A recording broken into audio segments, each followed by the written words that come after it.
Surrounds me.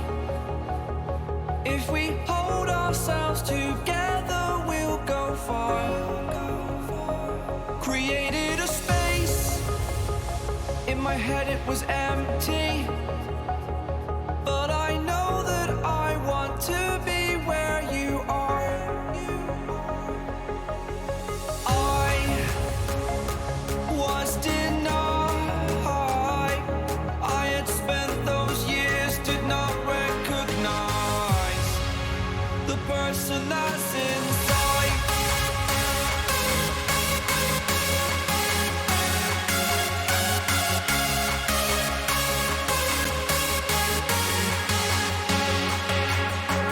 We have a purpose, but to take that leap, you must recognize the person that's inside.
Do do do do do dum dum dum dum dum. Listen here, you little pieces of shit. Of course, I'm not talking to you guys. I'm talking to that lovely ISP that I just spent the entire day cursing out. Yeah, it was fun. You know what's really funny? Is when you go on the ISP, right? And you call up customer service, and they send you to that automated line. And the automated line is like, please state what's going on. And then Sig was like sitting there going, okay, you want me to voice this? Alright, your internet is a piece of shit. And you know what happened? It was like, we see you have internet problems. We are going to direct you to customer service. Oh, but I'm sure Sig will tell you the rest of the story. So on with the show. Oh, indeed I will. Hi everyone, welcome to the show. It is 11/24. It is November 24th. We're going to do a quick update from yesterday to now, so you guys know what's going on. If you were not here yesterday, you got to miss out on the button being used so fucking much. Like, so much. Oh my god, I don't think I've used the button so much in my life. Long story short is, yesterday we were supposed to do the finale for Final Fantasy XIV, but was unable to do so because my ISP took a shit. And so I called up the ISP like 6 different times today. Called to like talk to like 5 or 6 different people on each phone call. And it started off today with me calling them up, and literally it was like, oh, what's a good one? Yeah, we'll just do this. Hi, here at Optimum, we appreciate you. Please say what's going wrong with your services today so we can best suit you. And I'm like literally like, all right, you know what? Screw it. Your internet sucks donkey dick.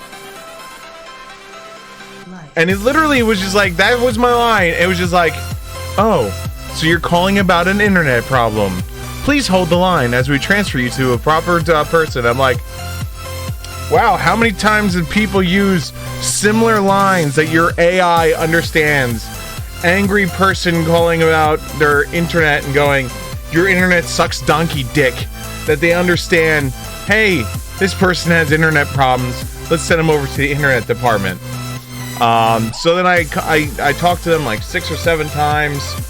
They tried doing their same usual nonsense of blaming my router and my equipment, of which then I laughed at them, shipped them a bunch of paperwork as I always do of all my stuff, and then I proceeded to then trick them once again into going, oh yeah, it's a Friday, and it's just like, oh wow, we're still. I'm like, yeah, well, you know what happened?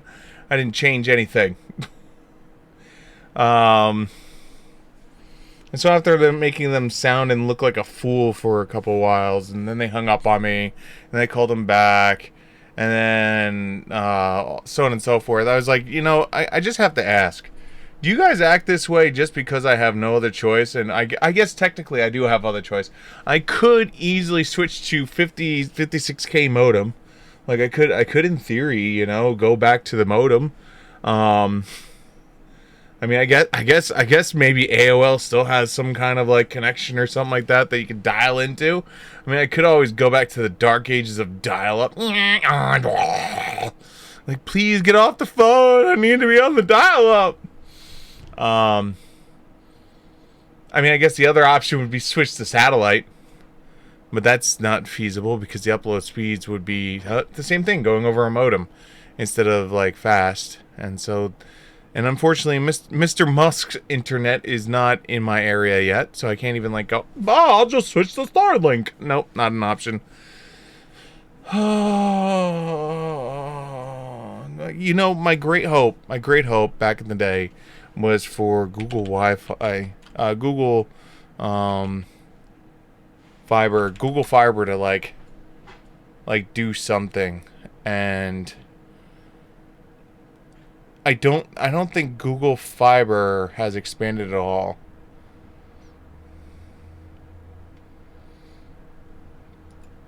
Like, they have, like, their rough list of, like, places they want to go. But it's, like, it's such a small list.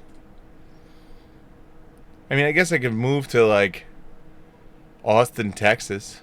San Antonio. Yo, I would die. I would die down in Texas. It's too hot. Let's be honest. I would just melt. California's good, I hear, too. You know, there's a couple good places in California.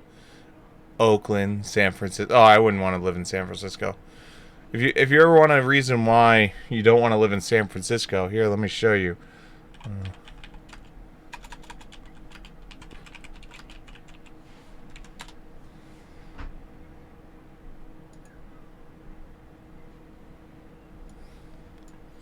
If you want to know why you don't want to visit San Francisco, this is created by someone who actually lives in San Francisco.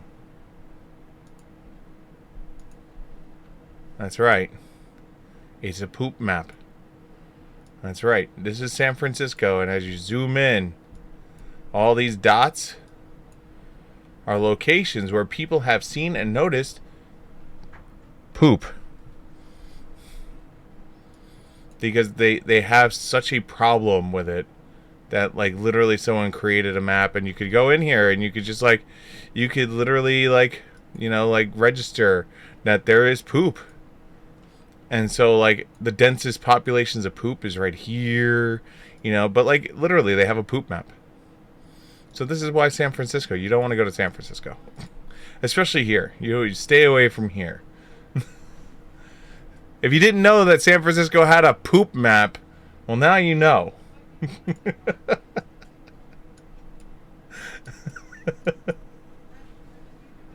Yeah, it's a pretty crappy place.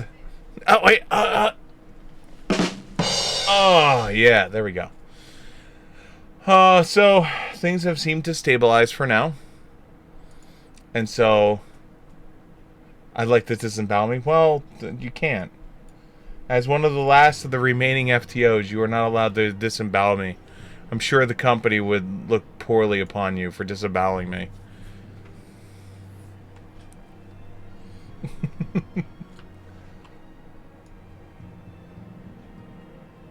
I have a feeling. Alright, so, where do we leave off? Where were we at in the story? Okay, I was so angry. We did not do the story up to now. So, anyone who's just tuning in now, here we go, the story up to now. So, Alisail, with help with Alphanon and all them, we went to Master Matoya. Master Matoya then created the King Porksy. Through help of the King Porksy, we were able to make smaller Porksies from it, thus removing one aspect of the creation the creation points of Aether needed to develop these Porksies to help the Tempered. We then went to the Crag to try and sow peace with Limsa Lominsa and the Kobolds, which have had years and years and years and years and lifetimes of bloodshed between the two.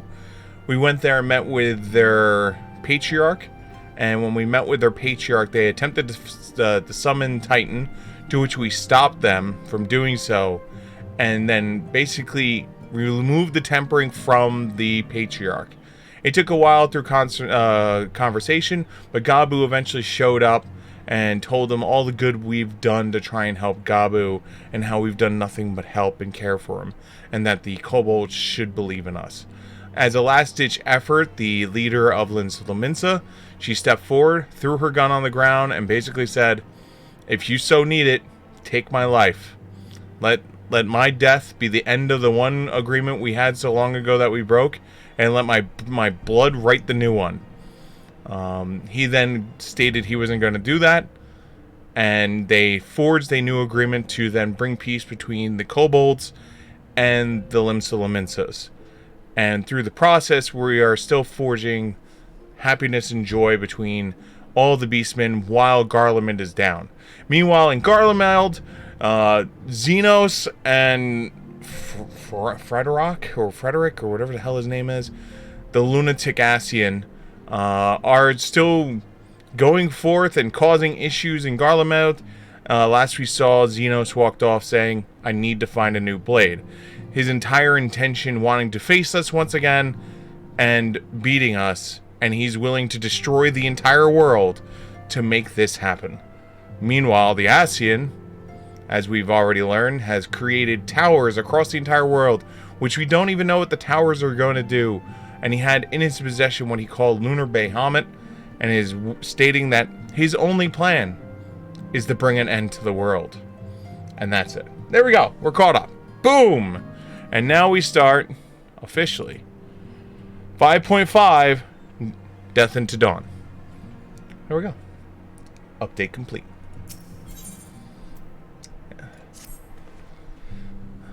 Good news, Siegfried. Thancred and we're starting out strong. I have finished their tour of Garlemald and are on their way back here, even as we speak. As we still haven't heard anything of the towers from the Alliance, I'm hoping they might be able to shed some light on things. They're due to arrive at any moment, so let's see what they have to say, huh? Sure.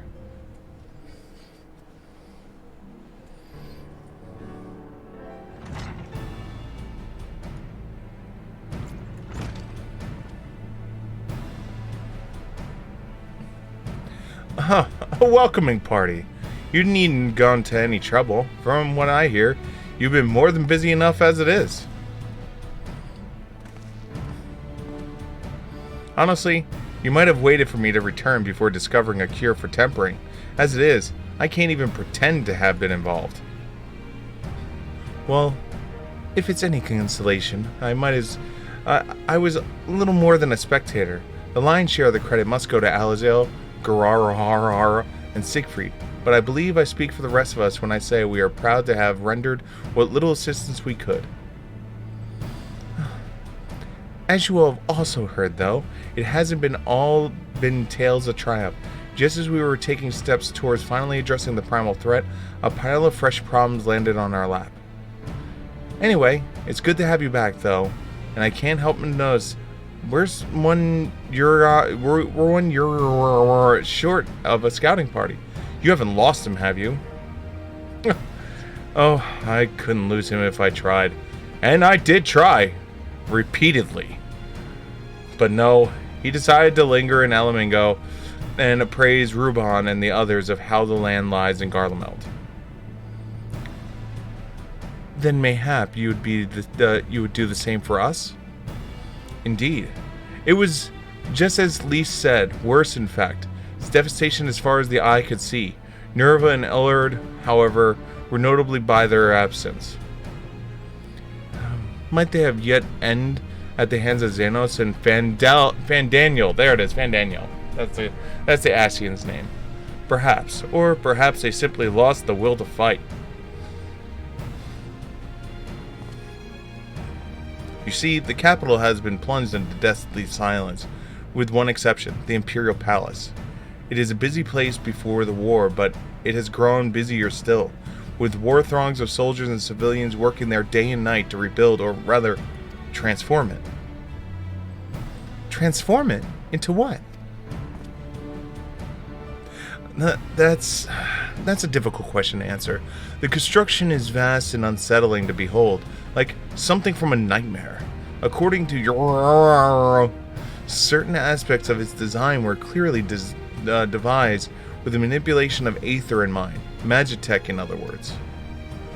Yet, as unnerving as said edifice was, it was nothing next to the sight of its builders. They swarmed the place like so many insects, working with ne'er a word of exchange between them. No one overseeing construction, no one barking orders, as if they were possessed or tempered. We wanted to investigate more closely, but given our suspicions, it seemed wiser not to take the risk. If Vandel could bind Bahamut to his will, might he have done the same to the people of Garlemald? Whatever the truth be, this information is certain to prove invaluable. You have our thanks. Well, be sure to save some for your... Which reminds me, I have a message from Alamigo.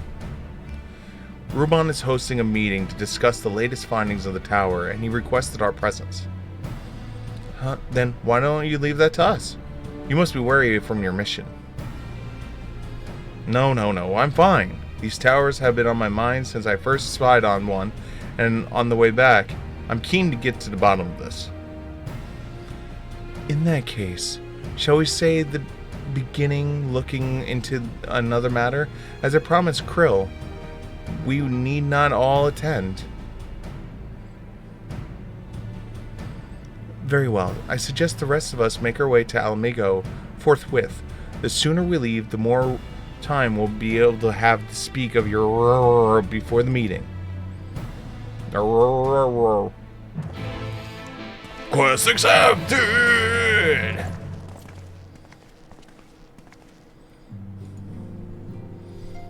Do find it funny. She literally came in here to say, I want to disembowel you. Thanks, Sass. Thanks. Thanks. I feel loved. Things you want to do. I want to disembowel you. Oh.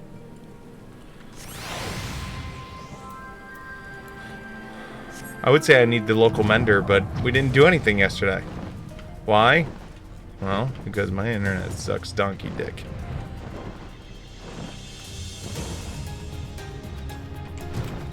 Alright, here we go. Oh, we lost 1,500 frames at some point.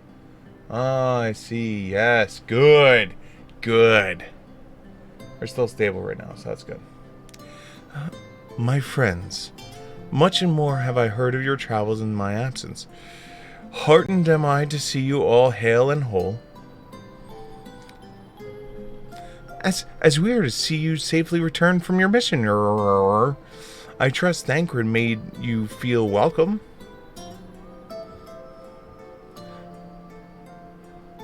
Well, if it isn't Alphinaud, it's Mary Bent. Oh god, who is it? Hey! I haven't seen him since, whatchamacallit? Arvinald, whatever are you doing here? When we spoke via Link Pearl, you told me that you'd be away on a mission. And who am I to say this isn't part of it? But enough about that. It's good to see you looking so similar. I thought you'd have grown a bit taller, a whole year in another world, but apparently not. Well, I am sorry to disappoint you. While my soul may be a year older, my body has hardly aged. And as you are well aware, and may I remind you that we Elysian are known to be late bloomers, especially in the terms of our height. Mark my words, the day will come. Even a greater Aksharaz such as yourself will crane your neck to meet my eye.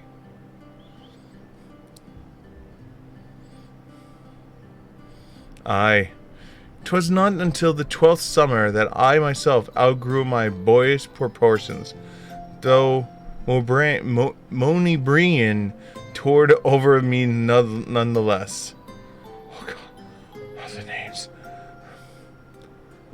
Arvinald brings out the best in Alphinaud, doesn't he? They both seem so at ease at each other's company. It's almost endearing. Approving nods. So, what exactly brings you here?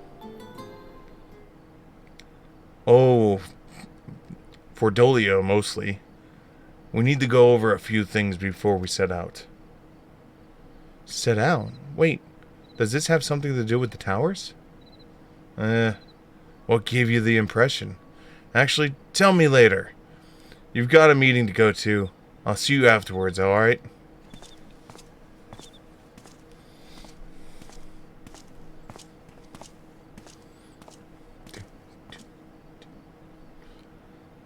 If Brondonia is going with him, then that must mean... my apologies. As Arvinel rightly pointed out, we have a meeting to attend. Let us be about it.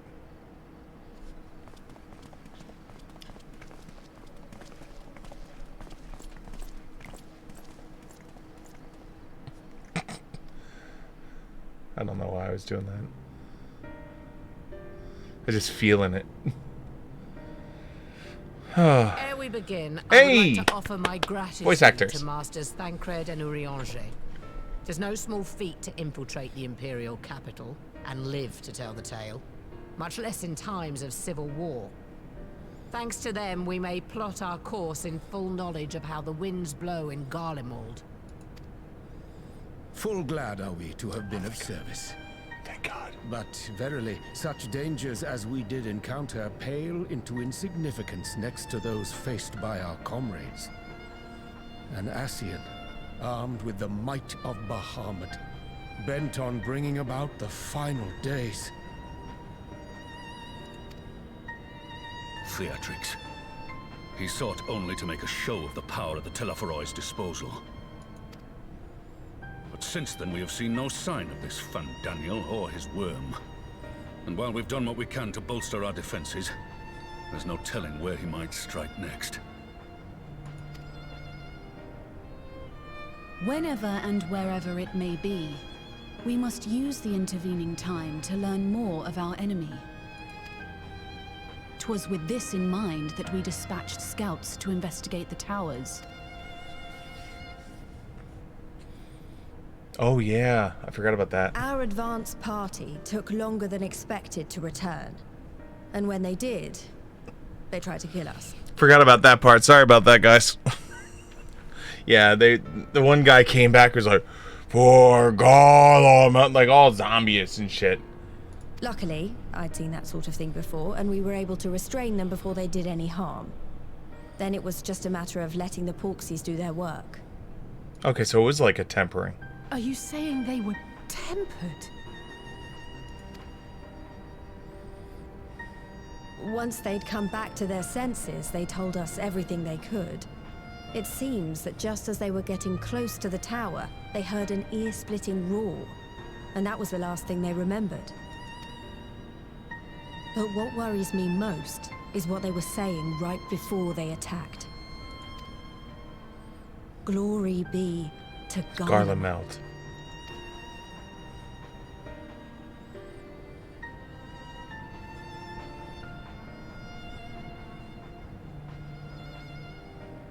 The Tempered have heretofore ever been thralls to primal entities.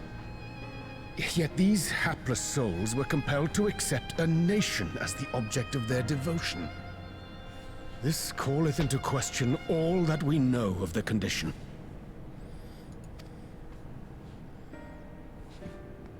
Would that the unsettling news ended there. Alas, there is more. Oh God. Following the earlier reports of missing Amalja, we have learnt that other beast tribes have suffered similar losses.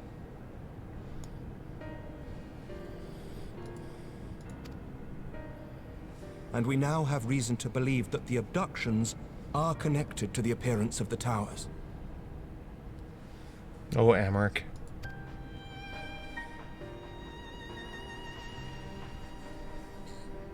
Our scouts sighted black-garbed figures leading shackled Ixal in the direction of the tower in Dravania.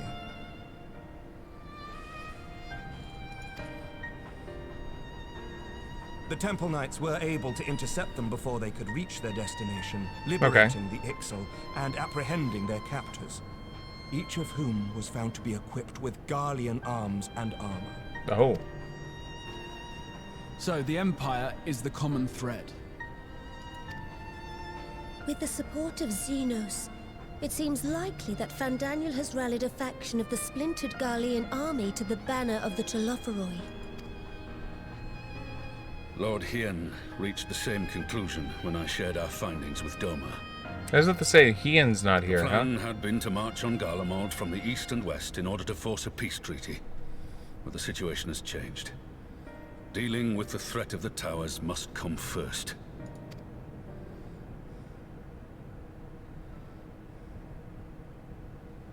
Yeah, everyone's there but Hien. Given the nature of the enemy and the proven risk of tempering, I could think of few suitable candidates to aid in this task. But I am confident in my choice. Let me guess. Hold on. Let me think. Me?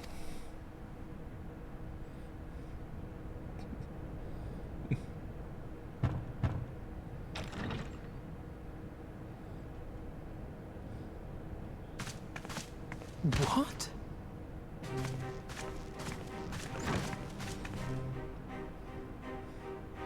Resistant to primal influence as they are, they can investigate the towers without fear of being turned. I forgot.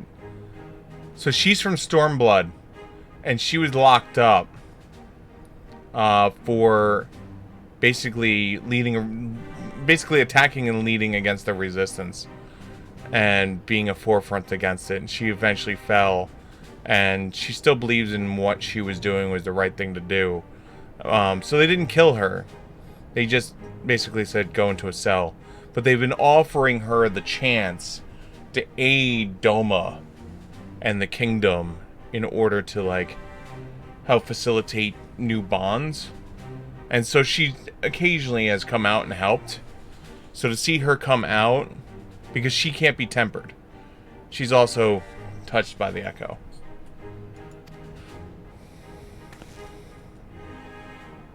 We are glad to put our gifts to use, Commander.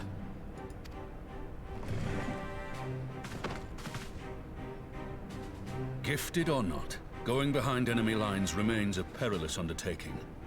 But we must know more if we're to strike back at our foe. I'm counting on you.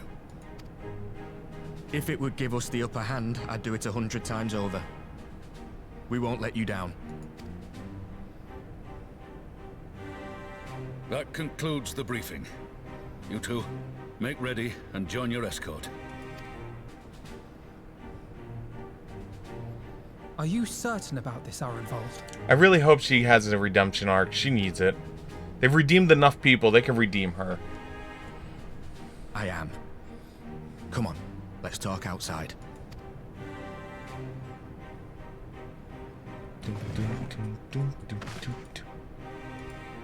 Like, I really do. I really do hope they give her the redemption arc she needs.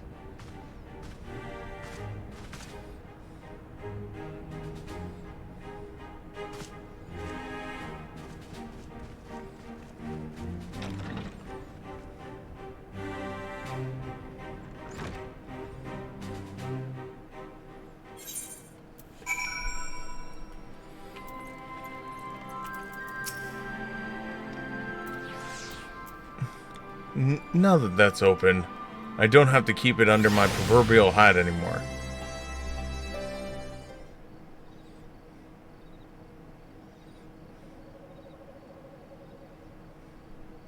So you know, I've already gone through all the formalities at the Rising Stones.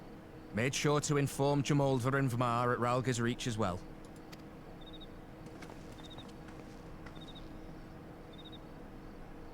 Arenvold, I admire your enthusiasm, but this is far more dangerous than anything you have done before. I know the risks. And I also know what's in store if we don't stop Fandaniel from carrying out his plan.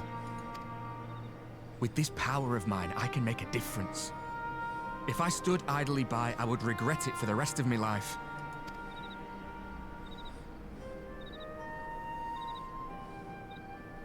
And you, Fudola?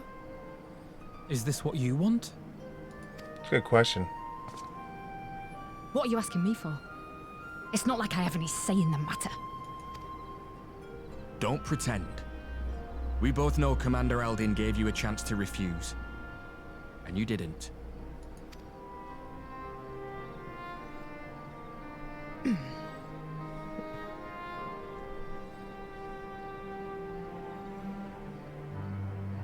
So the Empire's finished, is it? But that's what they're all saying. That the great and glorious Garlemald slit its own throat. And now, from out of its twitching carcass crawls the Telophoroi with bloody Xenos at its head! I fought for Garlemald. Killed for Garlemald. What was I part of? I need to know. Whatever it is, I need to know.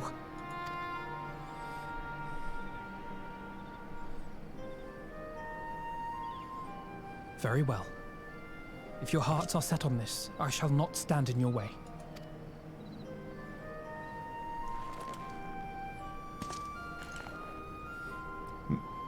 Hey, are we gonna have yeah, there we go. Yo, your hand is as big as his index finger. Holy shit. If you finished with your touching display of camaraderie, I have a question. Which tower are you planning to investigate, exactly? Well, the one in Girabani is said to be tightly guarded. It's patrol after patrol out there, apparently. We'd be spotted before we got anywhere near it.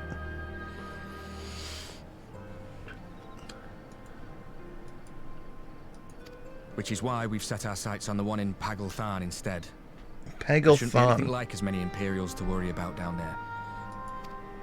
Even so, I doubt the local Amalja will look kindly on it if they catch you sneaking around in their territory. Fordola and I had a chance to learn the lie of the land in our previous forays there. We might still find trouble, but at least we won't lose our way.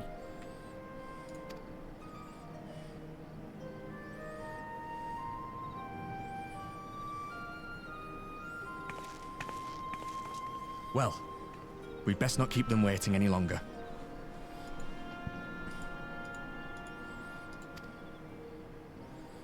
Mayhap when all of this is over, we could take another trip to Loxeld. I would have you know I've become a rather capable swimmer since our last visit. Yeah, he couldn't swim. He had to be taught how to swim. I'll believe that when I see it. Though, to be fair, getting into deep water does seem to be a Scion's lot in life. Take care, Ray.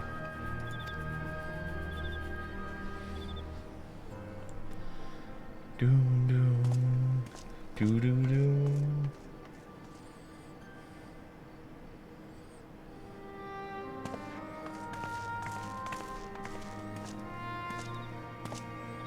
It means a lot, you know.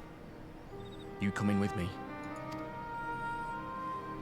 I'll still owe you for saving my skin, don't I? Can't return the favour if I'm not there. I dare say you'll get your chance before long. That Fandaniel sounds like a tricky customer. Too much for the likes of me, anyway.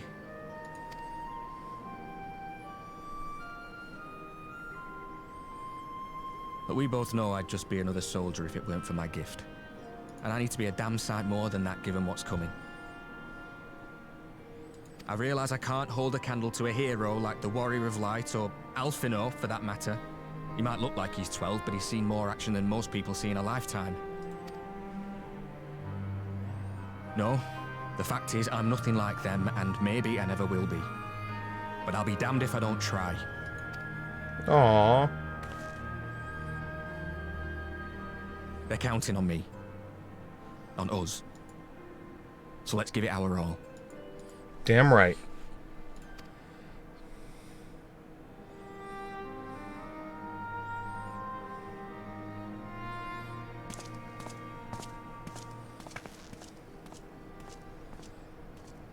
Really hope they do give her a redemption arc. He does not want for conviction, that much is certain. So let us have faith in him. Him and Fordola both. While they see to the towers, I would attend to another task. Chasing down this lunar Bahamut.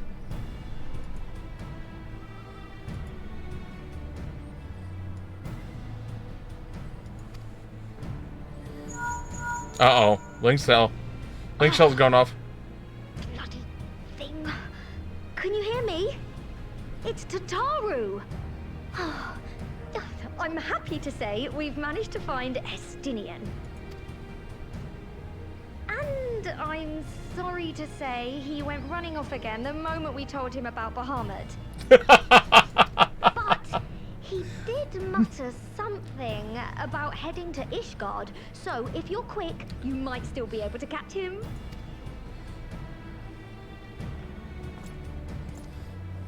Legendary Dragon Slayer Estinian. Here's the legendary dragons up and running. Out this instant, he may already have left by the time we arrive. Have her send the Bonanza to Ishgard. It may prove useful should we need to give chase.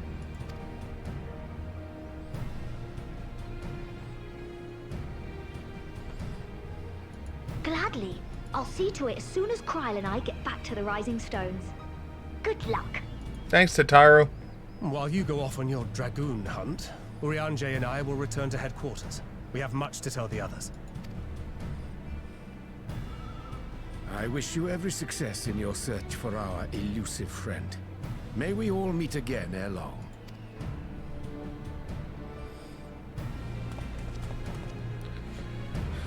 Oh shit. Yeah, it would be Instanian that would hear like wait, what? What? Hold on. Wait, what did you say is up and running right now? Who's alive right now? Who? What was that? Did you say Bahamut? I know you didn't just say Bahamut. Oh, you did say Bahamut. Well, bye. Peace. I gots to go. So Instinio was bound for Isgard. Whatever it is that brings him home, we must hope it'll keep him here long enough for us to find him. Come, there's no time to lose. Hey, thankfully I have this cool teleportation magic, so I'll be able to get there, like, post-haste.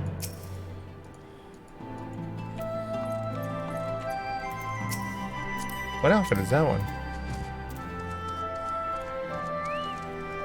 Oh, that's actually, like, the set. This is not even, like, a, this isn't even a, oh, whatchamacallit? This isn't even made to look like anything else. That's literally the set. Hold on. Damn.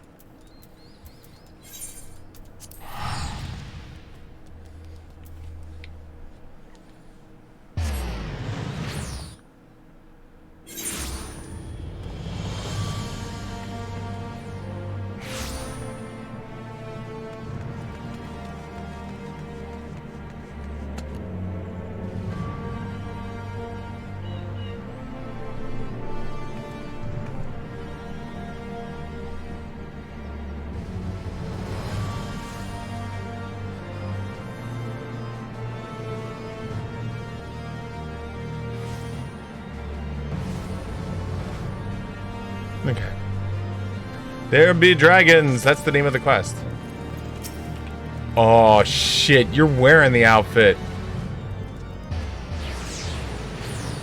This is the only reason why I was leveling Dragoon is so Wonder can look like you.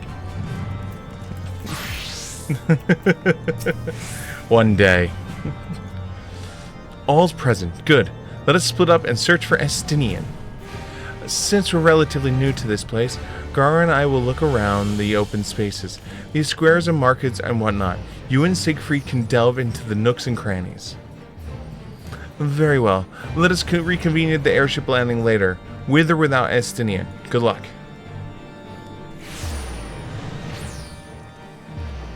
I think I shall begin with the Sky Steel Manufactory, so perhaps you could try the congregation?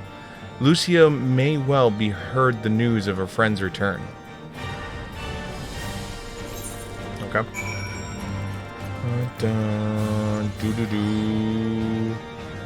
Is there a fast travel thing over here? Forgotten Night. Achoo!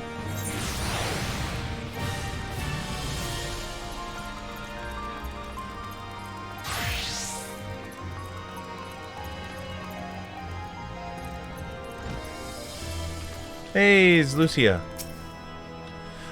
Good morrow to you, Warrior of Light.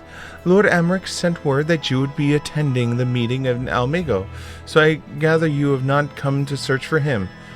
To what do we owe the pleasure of your visit? Estinian, he's here. We need Estinian. I see. No. We were not aware Sir Estinian had returned to Isgard, but as I expect you remember, he is wont to come and go as he pleases.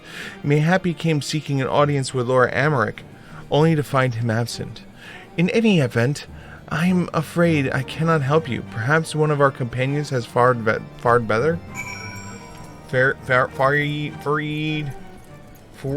Forayed better? Foryads better?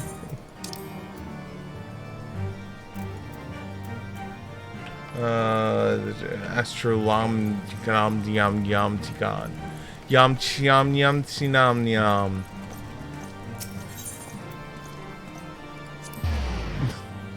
So good with names. I'm the best when it comes to names.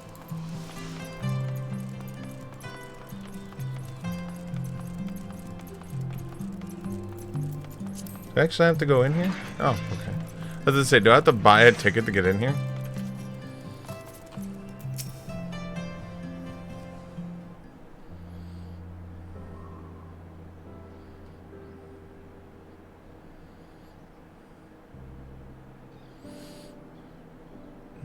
No sign of him. Not that I've ever met him before, but the way Alphino goes on about him, I'm fairly sure I could pick him out in a crowd. Big angry dragoon Speaking with a of which, giant it does seem spear. awfully quiet. If the erstwhile Azure Dragoon had returned to Ishgard, would it not be a source of general excitement? No.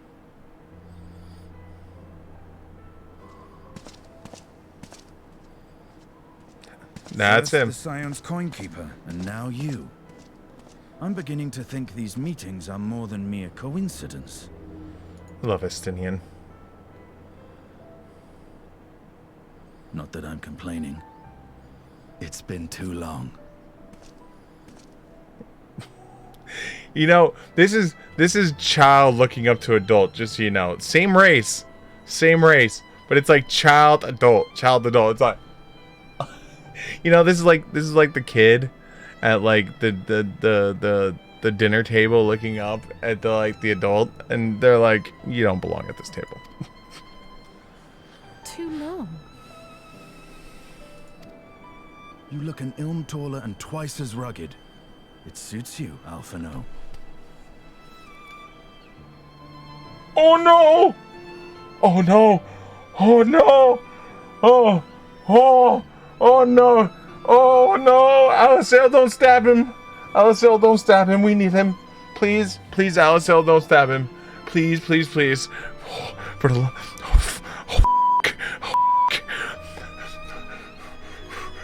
I'm gonna get out of here. Bye. Oh, shit. If I was actually here, I'd run. Alright, here we go, Alicel. Alicel's gonna stab you.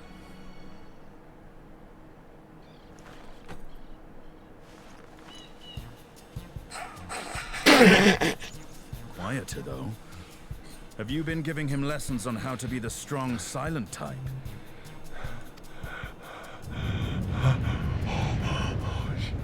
I am not Alphino!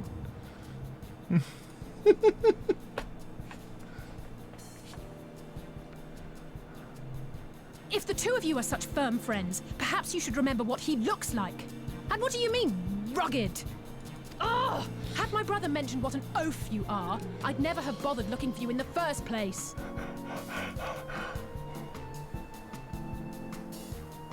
Estinian Wormblood, the Azure Dragoon. He who fought and felled the dread worm Nidhogg at the Warrior of Light's side. To think the day would come when I should see this living legend with my own eyes. Alright, so we got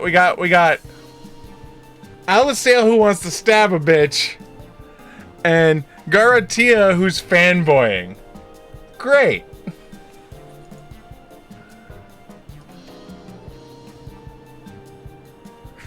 Would someone mind explaining what is going on? Is everything all right? I thought I heard Alize shouting.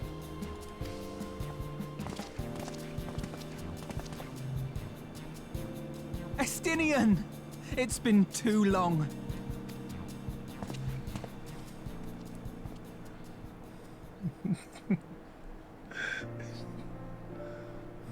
She's so angry. Look at that. She's not even looking at him. No, it's quite understandable. That was hardly the first time we've been confused for one another. Nor, I suspect, will it be the last. Well, I, for one, will not be making that mistake again. I wonder why. What I will say, for the second time today, is that you've grown. Inside and out. I can tell. One can't remain a spoiled little lordling forever, you know. Especially when you almost brought an end to the world with your At Crystal least Braves. Someone's having a good time. You know when we were growing up, Alphino would never befriend other boys because he couldn't stand the thought of not being in charge. But maybe that's changed. He seems just as happy around Estinian as he does Arenvald.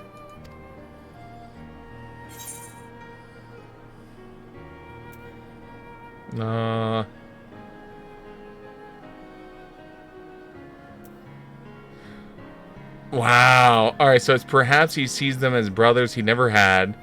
I think he learned how to talk with people rather than at them. And, well, you can't keep them all to yourself forever. You know, we're gonna go with that first one. Yep. The least of the worst ones. Good luck to them. It hasn't been easy being his sister, I can tell you that. Okay, good. Whew. No rest for the righteous, eh? Speaking of which, I was just on my way to borrow an airship to take me to Aziz La. Hey, we have an airship. You want to come with us? Aziz La? How could I forget?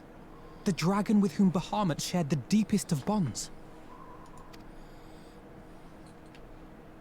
Aye, Tiamat, his mate. Even now she remains imprisoned on Aziz La, though her remorse binds her faster than any shackle. I see. As the one who first summoned Bahamut, you believe she may be able to shine some light on his latest incarnation. Might I suggest that we make the journey to Aziz La together? I'm not sure if Tataru mentioned this, but we Scions have an airship of our own now. It's right there. I see no reason why not. Assuming your sister can bear the thought of sharing a deck with me. Be my guest. But confuse me with Alphino again and I'll throw you overboard.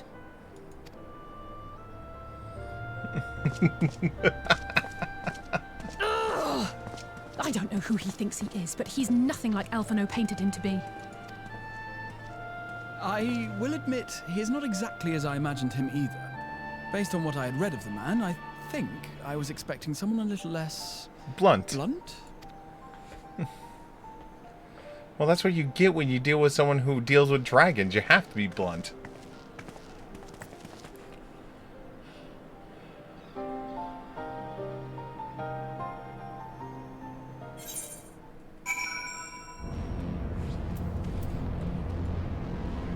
God, we haven't been here in a while.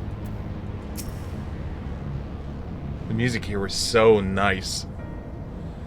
It has been quite some time since the last I foot set in Aziz La, but I understand the three of you were rather more recently. I don't suppose you chanced to meet Tiamat during your visit? Alas not.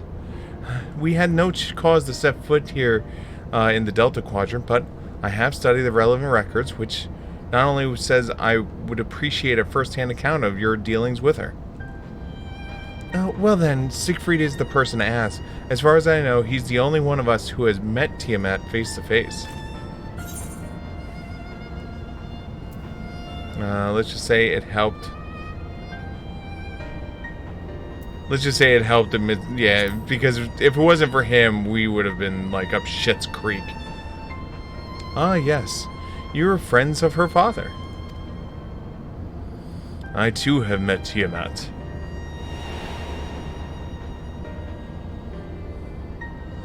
After the Dragonstar War came to a close, I came here to speak with her. A worm who had fought her own wars against a man in another age. I wished to know if she had yet harbored thoughts of vengeance, and asked as much, and she said no.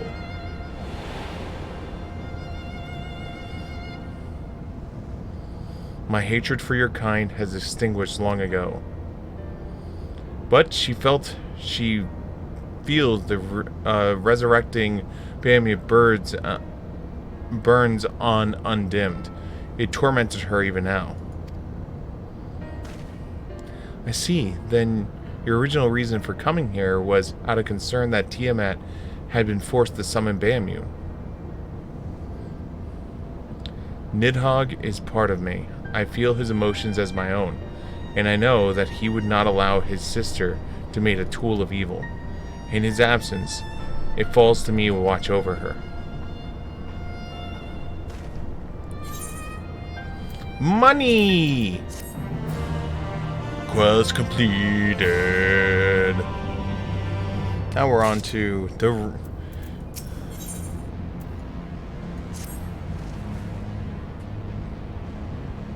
He's part of the free company.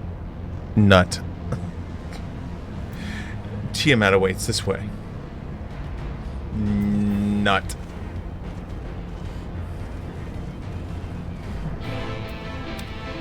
Alright, now let's get my boon flying goodness.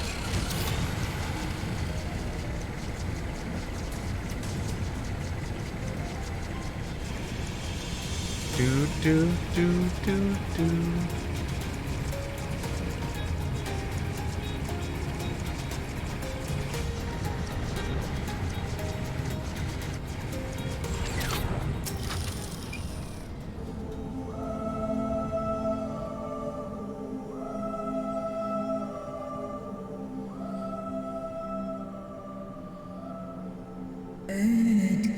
My sire's mortal companion, what bringeth thee back to this forsaken place, child of man?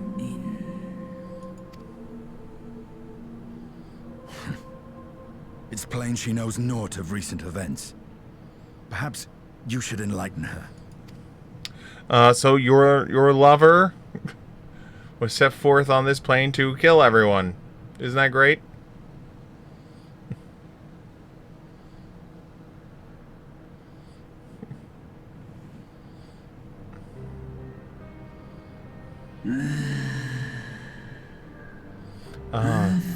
That my sins should be repeated. I sense not the faintest stirring. As to who could have called him forth, I know of none save the dragons of Mercidia, our children.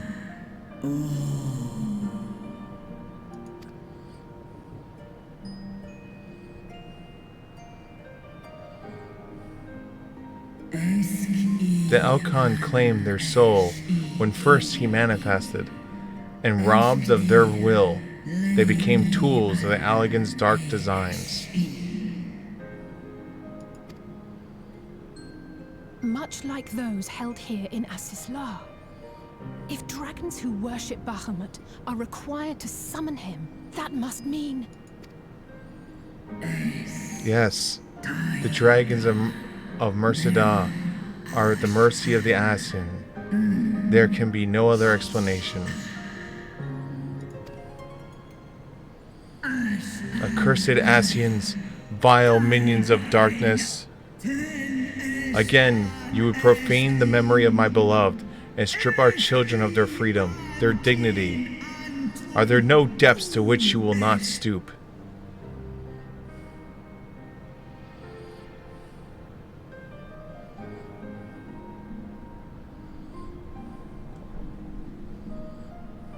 Your children's pain means nothing to them.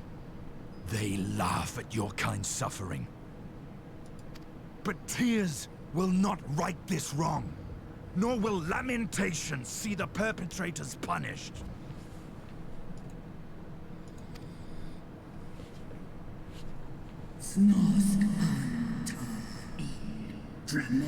What would thou have of me, slayer of dragons? Behavior befitting a great worm. We came here to ask mighty Tiamat of the First Brood, consort of Bahamut, mother of the dragons of Mericidia, what she intends to do about the crimes committed against her children.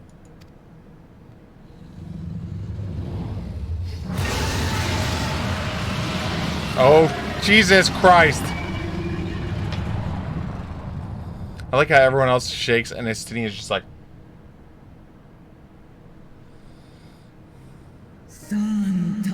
Were I free, I would answer thine insolence with fire, but words shall have to suffice.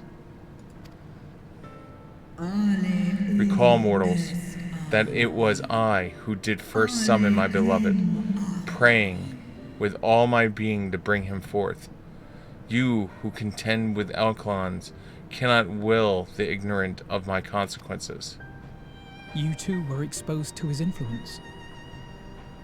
That you are yet in possession of your own will is testament to the indomitable strength of your soul. But were you to meet with Bahamut again, you fear you might succumb.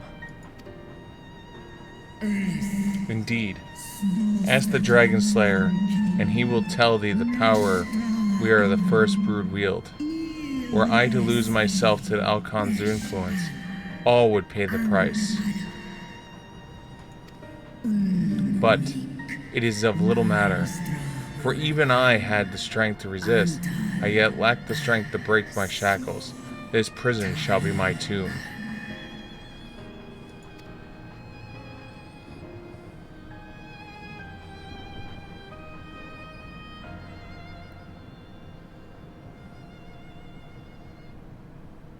On the matter of Bahamut's influence, at least, I believe we can be of some assistance. Oh yeah, we can untemper her. If you're afraid of being enthralled, don't be. We have a cure. And while we've never tried it on one such as you, its basic principles are universal.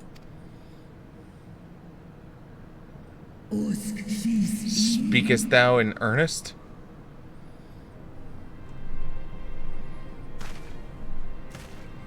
There is no future for those bound to the past. That you committed a terrible sin, I do not dispute. But if you feel remorse, you may yet make amends. We offer you that chance. Take it, or you will forever remain a prisoner, not of these cruel shackles, but of your own guilt. A chance to make amends. To lay Bahamut's memory to rest.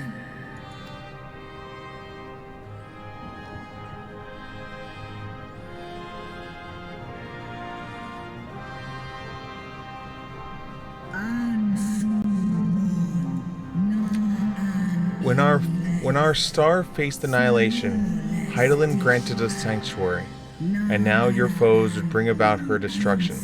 This I cannot allow. For the debt I owe Hydaelyn, and to all who have suffered for my sins, I shall fight with you, children of men.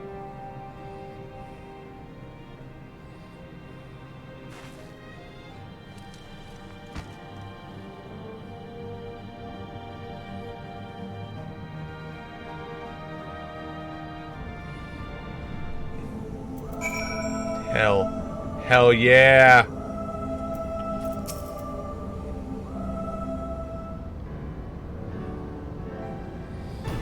While pork seeds have been shown to be effective in curing the temper, Tiamat must be considered a special case.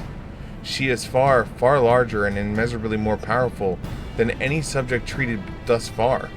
Were we to remove her restraints only to find that possession has failed, we would be hard-pressed to contain her. Then, before going ahead, we should learn as much as we can about the exact nature of her condition. Do you suppose we can find that information here? Why, yes, we can. We can indeed. The Allegan keep detailed records of all the notable captors, and I know exactly where to look. We shall leave that to you, then. In the meantime, the rest of us can turn our thoughts to removal of these shackles. Oh, we're gonna free her? Oh no. Oh no. I know Alphanod and Siegfried here well enough, but not you. Are you certain you're ready to see this through? Rest assured, Sir Histinian, that I am both ready and willing to give my all for the sake of the star, though that is not my only reason for wanting to set Tiamat free. While I do not claim to know all of the sorrows, I too once found myself in a prison of despair. I well understand how hard it can be to dream the dream of escape. It looks the encouragement of the brave souls that I am to make me take the steps towards, oh my god, towards a brighter future, and now I would help Tiamat do the same. My brain. I gather you're not as young as you look. Mayhaps when our work here is done, we could trade tales over the pot of Tami's famous tea. and be indebted to her for the leaves and hot water? I think not. I see. Returning swiftly to the task at hand, then. I believe the nodes governing Tiamat's restraints are located in the sector known as the flagship. Ah, yes, we are familiar with that. The erythrochemical research facility in particular. Oh, you may wish to take this. It's a spirit vessel, containing a small amount of my blood.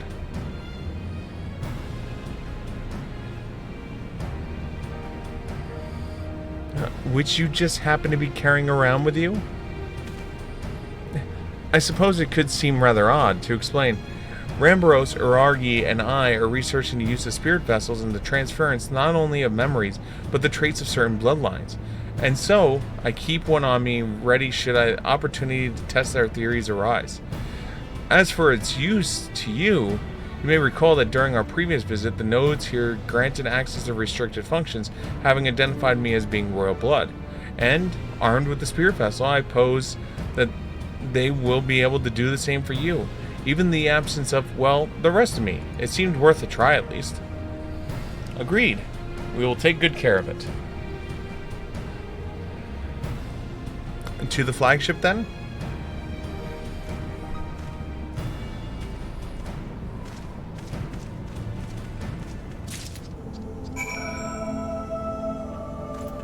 Okay. You know what? We're dealing with dragons. Let's pull out a dragon. But yeah, that's Tiamat. Are we really gonna free you? Sweet. We're gonna redemption arc freaking Tiamat.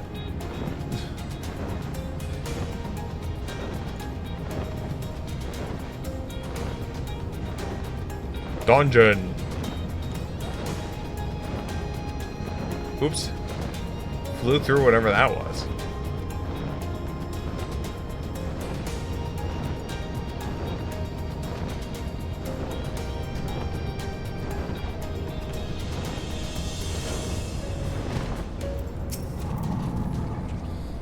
Let us split up and search the flagship for the nodes that control Tiamat's restraints. But should you find a likely candidate, do not be tempted to make any adjustments. It would not be accidental to release some manner of experimental monstrosity, nor less Tiamat herself in her current state. Our objective at this stage is simply to identify the relevant nodes or nodes. We would have learned what we can. We should reconvene and compare our nodes prior to proceeding. Okay. Fair assessment.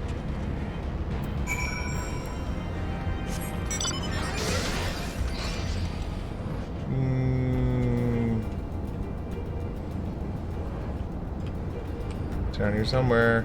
Is it in here? In here?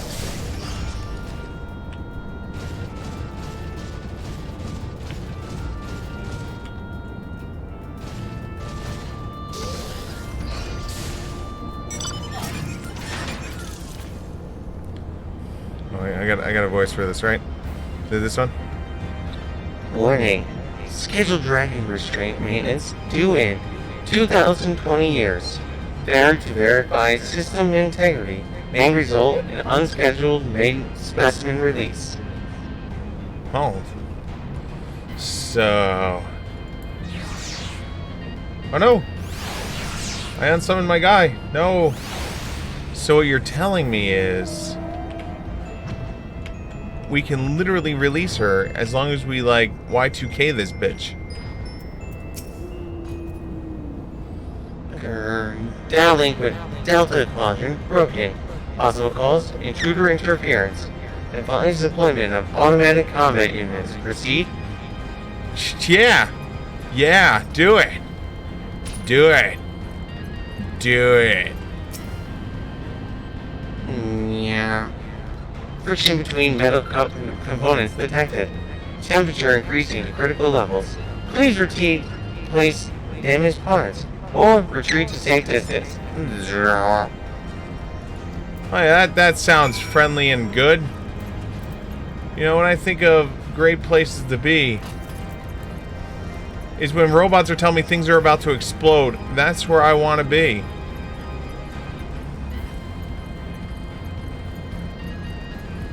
Yep, that's where I want to be. Right there.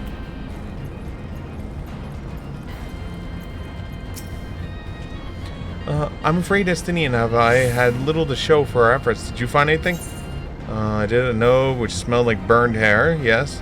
A chirping node which spontaneously warned me about neglecting the dragon's restraints. I found a way to activate mechanical sentries, if that's any help.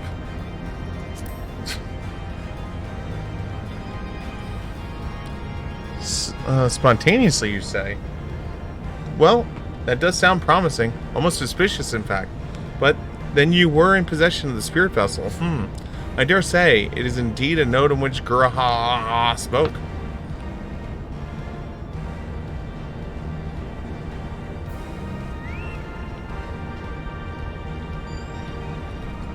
And it was chirping, you say? Very well, let us take a closer look. A part of me wishes I would have just clicked on the other ones just to see. Like, what could possibly happen? Burned hair.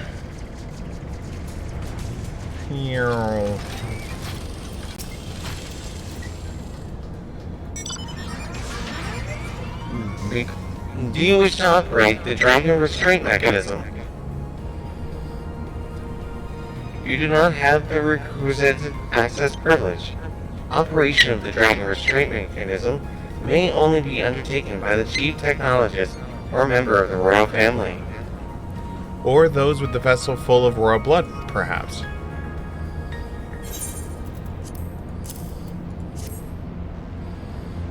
Beep boop, beep boop. New user detected. Commencing biometric authentication. Boop. Authentication complete. User identified as member of royal family. Please state your name.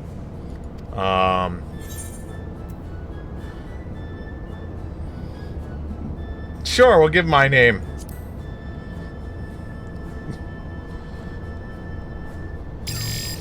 Welcome, Siegfried Talon.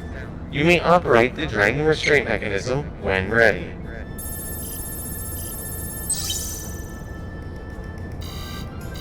Error. Unable to disengage restraints of specimen Tiamat. System update is required. Goddamn Windows update! A system update? What do you suppose that it's asking of us? Well, it probably needs an Ethernet connection, and on top of the Ethernet connection, it probably wants some added information to smash it into pieces!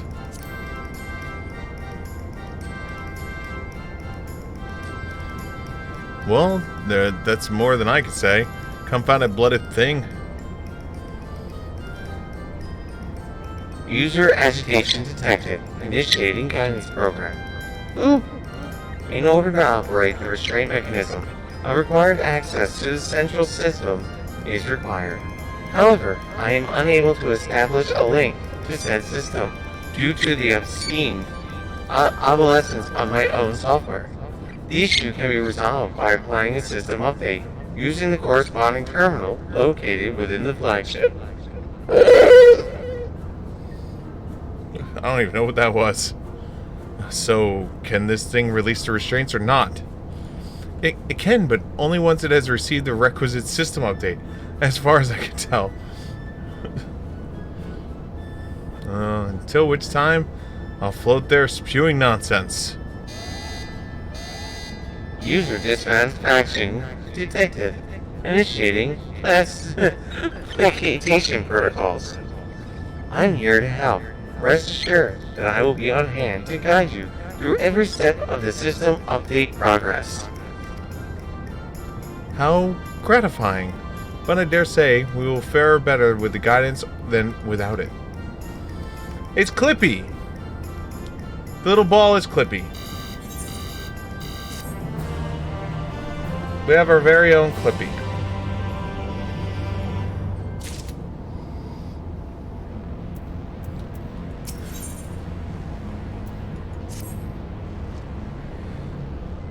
Guiding user to terminal. This way, please.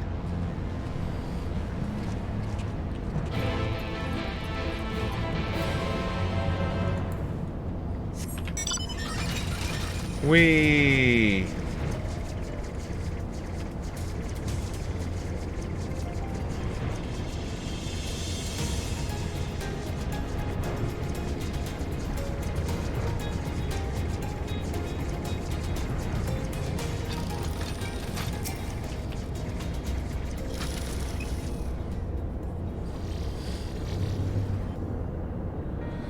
Let's see. According to the terminal, the central control system is presently employing software version 56.135. Dare I ask which version you're employing? My software version 42. Yes! 42! 42002. Of course. Warning. Errors detected. In the data management system. Estimated time to require to update. 5 years, 1 day.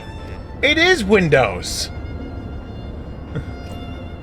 That is rather longer than we had been hoping. Aren't there any other options? For instance, using this terminal to operate TMS restraints instead? The proposed method is indeed an option. Please be warned, however, that a procedure may be changed as a result of system update, and my restrictions may no longer be accurate. Well, I can't imagine I will have any changed at all that much. As long as we pay attention to our discrepancies, I dare say we shall be able to muddle our way through. Don't bother trying to explain. Just tell me if we made any progress.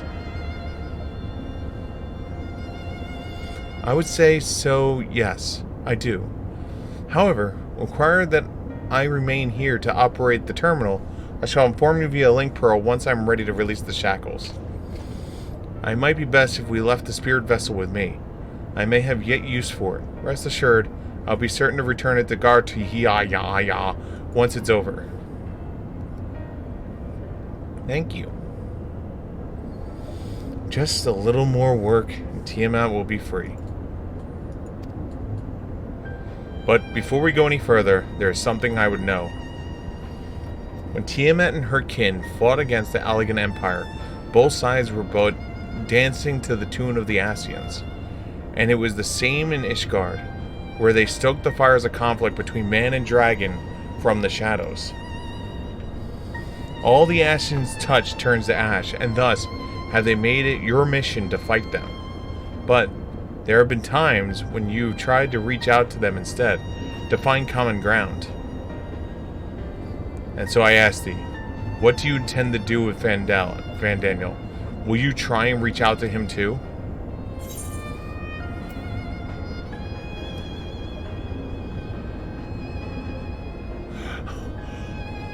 This is such a dark line.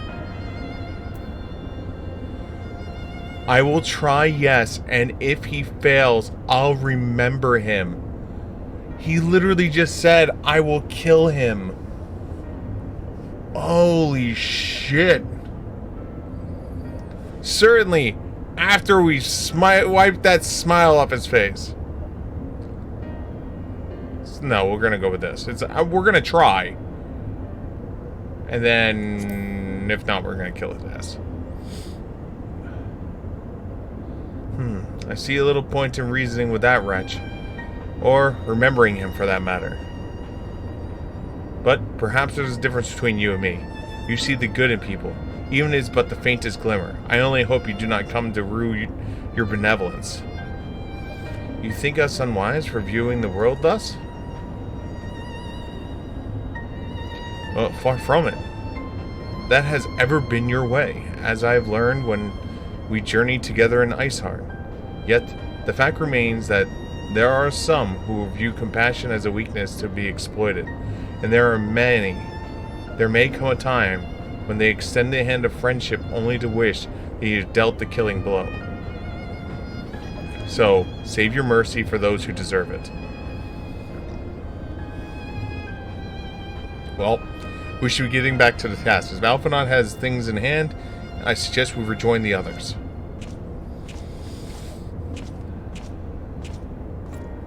Alright.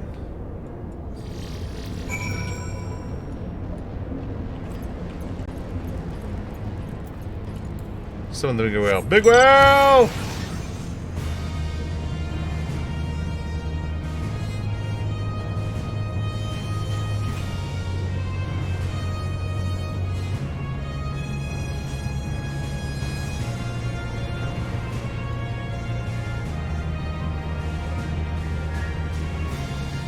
Do do do do do do do do.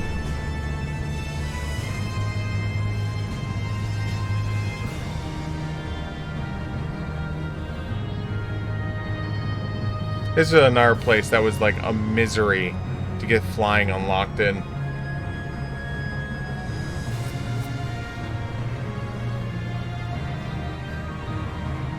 What's up, Tiamat? Yeah, I flew through you. Who cares? Hey, can you, get off Alisale? Like, honestly.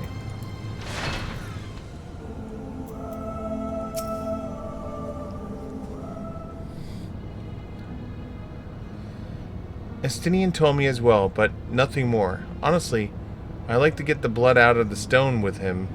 I take it from Alphanod's absence as he's needed elsewhere. Yep, he's got stone. Stone make robot work. Robot need to shut up thing.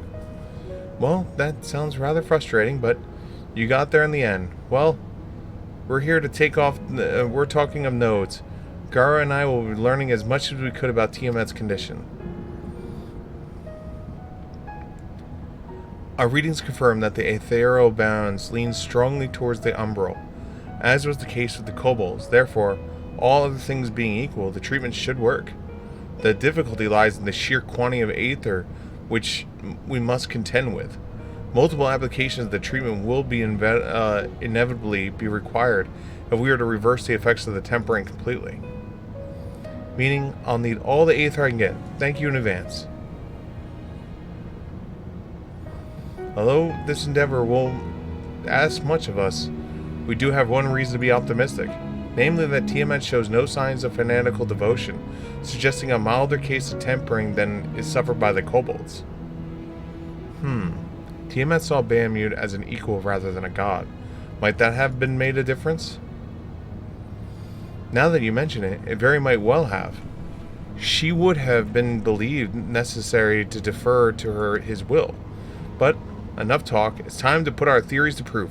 Tell Alphanod to disengage the restraints ethereal dampeners. Oh god. We're gonna release her first, and then we're gonna alright, so we're releasing the ethereal dampeners.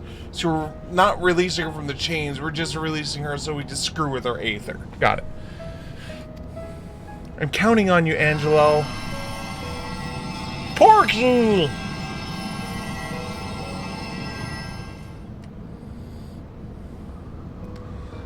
Ah, such warmth. The frost that shroudeth my soul doth begin to thaw. But what are these? Visions of days long forgotten, of wars with men in Alaga. Wherefore do such baleful memories return to me now? Could it be that the process of restoring her soul to the pre-tempered state is awakening ancient memories? Or might the opposite be true? If so, by helping her recall the past, we might be able to speed her recovery. Siegfried, she trusts you. Speak to her. Ask her to tell you of times past. You mean, how about we have the echo happen? Tell me of Bahamut and the Ascians. Ah, Bahamut, my beloved. Would that the peace we found in Mercedia could have lasted an eternity. But alas, it was not to be. The Ascians saw that in all creation I knew of none more wicked. It was at their behest that the men of Alaga first come under Mercedia unto our home.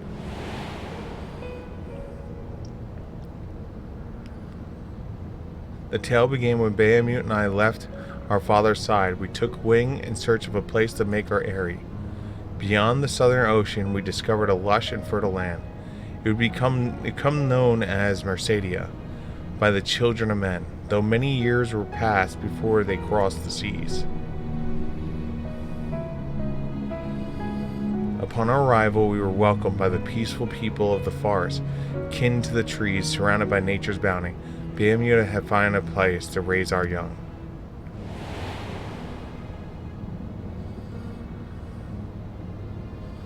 Fascinating. This correlates with the writings of Scythian scholar Rishara. Sheep-Hoist, the man first settled in the southern continent towards the end of the South Astral Era. Correctly, it would appear, if only she were with us to hear the tale of Tiamat herself. Again, Angelo. Aww.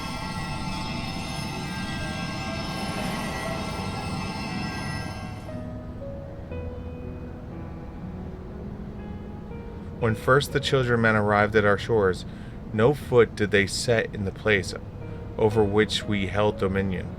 Such was the fear of dragonkind, and as they kept their distance, so did we let them. Yet, as the days went by, ship after ship appeared upon our horizon, bearing even more of their brethren, who divided the vast land amongst themselves.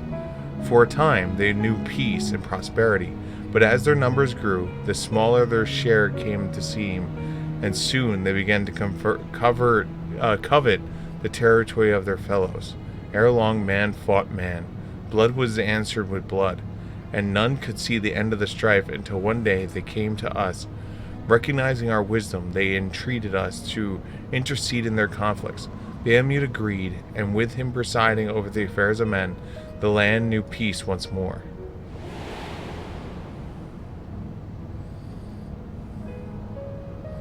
Alas, these golden days of harmony, too, were fated to end.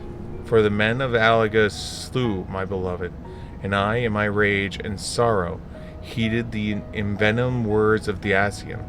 The rest thou knows only too well.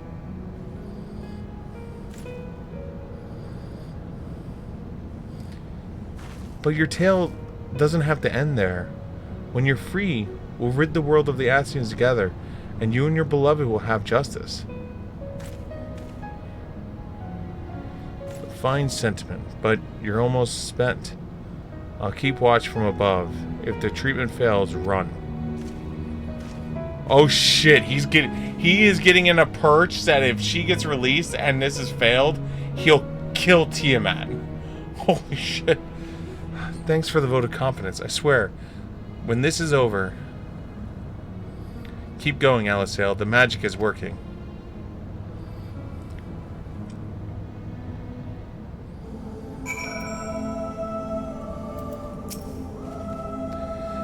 Well, I knew it wasn't going to be easy. No patient could have prepared me for treating a great worm. But we're close, I can feel it.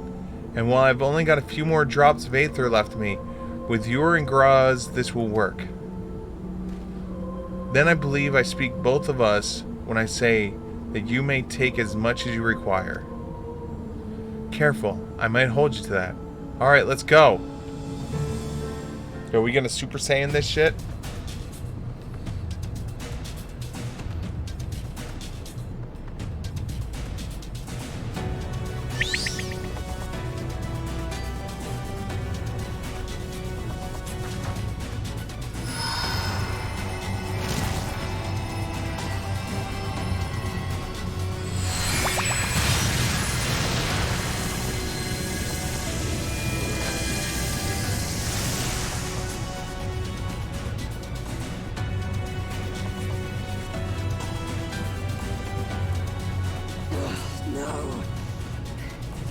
Almost there!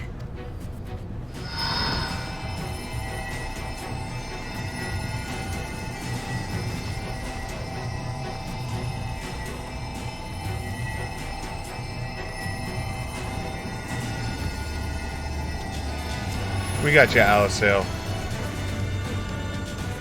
This is it, Angelo!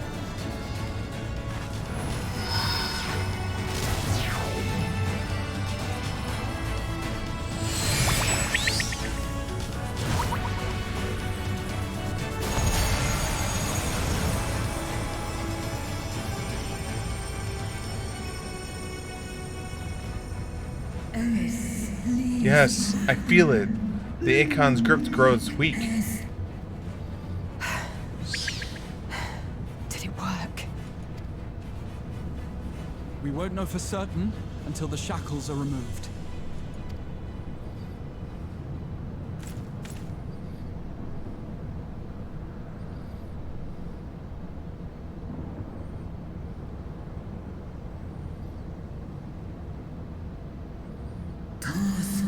Answer me this, children of man. Can my kindred be saved in a like manner? Many have been subjected to the Allagan's dark arts, their flesh irrevocably altered. For such tortured souls, I fear there can be no salvation.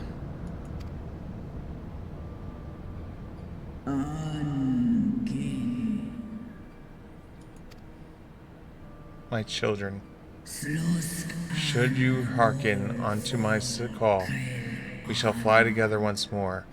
But should you not, I shall grant you peace. Better to die than live as a tool of evil. You too would wish this, I know, and I shall do as I must.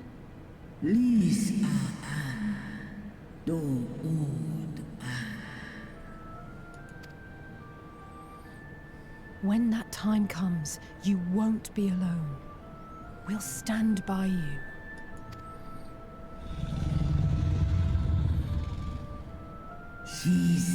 Thou hast my gratitude, little one.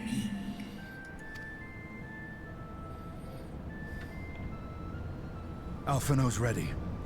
It's time. Oh, shit.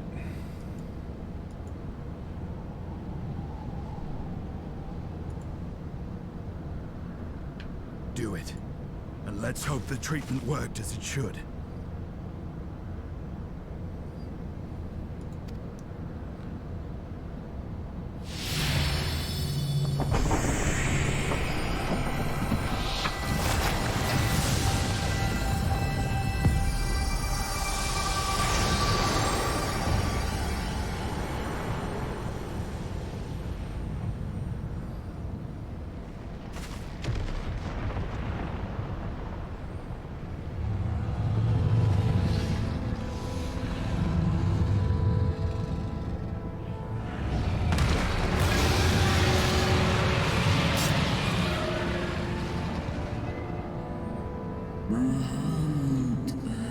Bahamut, my loved. For vengeance and atonement, I rise.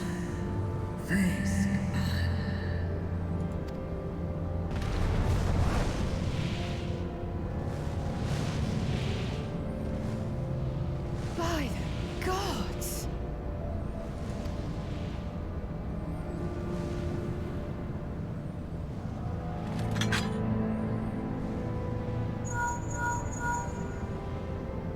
Urianger, your timing could not be better.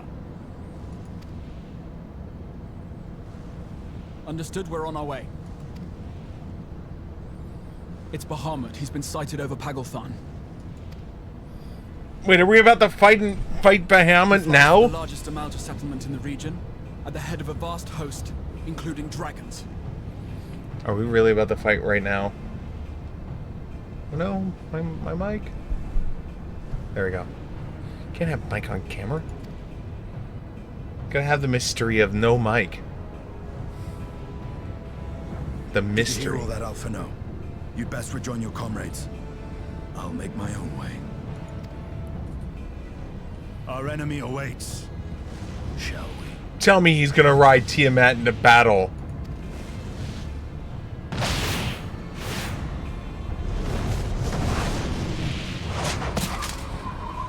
Oh yeah! There you go.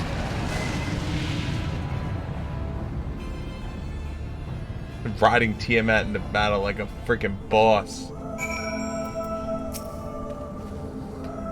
Well, I'm sure you're desperate to join Estinian and Tiamat in battle. It would be wiser to gather full strength of the Scions first.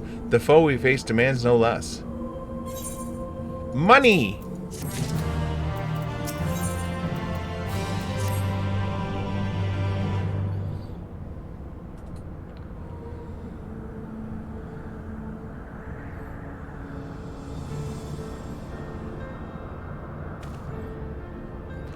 I've already sent word to the others. We're to rendezvous in Ulda at the Hall of Flames. Let us collect Alpha and be on our way.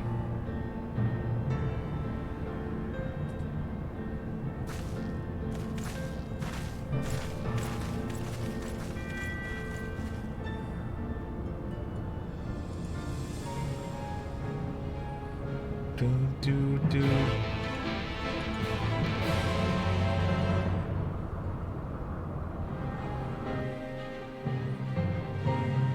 Please don't say I have to actually... Oh, okay, cool. Oh, you're nice enough to bring me here? Nice. Save me the teleport.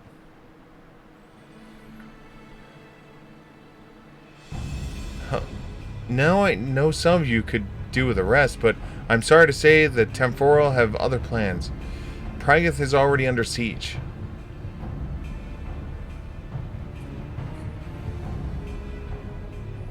Happily, the Immortal Flames arrived just in time to join the defense efforts, with Marshal Tupin at their head.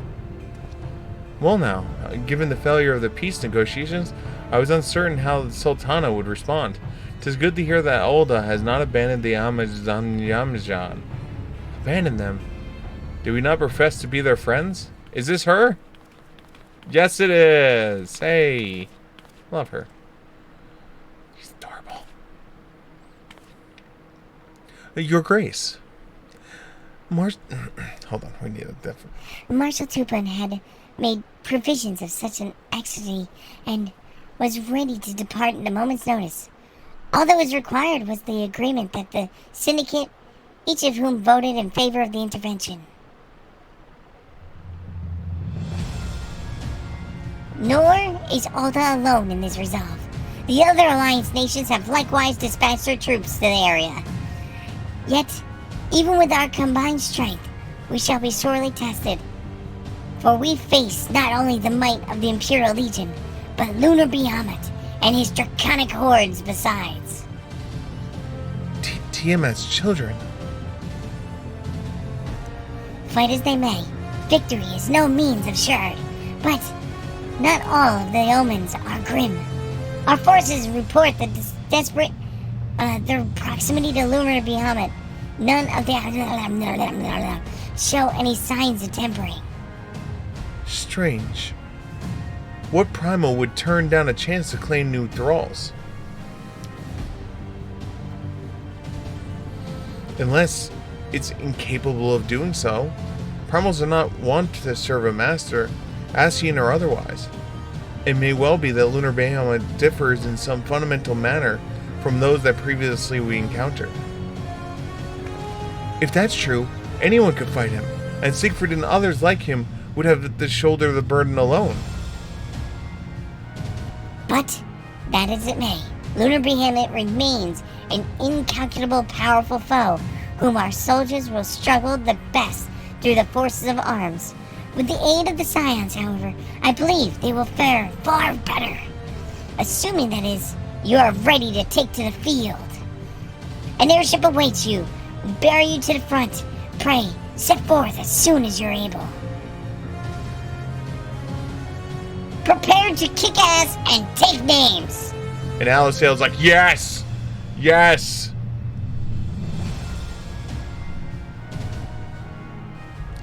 I mean, shall continue to coordinate our farces.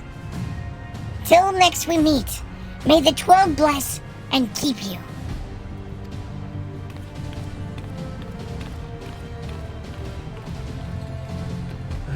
It was kind of her to speak with us personally. You may be certain she has no shortage of responsibilities. Well, I, for one, am inclined to do as Her Grace's request. Lest we forget, Arenveld and Fordel are praying in reconnaissance. The sooner we save the day, the better their chances. Indeed. To the airship, then? Oh, hell yeah.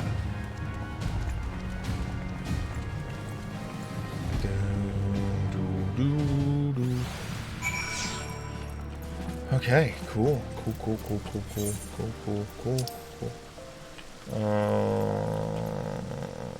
How do you get there? This is the part I always forget, is how do you get to the airship landing from here?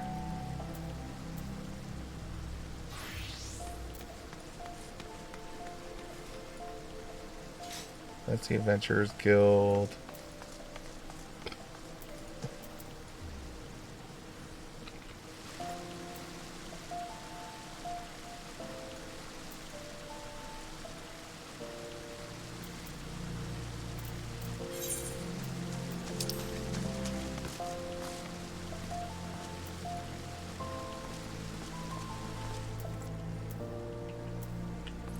Is it this? No.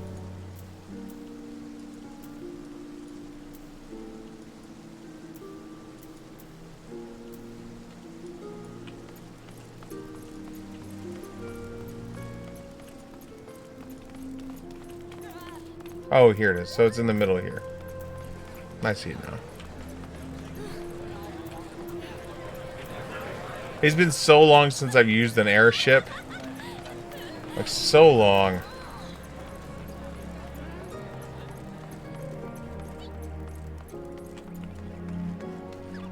No. Over here. Lift attendant. Like, so long. Like, ever since I stopped caring about, like, money a long time ago. It's just like, Ethernet everywhere! It's just like, yeah. About that.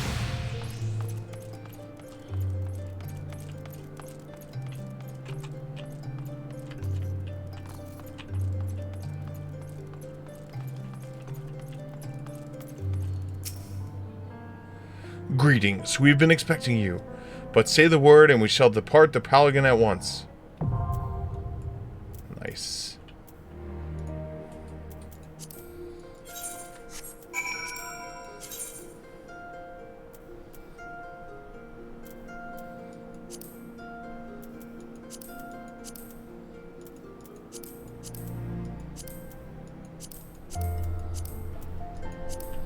Any item at level 490. What are we at? 470.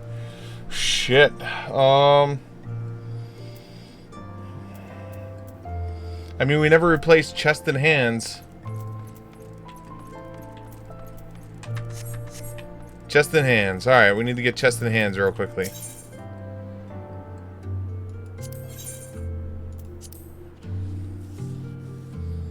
Because if I remember right, chest and hands were expensive as balls.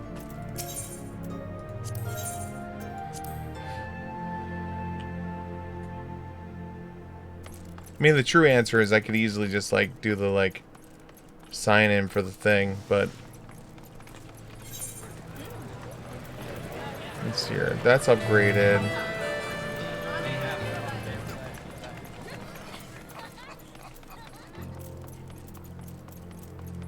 But yeah, the 430s are not helping.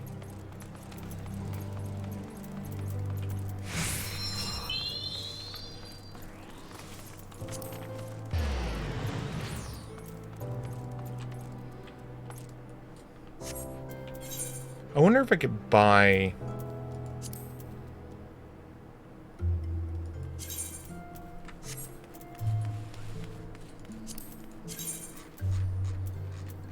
Before I do this, hold on. I wonder if I have the marks to buy.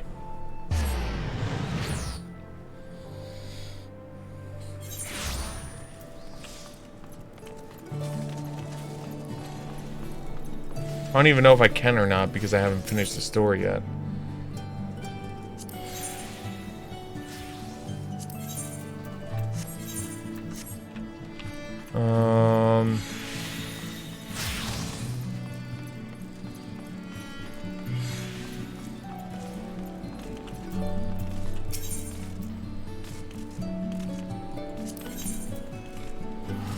$495.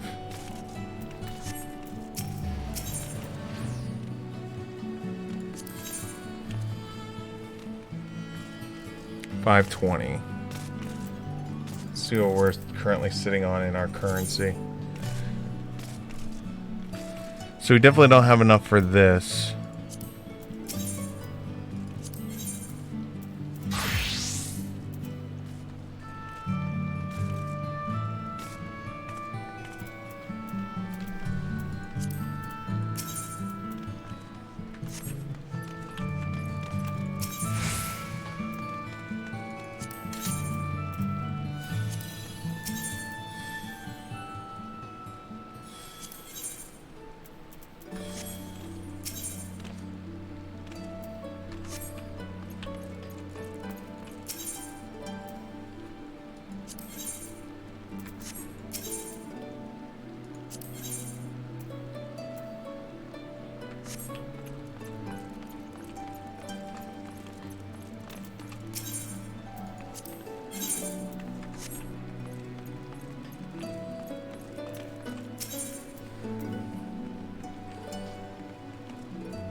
These are 100 each.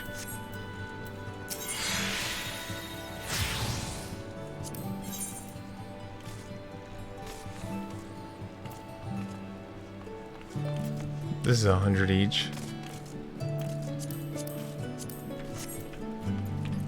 So I'm guessing they don't have a Poetics 80 yet.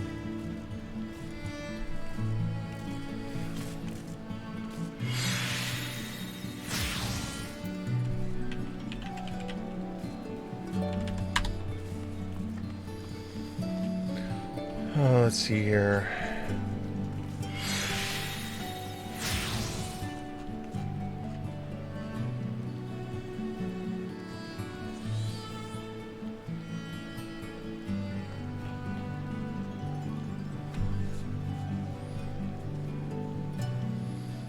Yeah, this is only for level 50, 60, and 70. So yeah, this is not going to help me. So we have enough to buy one piece of gear that's not a chest with these. So we do the hand.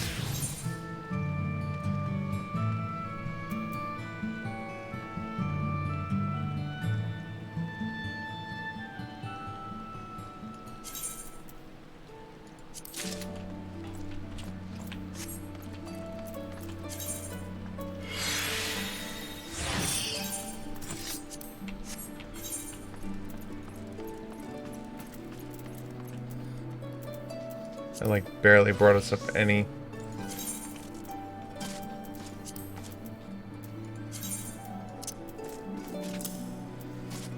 Gotta make sure we save those. Actually, we went from 473 to 479, so that actually was a decent chuck. Alright, let's teleport.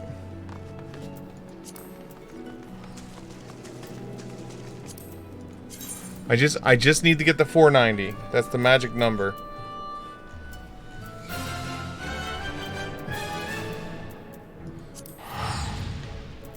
Magic number 490.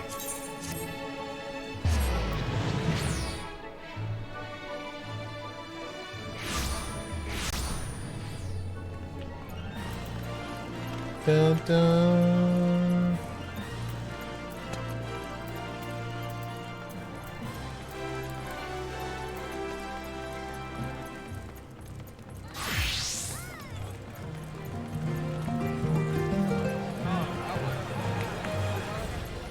Naked people. So our really weak stuff is we have definitely we have to replace the chest.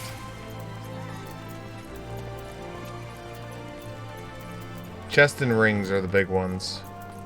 Basically all the secondary slotted stuff. Because those are all 450s.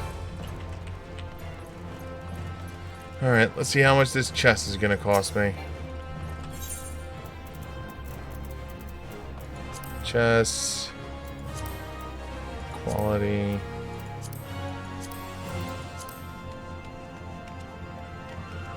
No, we do it this way, right? Yeah.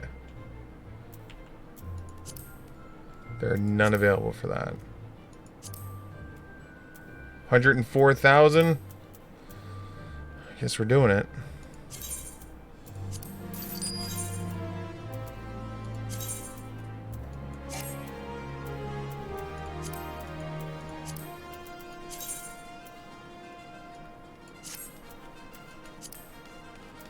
$485. All right, now we go to rings. Go back to intellect. 80,000 each.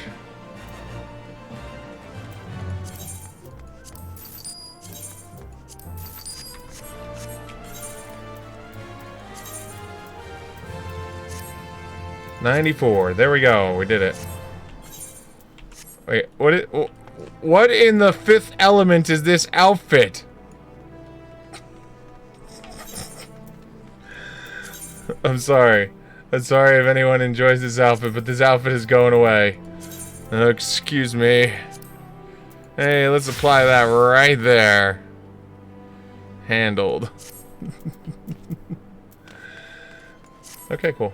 Duty finder, Paligan, join.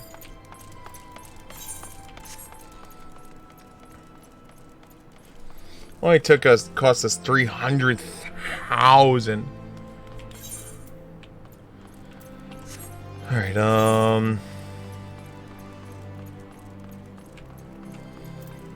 let's go into our armory chest. Let's go into our rings. Let's go over here.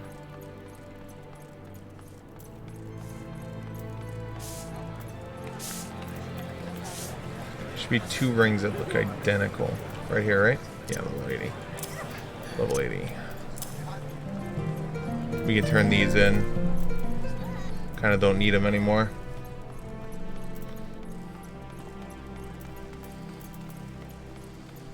And this we can turn into the things so we don't have a chance of that screwing up. Oh, we gotta grab the chest too. The chest needs to go into the glamour. There it is.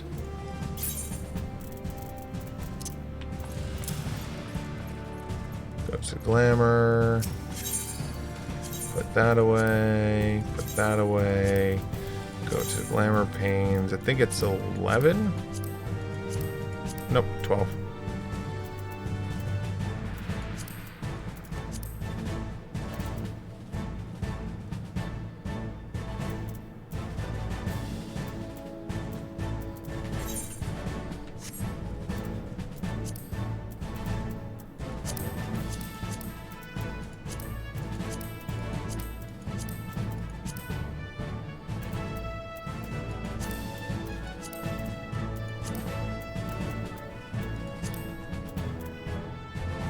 Are they not in there? Am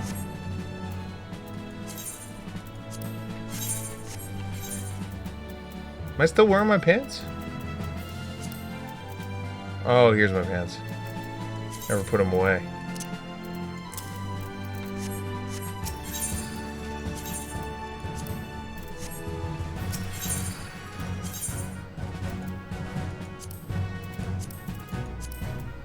There we go.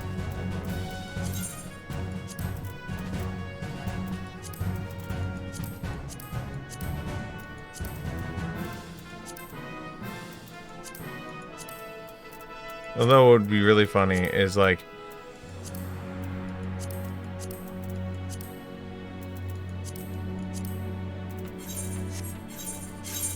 okay, so we got those done.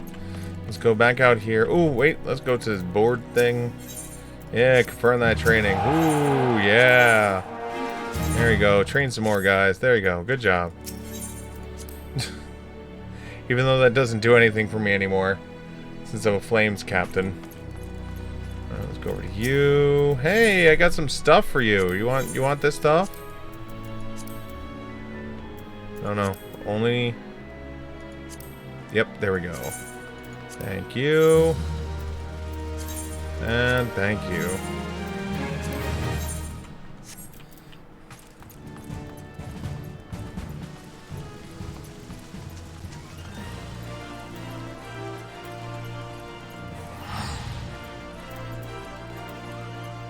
Seven-minute average wait. All right.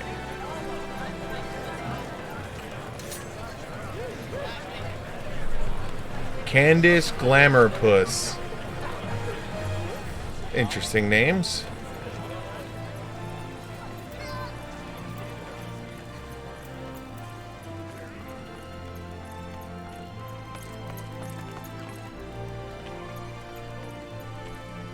Alright, we'll go back down to the airship landing in case that's where I have to be for the quest. Do-do-do-do-do-do. Alright.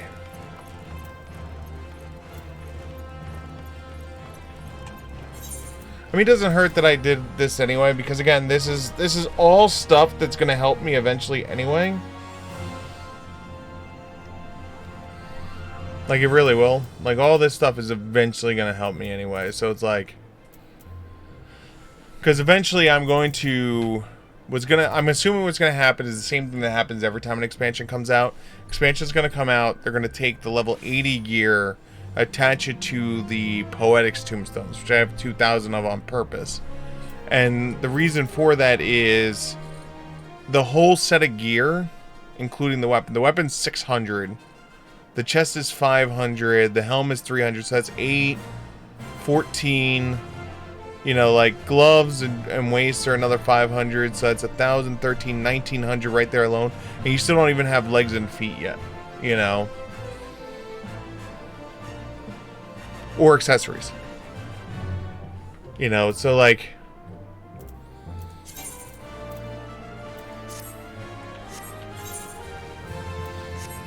But what usually they wind up doing also is all these tokens will convert into Poetics. So like this right here, I'll turn into like 200 and some odd to Poetics, which is basically a this will wind up being a one item right here. Yeah, see, this currency is no longer valid for a limited time. Certain NPCs will be able to exchange it for valid currency. So if like you have this, it'll do like a 1-to-1 ratio into one of the other currencies.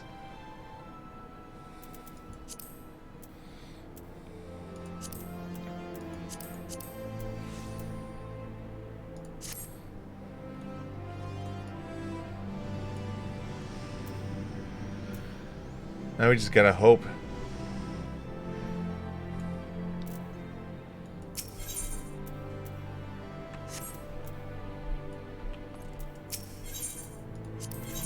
I don't know who I would, like...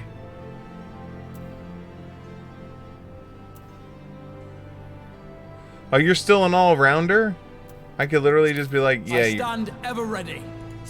My turn! I stand ever ready. Wow, you are like the greatest cheat character ever. I It's like, stand ever ready. oh yeah, I want you to, like, you could do everything, you know?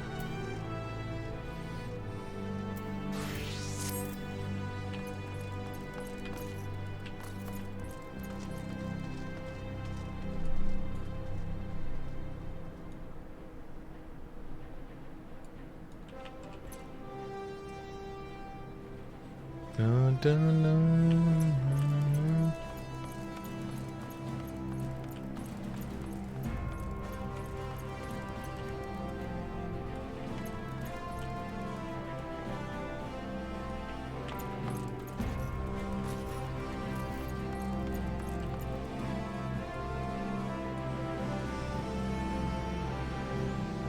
Oh, those are actually horns. I thought that was her hair. It's like, wow, that's an interesting hairdo. That is truly an interesting hairdo you have there, ma'am.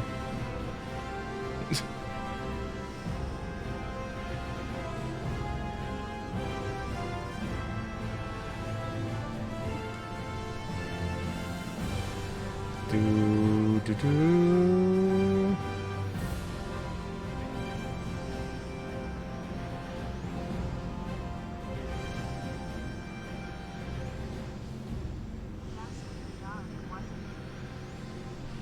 Oh, man.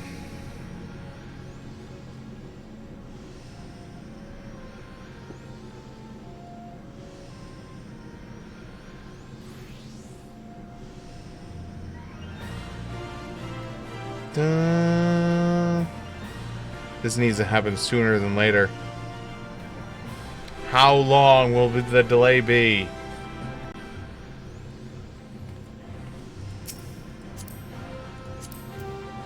Level 80 summoner. Holy shit. What if you just bought all this 510 gear, or if you actually crafted it? Oh god, you have materia? Holy shit. You're materiaed out of your mind. You're a lunatic.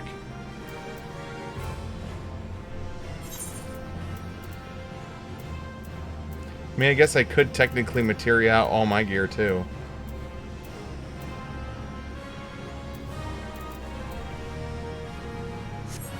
I mean, I am sitting on, what, a whole bunch of these damn things I've done nothing with. They're just chilling.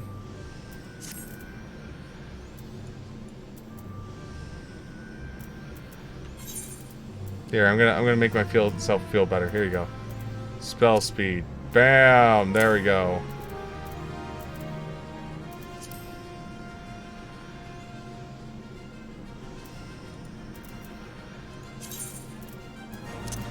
Move that there, and then we do that.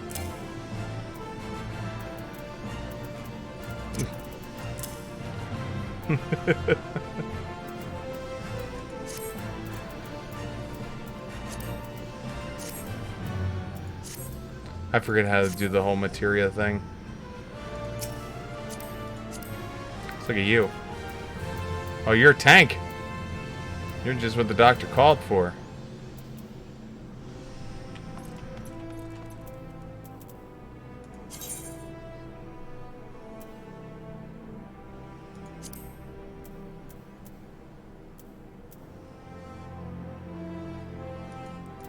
I'm the only one in, like, patchwork gear that I just threw together. It's just like, yep, there we go. That's 490. That's what you wanted, right? 490. I'm helping. Oh, there's a healer. Wait, are you the healer? That'd be funny as shit. No, you're a summoner. So you're not a healer. So we need a tank. Right here. Look, it's a tank right there. Oh, never mind. We got our people.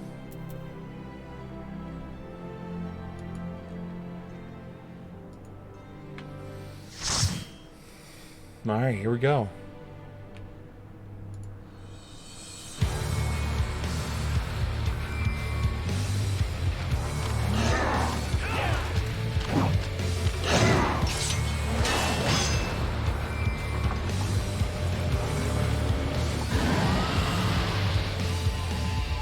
Oh yeah, Tiamat. Get some. Ashian vermin, you shall torment my children no longer!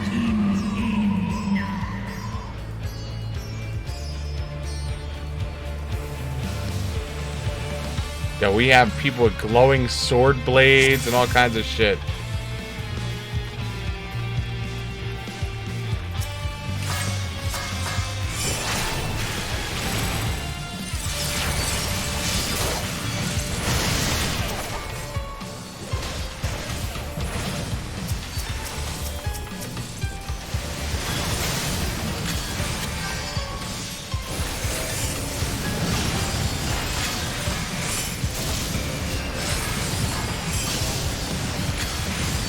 Oh my god, so much explosions!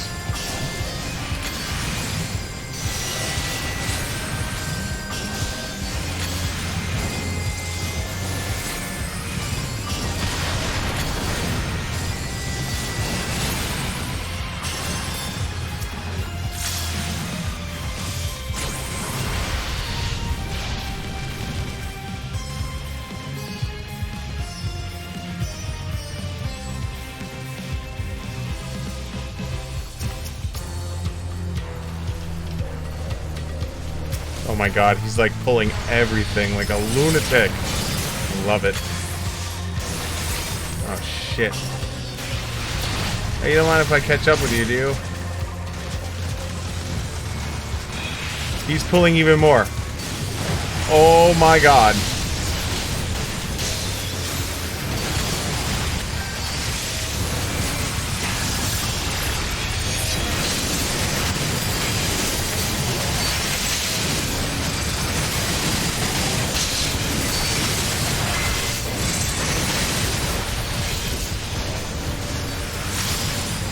Holy shit.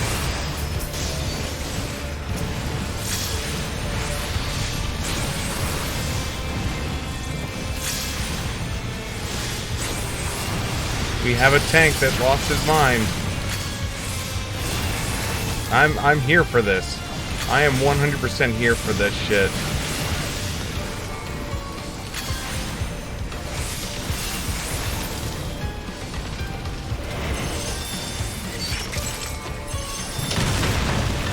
Yo, the kobolds brought a cannon so we can get through.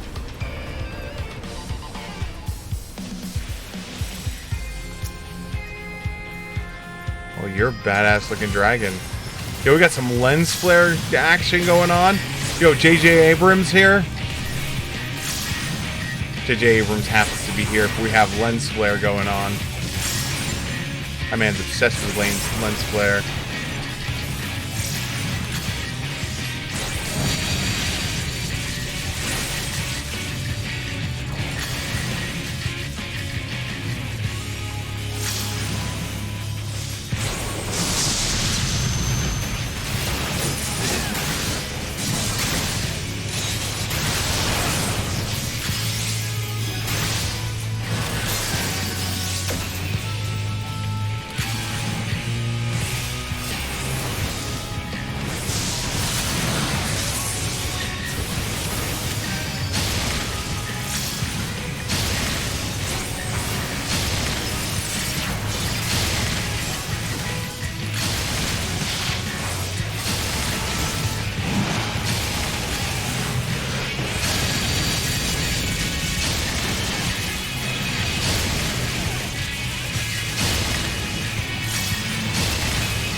Don't worry, healer, I'll heal myself.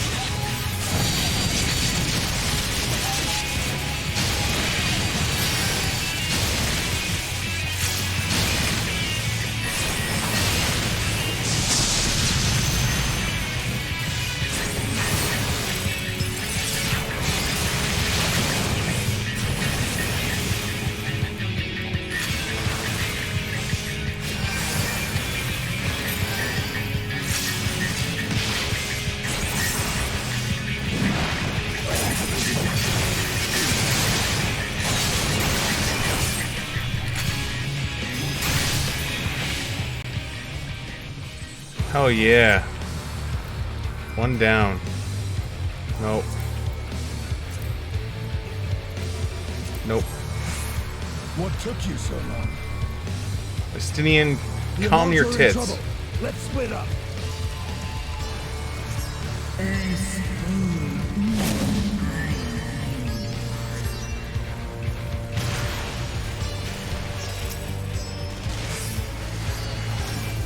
Like honestly, Estinian, calm your tits.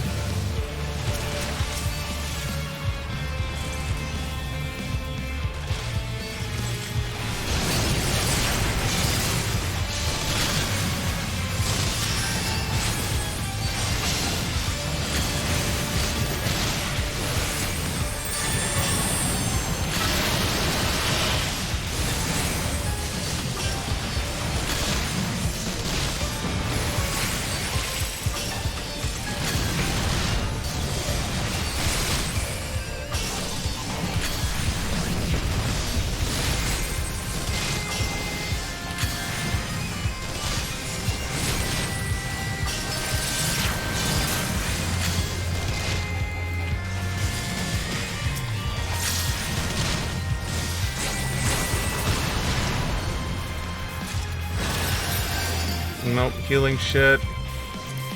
More tank shit. This has been the story of this entire expansion for me.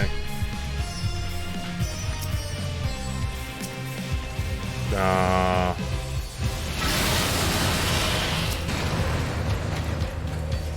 don't know if that was friend or foe, but I think it was friend because it was blue.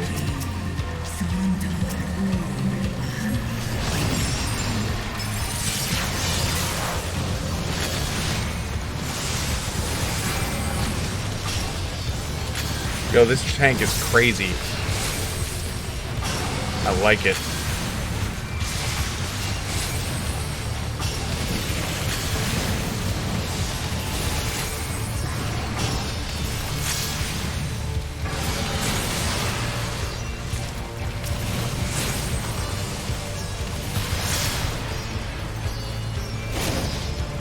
Conjurer, no. Lancer Dragoon, no.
Here, have some holy, bitch.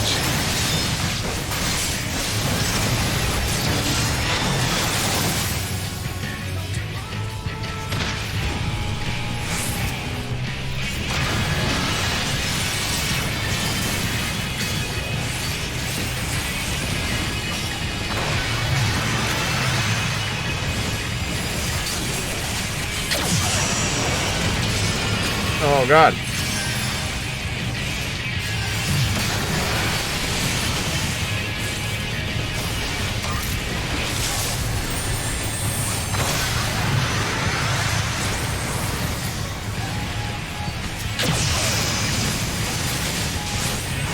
This is some epic level shit right here, because you have to watch like missiles from all areas, beams from all areas.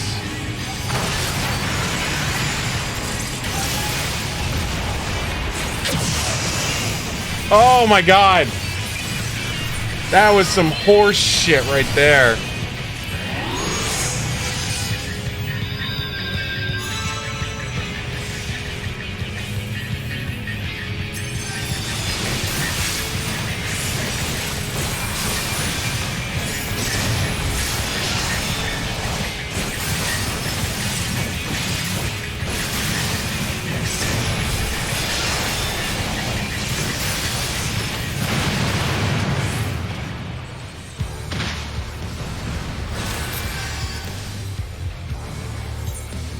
.505 head. Nope. 505 earring. Nope. All things we have 510s in.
They grabbed all the dragons, but I didn't grab a dragon.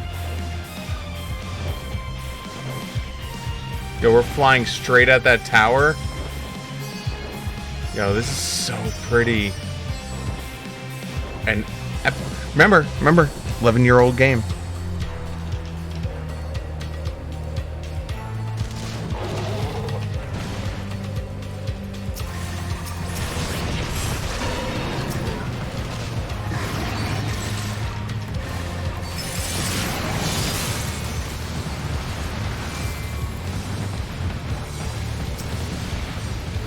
Oh god, it's Lunar Bahamut.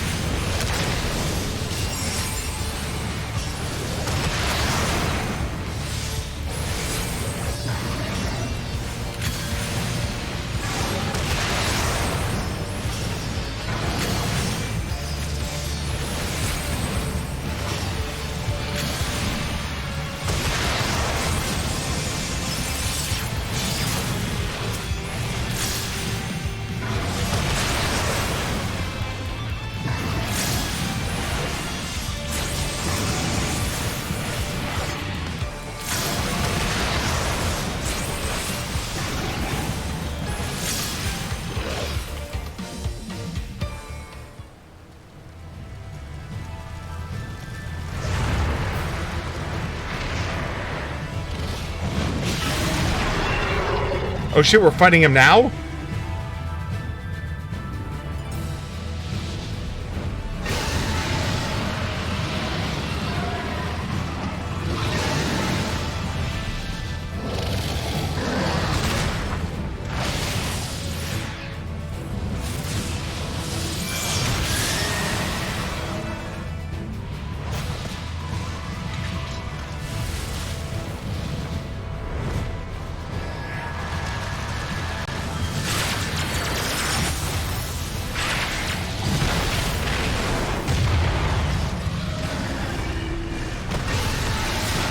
Oh god, Tiamat took some hits.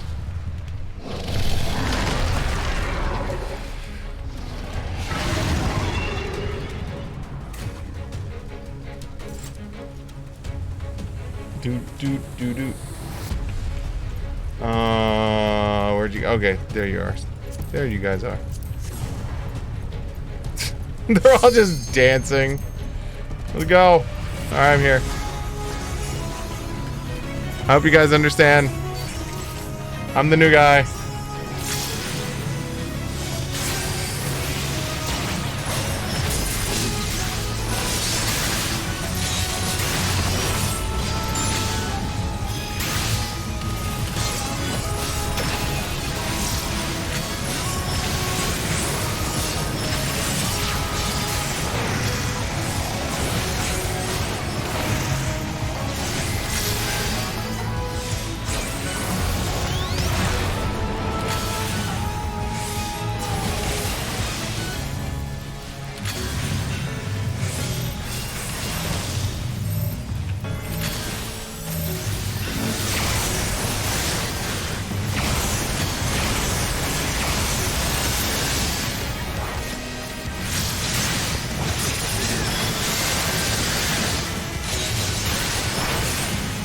How about some flare this time?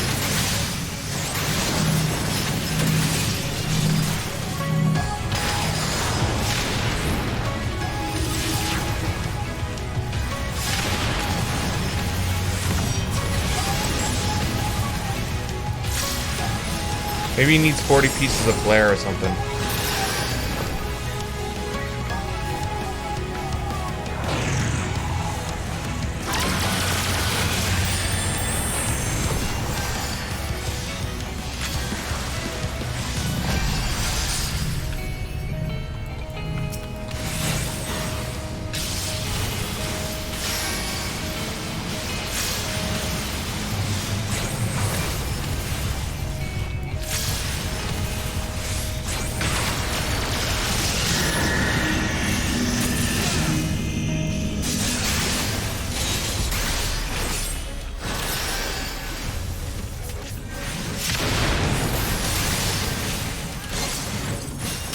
I'm gonna nerf 40 pieces of flare, bitch. Shit. Alright, we rebalanced ourselves.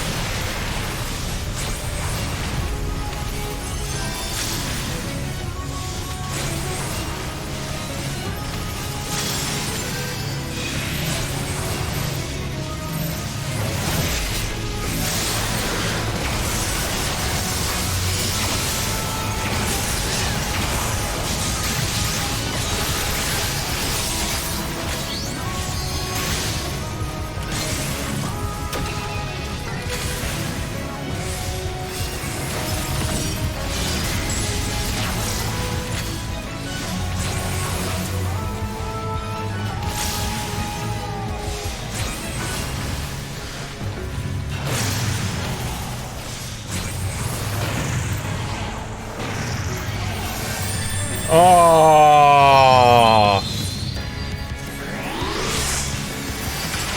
Oh.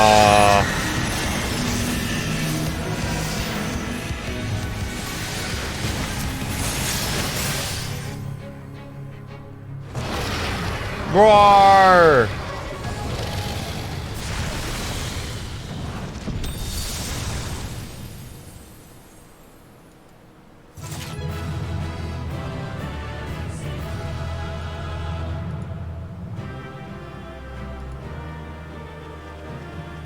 My buddies ran up. It was like they were there the whole time. Where's the thingy so I can... Alright, pass. And healer. And then we'll cheer.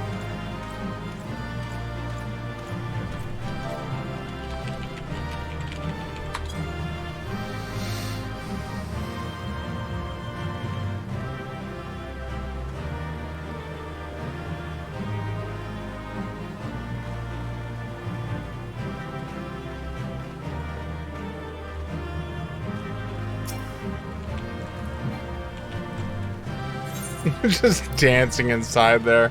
What's wrong with people? Well, I mean, I know what's wrong with people, but...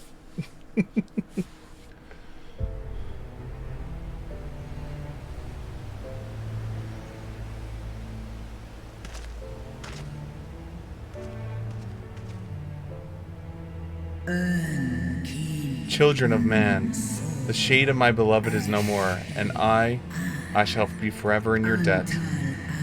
By your deeds are we set free, and free we shall remain, as long as I draw breath. Never again shall the dragon of Mercedia hearken to the lies of Ascians. This I vow. Approving nod. Approving nod.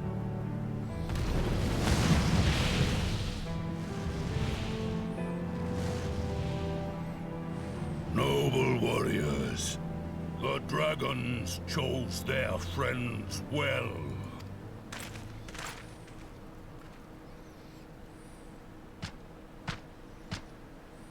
Long have our peoples waged war, but no more. Nice. Your fallen lie beside our own. By our words and deeds shall we honor their sacrifice.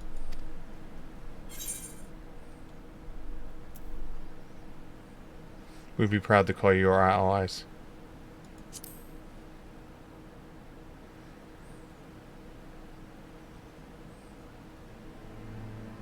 The enemy of our enemy is our friend. And you have proven yourselves worthy of our trust. It is the Garleans who are deserving of our fury. Good. I shall see that my brethren learn the truth of this day, and rally as many as possible to the cause, till we meet again.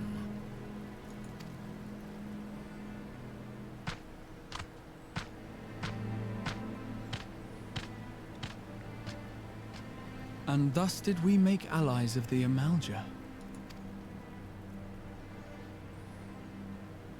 It would certainly seem that way. The Sultana will be pleased. Let's go and give her the good news, shall we? Hell yeah, we should.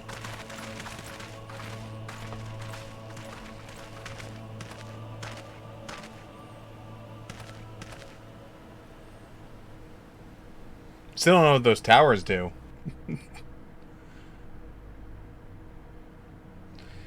Sometime earlier inside the Palatine Tower. So this is inside that tower.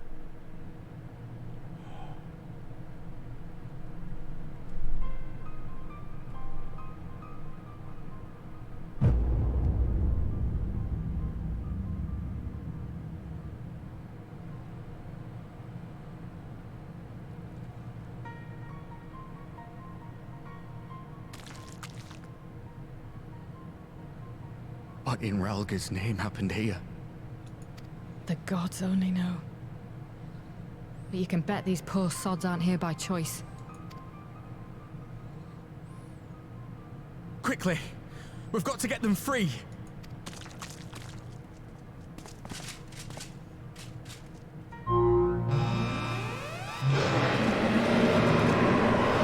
Get back!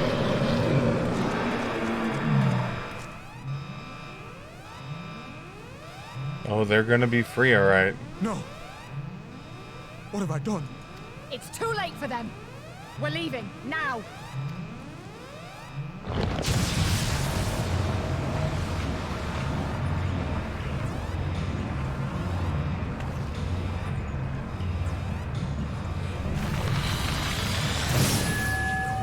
Wait, are we about to play as her?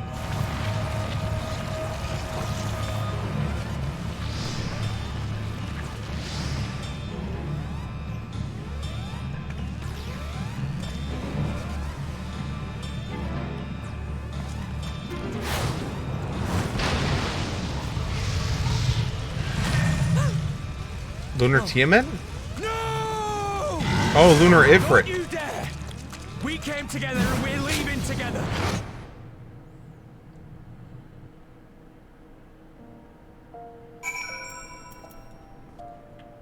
Oh shit. All be too much hope that we'd seen our last of Fandel.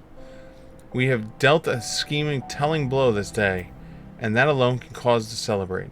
And celebrate I will, when we have received word of Arvin's safe return. Oh, God.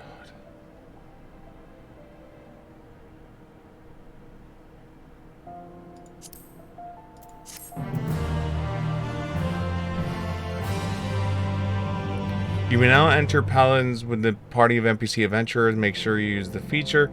Open the Trust interface and locate it in the duty in the main menu. So now this is the alright, so this is the ending of 5.5 right here.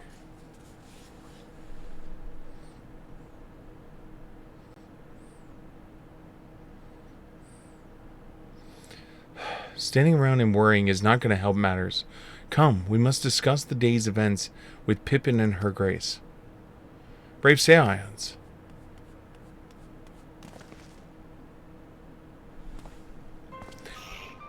Would that I would treat the heroes welcome, but I bear urgent news from the professor. Your Grace, whatever is the matter? As our troops withdrew from the... They came upon 2 scouts sent in a nearby tower. I have yet to hear the full recount, but it seems that one of them, your friend, I believe, has been wounded and was dragged there away by the other. Oh no. I must go. Forgive me, Your Grace.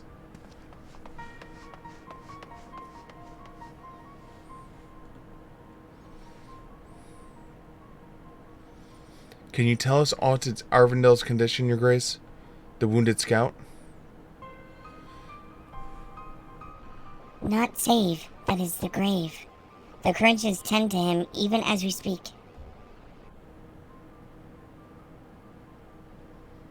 The infirmary must be inundated with the wounded. If all of us go, we'll only get underfoot. Siegfried and Stinian, would you mind going after Alphanod? He may need some support from someone other than me. Bullshit?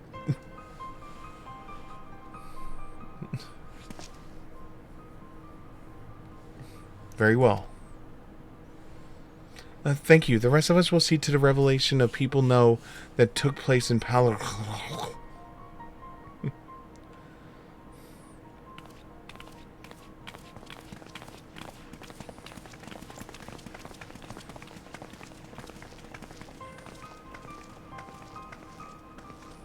Come on, then. Quest accepted!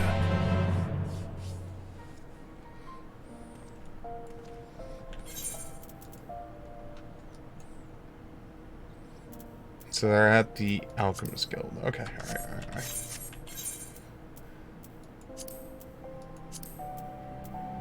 Alright, we're gonna do a little bit of cheating. We're gonna go here. It's faster. And then we're gonna teleport from there to the Alchemist Guild. And then we're gonna run over. All in the name of speed.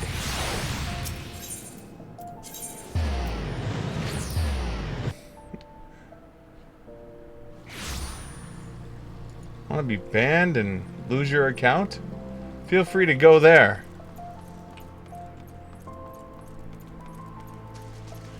Oh.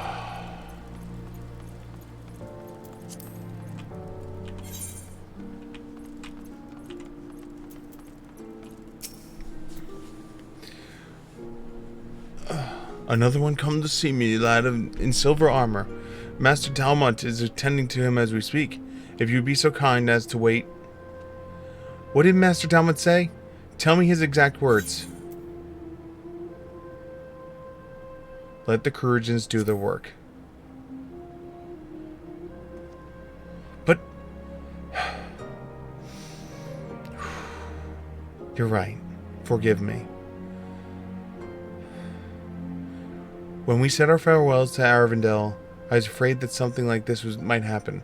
But now that it has, all we can do is wait.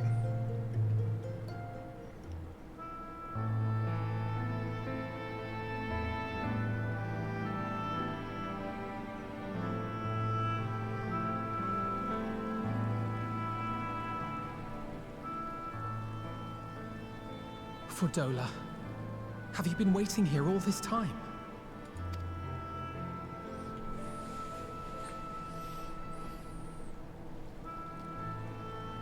That's twice he's saved her.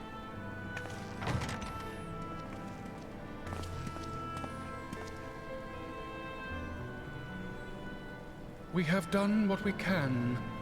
The rest is up to him. May we see him? I do not think that wise. You must let him sleep.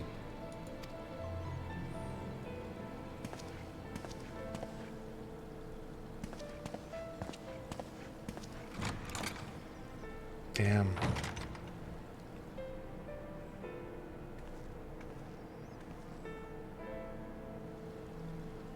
Thank you for bringing him back. He owes you his life.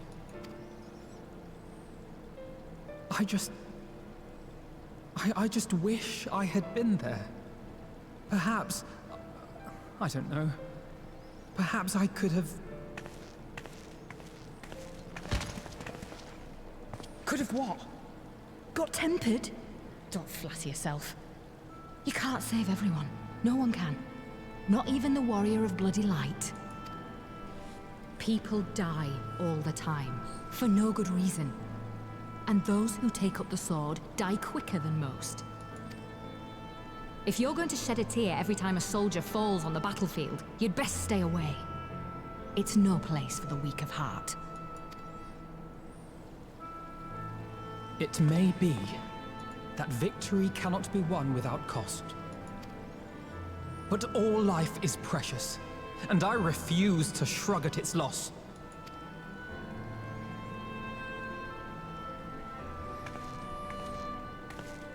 All life is precious! You need to grow up, little man. Before your sparkling ideals get everyone killed.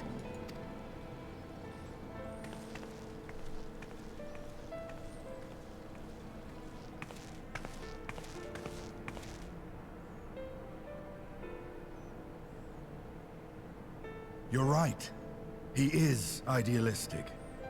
But the world has more than its fair share of realists, like you and me.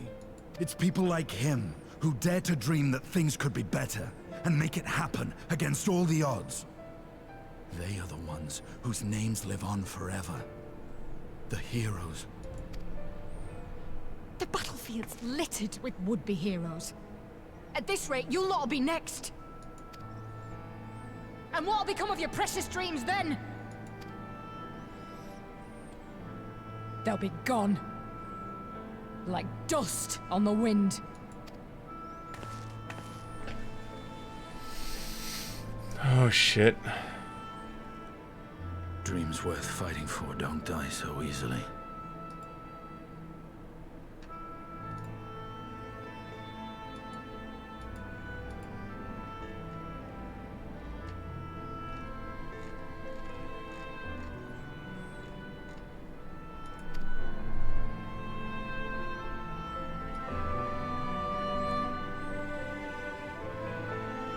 Do-do-do.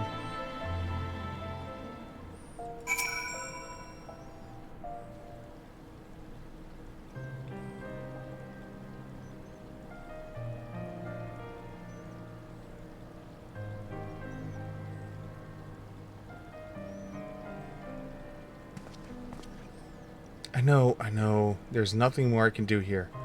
Come, let us rejoin the others. Her Grace invites the Scions of the Seventh Dawn to join her in the Fragrance Chamber. Your comrades have already arrived. Will the three of you be joining them? We will.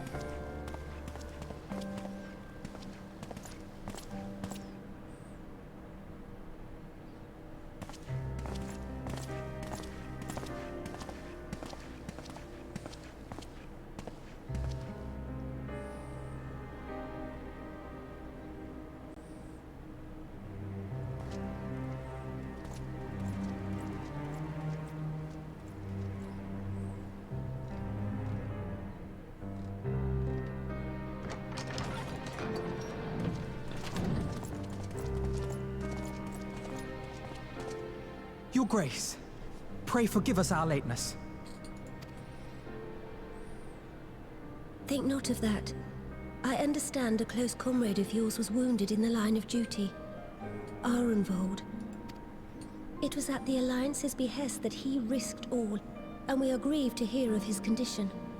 Rest assured, he will receive the finest care our chirurgeons can provide. On that you have my word. Now, we would share with you the findings of the mission. And what the hell's going on in that chamber? Pray relate to our guests the details of Fordola's account. Pippin. Room. Monsters. Roar.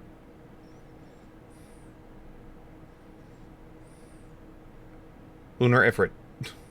First Bahamut, now Ifrit. Or Lunar Ifrit, as Fandaniel would doubtless have it.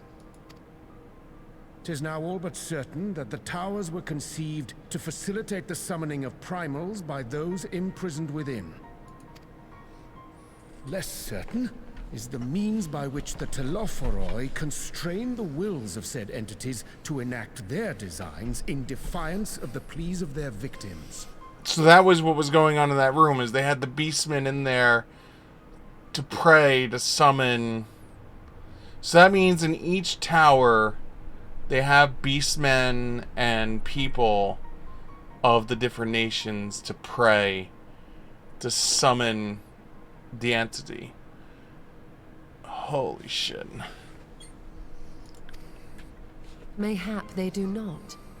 If mere proximity to the towers is enough to make loyal servants of the Empire's mortal enemies, it stands to reason that the same is true for those held captive. They invoke their gods for the good of Garlemald, and in their disturbed state of mind, summon a primal whose form reflects their own alteration. Makes sense. It all begins to make sense. Upon closer inspection, I realized that the towers bear a striking resemblance to a much larger structure which Urianger and I observed from afar during our visit to the Imperial capital. Assuming it too is capable of tempering those in its immediate vicinity, it would go some way to explain the swiftness with which the Telophoroi managed to rally so many Imperials to their cause. Telophoroi. While the situation in Garlemald is indeed troubling, I fear we have more immediate concerns.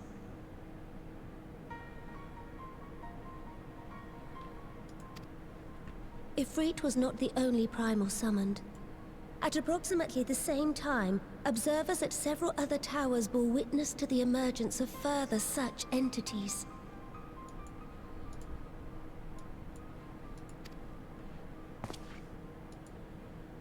Oh, shit. For a blessing, none appear to wield aught approaching the destructive power of Bahamut, and the Grand Companies are moving to deal with the threat even as we speak. Oh, God. You need to only tell me where they are, Your Grace. Grand Companies, Your Grace. Is it wise? No. I'm offering my services. If you're going to send your men, you're going to send your men, but I'm going to. Though we are aware that the task will not be easy, we would call upon the Scions only as a last resort. Pray, conserve your strength for now. Are you f***ing dumb? We're like the only individuals in town that like have the echo, so we can't be tempered. Well, I guess me. Most of the Scions don't have that power. Okay, so me. Just send me. After all, it was not so very long ago that you rid us of Bahamut. On which note, I am pleased to report that our talks with the Amalja have reached an agreeable conclusion. They have pledged their full support to our cause. So that's 2 beast tribes on board now. It is our hope that this historic agreement will encourage other tribes to join us at the negotiating table. And I know that I speak for all of the Allied leaders when I say that we will welcome them with open arms at such time as they do. Of course, this was only made possible by the feats of heroism performed at Paglfan. Moreover, we shall not allow the sacrifices of those fallen in battle to have been made in vain. As hope leads to victory, shall victory lead to a new dawn for Eorzea. May these words ever be our guide, Your Grace.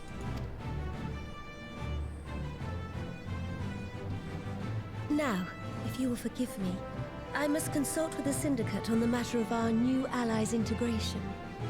Till next we meet, my friends, I bid you safe travels and blessed respite. Alright.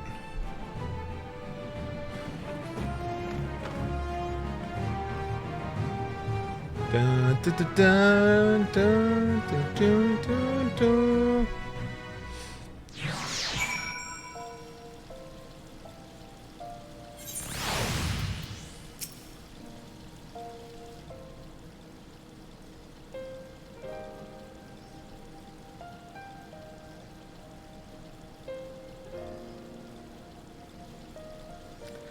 Right then. Unless any has objections, I think it's about time we return to the Rising Stones. It's almost as if this patch is almost over, and we have to wait until the next patch is to come out. And that includes you, Alphanod. Arvel is good hands here. You could wait a whole patch to find out how he's doing. Of course. He was doubtless mocked me in my pacing at the infirmary. Let us retire then, that we might regain our strength and regardless of our coming challenges. If all are in agreement, then I shall let Krill know to express us. A hot bath and a hearty meal should be beyond arranging with the time available.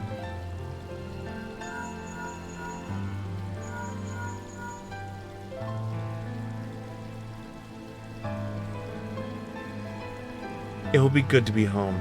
I have some thinking to do.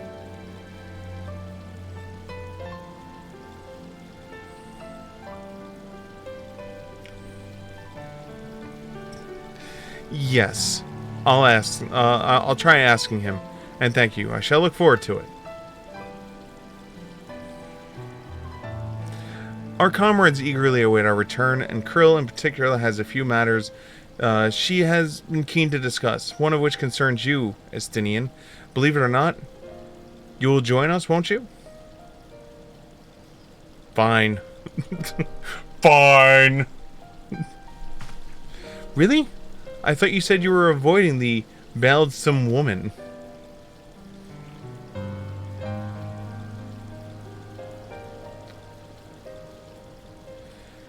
If I refused, she would only pursue me. It's true. Let's get this over with, shall we?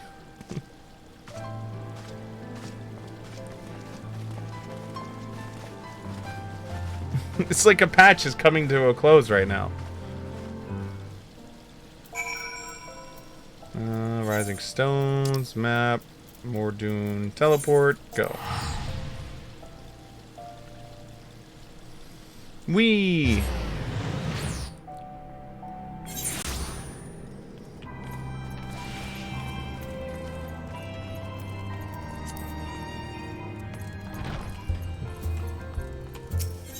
Into the rising stones.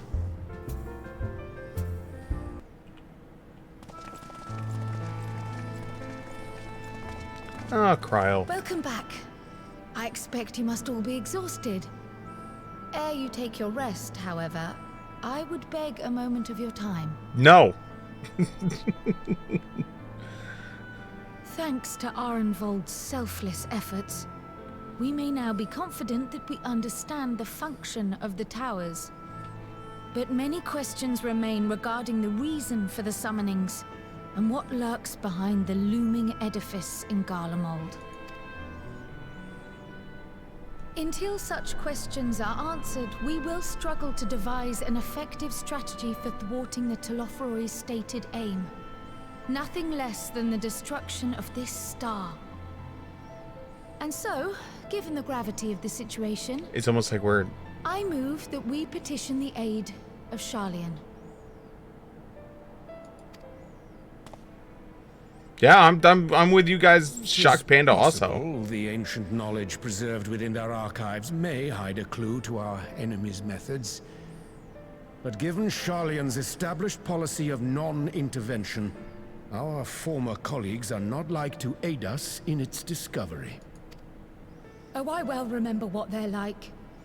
The Forum's barefaced refusal to assist you in the days prior to the calamity must rank as Sharlayan's most shameful act since the Exodus. But were the final days to be reenacted, it would spell doom for us all. Surely even they cannot turn a blind eye to that. You wanna bet? I trust we are all of the same mind on this matter. Urgent as it seemed, I took the liberty of petitioning the Alliance for leave to act as Eorzea's emissary, and have since received their blessing. I presume your role as a student of Baldessian will carry some weight with the Forum? One can but hope. If truth be told, our organization has been a shadow of its former self ever since the disappearance of the Isle of Val. But the name does still retain some degree of prestige. I only pray it will be enough. If there are no objections, I shall depart for Sharlayan at once. But before I do, I should also mention the other matter to which I would devote some time during my stay. Uh-oh. What? After hearing what transpired in the first, I began to question the true nature of Hydaelyn's blessing. A topic I have discussed at some length with Y'shtola. We were wondering, when was the last time Hydaelyn spoke to you directly? Oh, it has been a while. When was the last time? The last time she spoke to us was when we were fighting Ultima Weapon and she shielded us from the blast. And that was literally the last time.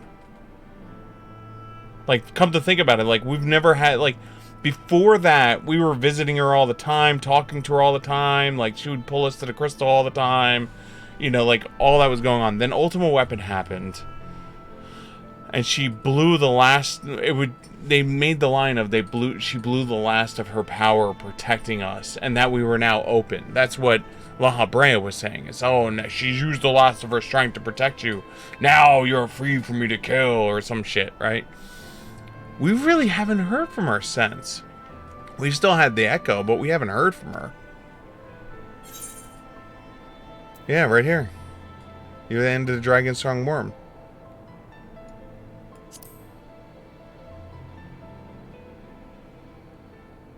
When you regained her blessing, was it not? But never since. Yep.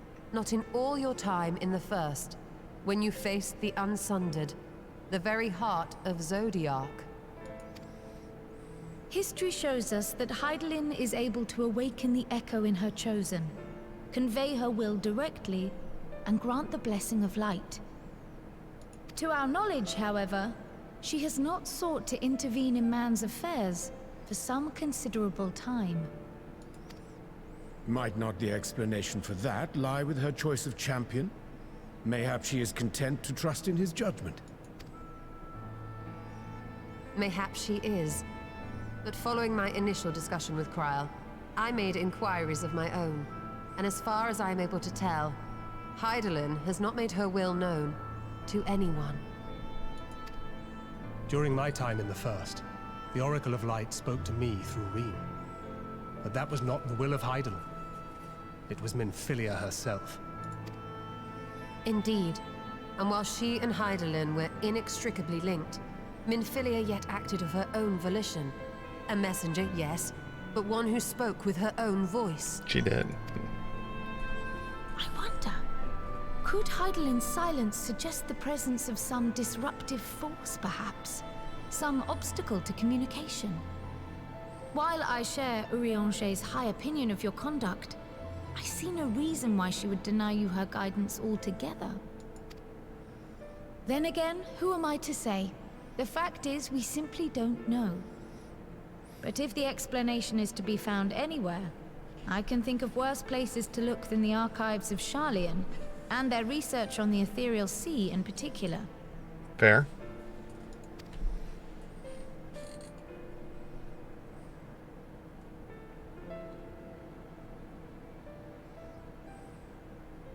Resolved though I am to go, believe me when I say that I take no pleasure in the thought of leaving you a member short.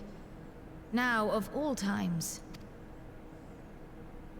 Estinian, we stand on the eve of a struggle that will decide the fate of this star.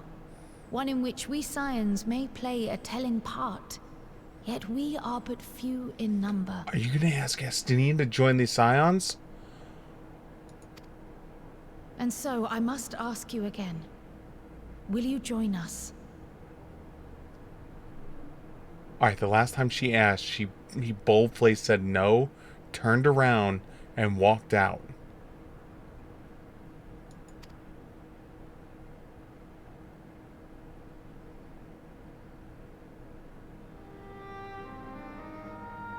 You see the world the way you want it to be. I see the world the way it is. You are idealistic to a fault. But I know you would never turn your back on those in need. Never close your eyes to their suffering. And somehow, your deeds lend truth to your words, giving the lie to my doubts in so doing. I have seen others draw strength from your belief.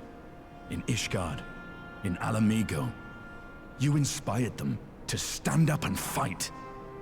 To win, no less. And even when you lost those you held dear, you carried their spirit with you and made their memory your guiding light. The burden of so many hopes and dreams would be too heavy for most to bear. But you bear it willingly. As you have shown me, some dreams are too important to let go. Oh God, is he joining? If you have need of my strength, it's yours. After all you've done, how could I refuse? Nice. Thank you, Estinian. Whatever challenges await us, I shall not falter. You have my word.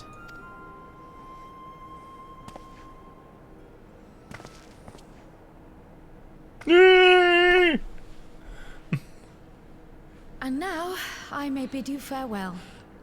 Safe in the knowledge that all is as it should be.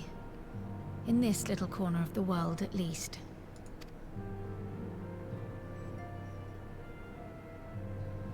You will be sorely missed. Tread warily in Sharlayan, and do try not to let the Forum embroil you in their politics. A forlorn hope, I know, given the individuals involved. I shall do my very best. Farewell.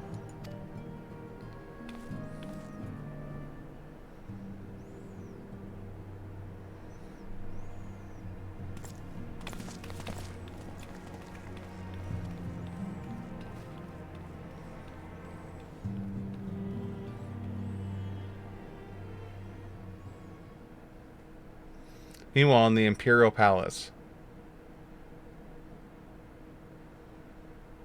Oh god, what's been happening?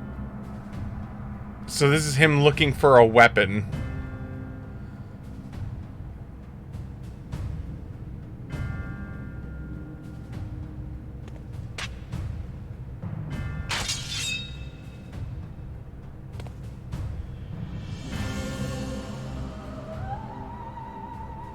Well, does this one meet with your approval?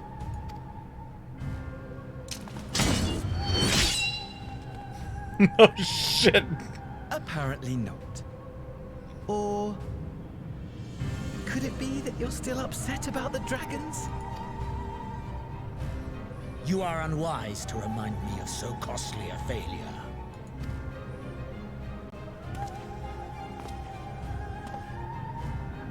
It will not affect our plans, I trust. Oh, hardly at all. Though, admittedly, the chances of us being able to procure any more Mericidian dragons are rather slimmer following Tiamat's reappearance. Oh, but the seeds have been sown, my lord. We have only to wait for them to quicken. Speaking of preparations, is it safe to assume that you will be ready to control you-know-what? The hour draws nigh. This nation, forged for Ascian ends, will finally prove its worth. A mighty empire, now no more than an instrument of this star's destruction. What a pleasure it will be to put it to use.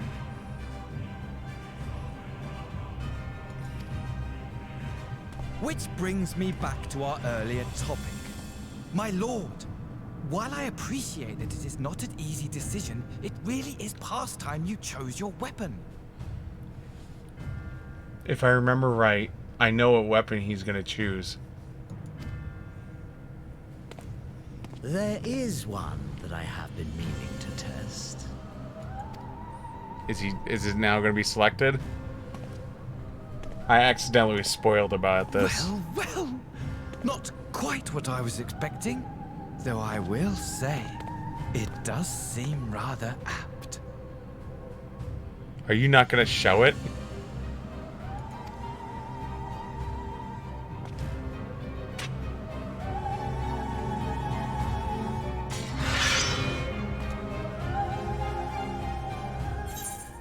No, you're not.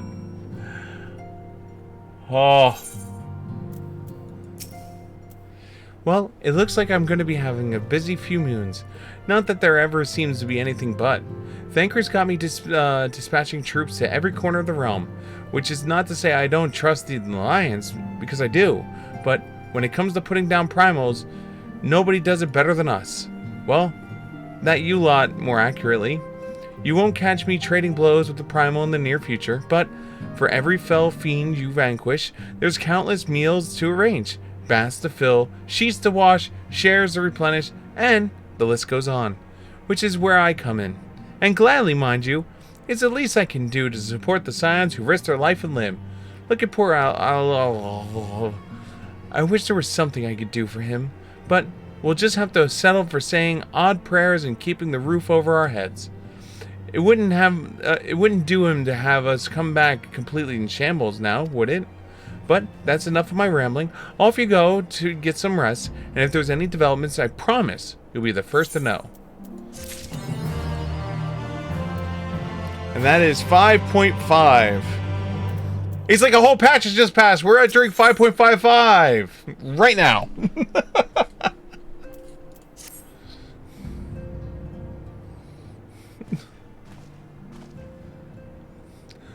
Ah, Siegfried, you're looking well. I take it you've managed to squeeze in some rest. Like it's been a couple of f***ing months, and you just took the f***ing rest you needed. Not like, you know, you were coming in at the butt end of this, and then, you know, it was one f***ing patch into the other, like, within seconds of each other. So, you were able to rest and do some other things, right? I take it you managed to squeeze in some rest, right? Yeah? If you came hoping of tidings from Krill, I'm afraid we're still waiting. But we do have some odd scraps of news to share. Scraps, she says. Lunar prions have been popping up all over the place, but the Alliance has a situation well in hand, thanks to no small part in the Honorary Boulder and the others.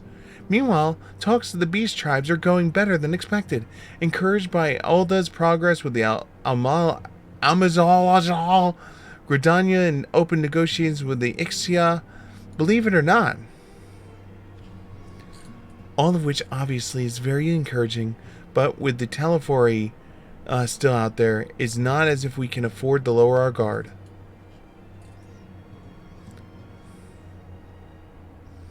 Tell me we're going to see his weapon. Because the worst part is I already know what it is.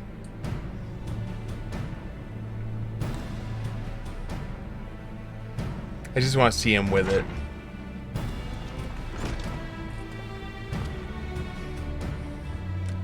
Begging your pardon, but I've come bearing invitations from the Alliance. A council meeting is due to be held in Almigo, and your attendance is humbly requested.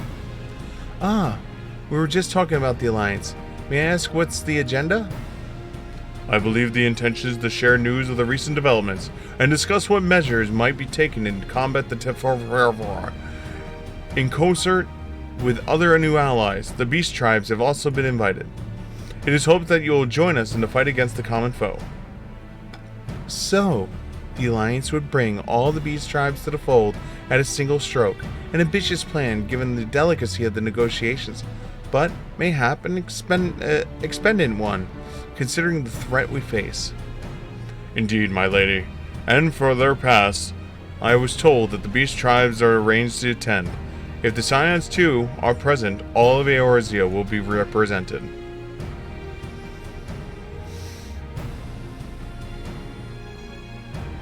To arrange such a meeting must have been quite an undertaking, not only diplomatically but practically.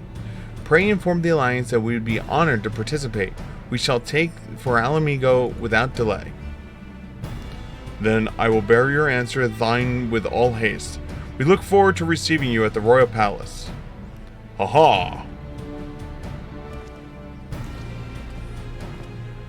Ha-ha! Well then, now that's accepted the invitation. Who exactly is going to attend? I move that Yastola lead the contingent. Given how long you have been working with the End Summoning, it's only right that you be present for what promises to be a historic moment. I think we've all played our parts in this little endeavor, don't you, Siegfried? Approving yes. All right. Rightly claim a seat. I do quite agree. But, do your leave, I believe I shall remain here and lend what assistance I can to the coordination of our defensive efforts. I'm not killing either. Emmerich will be there, and I'd rather not be interrogated. Very well then. While those in mind to hold the fort and get on with the holding it, I suggest the rest of us make to Almigo, shall we? It is true. Emmerich would, like, so just be like, where the f*** have you been? What the f*** have you been doing? I've called for you. Why are you part of the f***ing Scions? You're supposed to be here with me. He'd be so based. So based.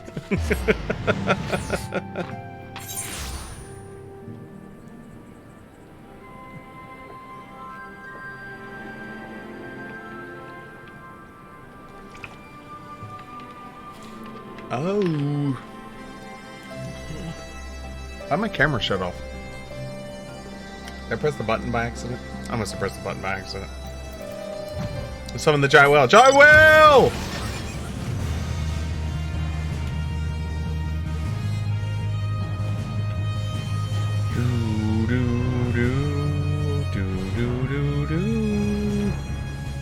Oh, there you are. Oh, we have been expecting you. While some few guests have yet to arrive, the Alliance leaders are all present. Shall you show you in? Nah. I decided I'm going to just stay outside the entire time. Holy shit.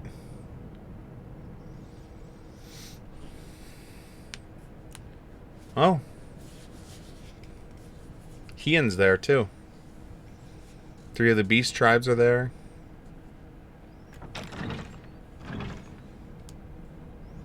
Who's coming in? Who's the last edition? Aww.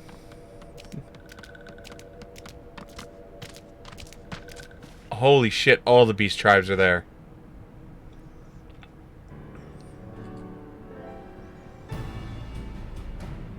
Esteemed guests, you honor us with your presence. As there is much to discuss, let us begin.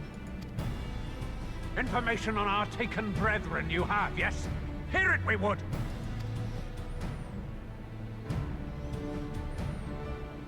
Big machine summoning things. Roar! Beyond forgiveness these featherless ones are! With rivers of blood shall they pay.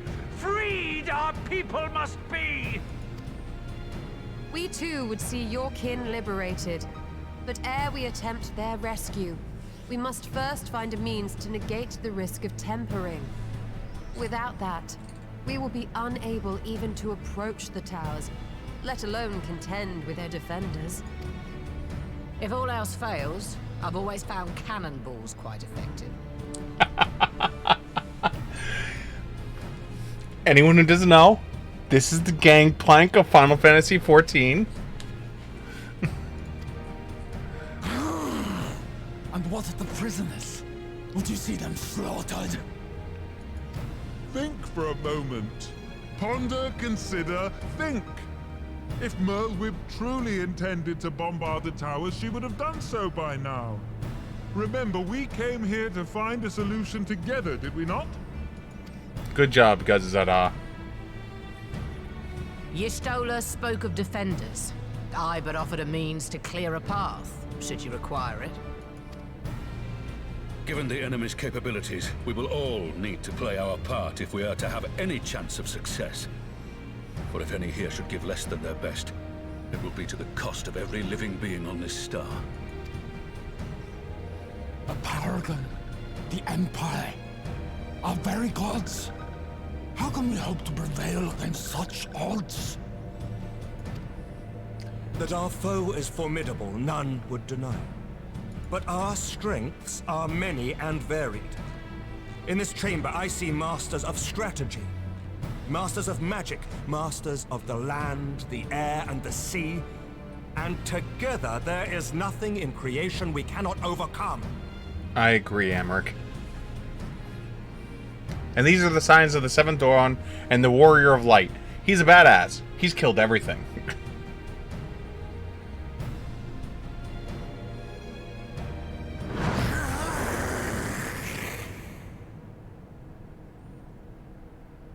What? I beg your pardon? Alright, Amric. We're on the same page there, brother.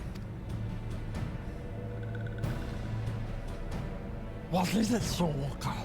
Do not express your passion thus. A little tricky without gills, perhaps? Suffice it to say, I am proud to be counted amongst Eorzea's finest. We Sahagin will play our part. Yo, I can feel the spittle of that voice actor all over my face. Just hearing all those S's and everything, I just feel the mist of spray and particles just like smashing into my face. We kobolds have not forgotten the crimes the Overdwellers committed against us in the past. But today we look to the future as allies united in purpose.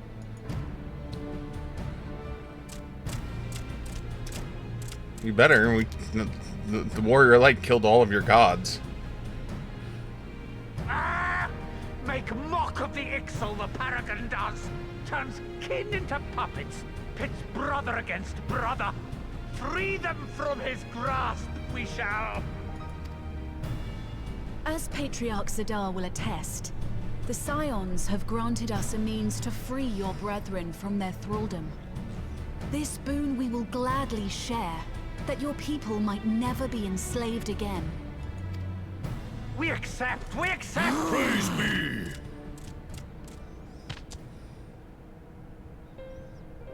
I feel like I'm watching Power Rangers right now, and these are all the bad guys that were summoned by freaking, what's her name? And, like, here's all the Power Rangers, and we're all, like, sitting there chilling. It's taken a while, but I do believe we might be one step closer to a world without primals. Would that Minfilia were here to see it. And, like, it's after the fact it's just, like, they're bad guys anonymous. They're like, we didn't really want to be bad guys. We were being tempered by her. So, like, if you're going to free us, great. We still have a long way to go, and we're going to need a lot more porksies. But we're moving in the right direction.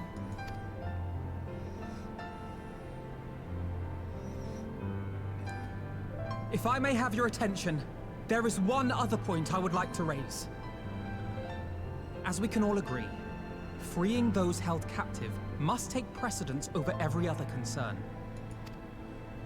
But experience has taught us that none save those with the capacity to resist tempering can hope to enter the towers unscathed. And even once inside, a still greater threat may yet await them, that which we call a primal. Needless to say, if we are to succeed, engaging with such foes can only ever be considered a last resort. And so I move that we seek to prevent them from being summoned in the first place. Yes! Both prayer and ether are needed for the ritual. Should either one be denied, the summoning would fail. Indeed. And so we must endeavor to discover the source of the ether on which the process depends. Do so, and it may present a way to halt the summonings, or perhaps even neutralize the towers entirely. A promising proposal. While you are conducting your investigations, however, we will need to remain vigilant, lest the Telophoroi commit further abductions and summon primals ere we have the means to prevent them. To stand a better chance of keeping our enemy at bay, we would do well to coordinate our defensive efforts, sending reinforcements to assist our neighbors when needed. Agreed. We Amalja would have been overwhelmed were it not for our newfound allies. But say the word, and we shall come. Big Bird Guy and I see we are all Insect Boy hasn't talked yet. But what are we to call this proud fellowship of ours? I submit that the honor of naming it should go to the Scion whose brave efforts have done so much to unite Eorzea. What say you, my friend? Wait, I get to name it? Are you gonna give me a list? You give me a list? I would call it the Grand Company, or is it... I would call it... One moment, please. I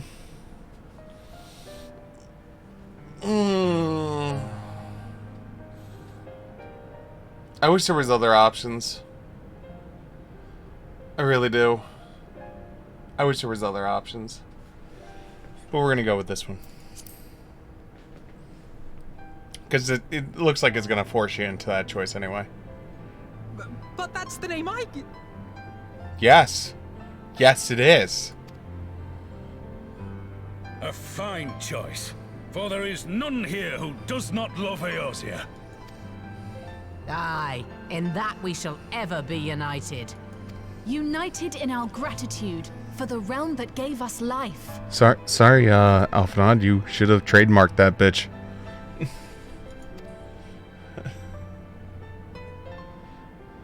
Then let it be recorded that on this day, the Grand Company of Eorzea was born.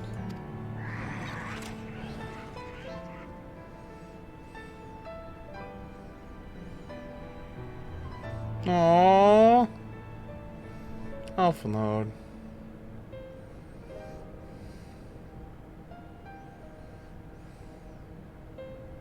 How long have we dreamed of this moment? And now that it's here, Oh, forgive me. Might we speak outside? No. Just tell him no. Just be like, no. No.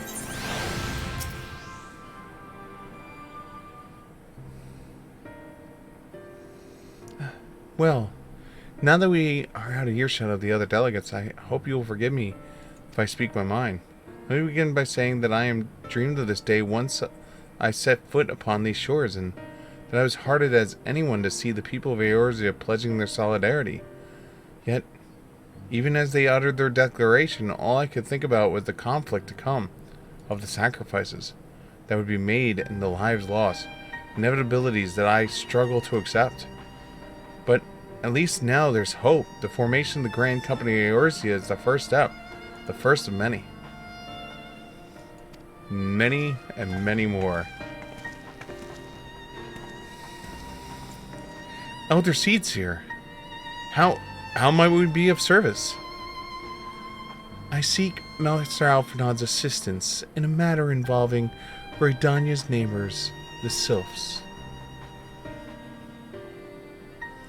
I know that you and yours have a long-kept weathered eye upon the crystal trade, the better to predict the coming of the primals, and so you will be familiar with the Sylphs of Ashcrown Consortium.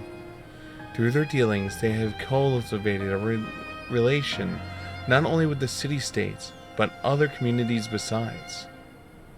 Communities such as the Beast Tribes? Just so. It is our hope that we may make use of the Sylphs' established lines of communication to coordinate the efforts of our new fellowship. Yet, there remain certain practical differences between the Train Consortium and the Grand Company. If the Sylphs are to perform their tasks effectively, they will require the Consul of one versed in the operational aspects of an armed force. An armed force founded with the self-same goal to mine? No less.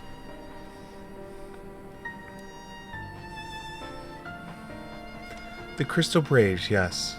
Forgive me, Master Alphinaud. I know that it was a painful chapter in your life, but the experience may have yet made the service of the realm. In my humorous, I plotted the course of the Crystal Braves, which stretched far beyond the Order's initially conception. One intended to pave the way for the founding of what I intended to call the Grand Company of Eorzea. But my plan all came to naught. Built upon a frail foundation of lofty ideals, the Order was doomed from the first collapse under the weight of more worldly interests, and I have no wish to see this endeavor suffer the same fate. Mayhap I ask too much of you? Not at all. You may count upon my assistance. For what little it is worth, by your leave, I shall prepare a report, including a list of recommendations drawing on the lessons I learned from the failures of the Crystal Braves. You have my gratitude, Master Alphinaud, and my trust. When your report is ready, pray share it directly with the Sylphs. With your guidance and your earnest effort to ever do good, goodly souls gathered here today, I have no doubt but that our fellowship shall emerge from the shadows of Telfanoia and flourish. Until next we meet, my friends.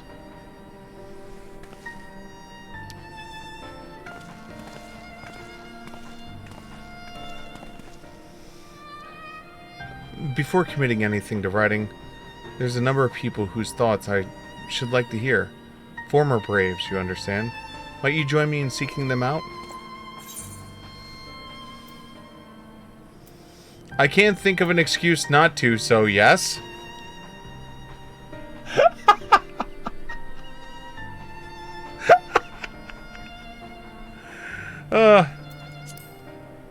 Oh, man. I wish I was playing the dick version of Sig.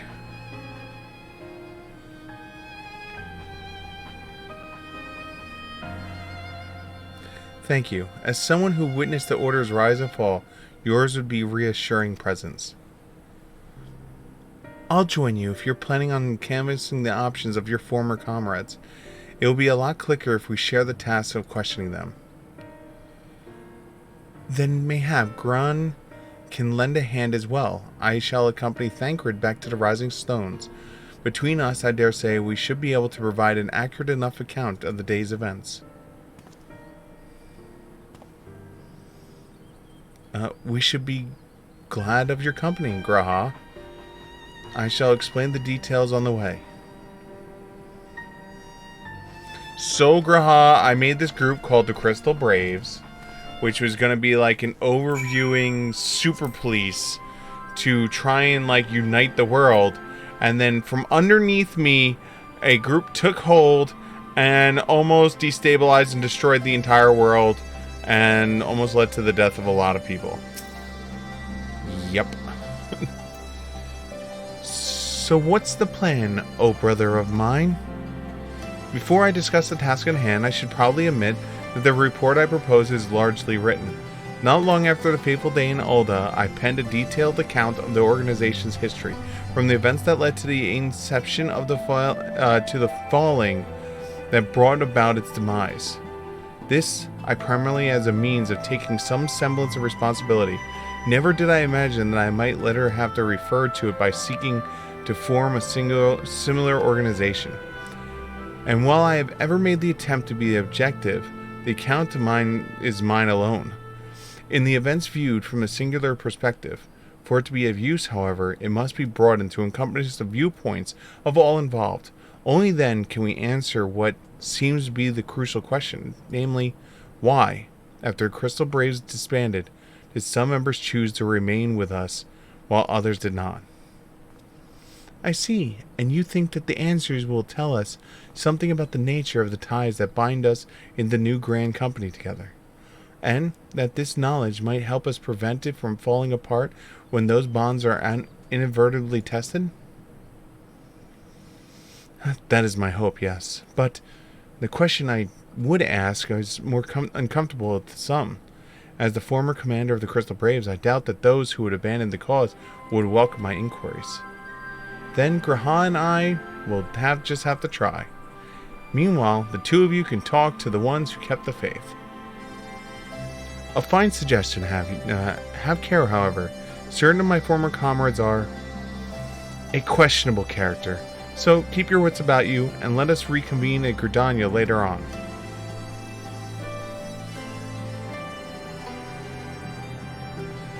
If you have no objection, I mind you begin speaking with Royal and Alien. If memory serves, the two of them will be attending the intelligence briefing in the Castum Roris. Let us see then. Sure then.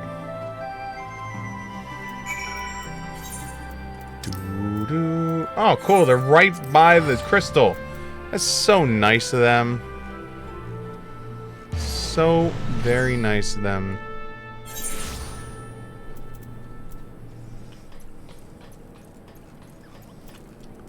Oh, they're still wearing the blue. They're still wearing the crystal blade. Oh, that's awesome.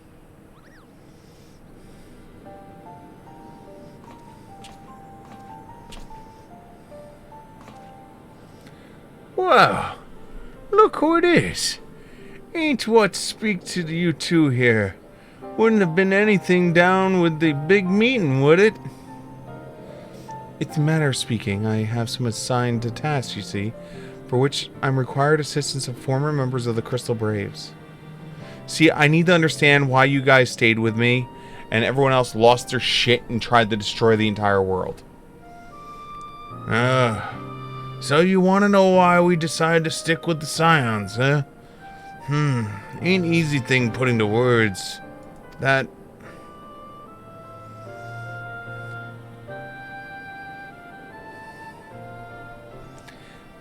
As Roll will attest, I spent a long time agonizing over my failures to alert you to the traitors in our midst. For my negligence, I was captured along with many others, and we were powerless to prevent the tragedies that ensued. Not a day goes by that I do not think back to the fateful events. By joining the Scions, I hope to redeem myself, and I will continue to serve the cause as long as I am able to. But that wasn't my only reason. When we were finally reunited at the Rising Stones, You refused to blame anyone but yourself for the fall of the Crystal Braves. And in spite of everything that had happened, everything you had suffered, you took us back without a moment's hesitation. We would not have been blamed. We would not have blamed you had you turned away from us. But when you gave us the trust instead, what else could we do but try to repay it?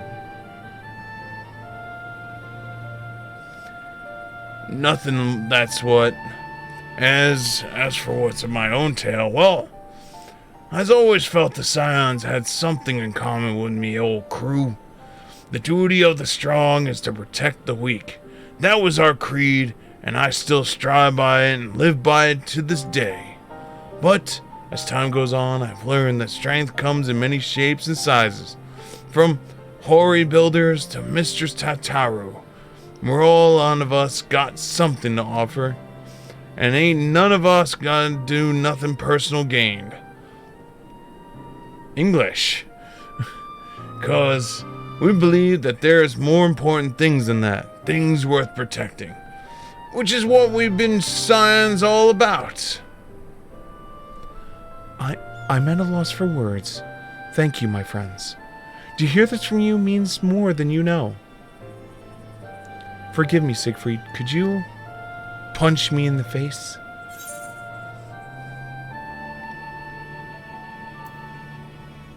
Give your thoughts on the Crystal Braves.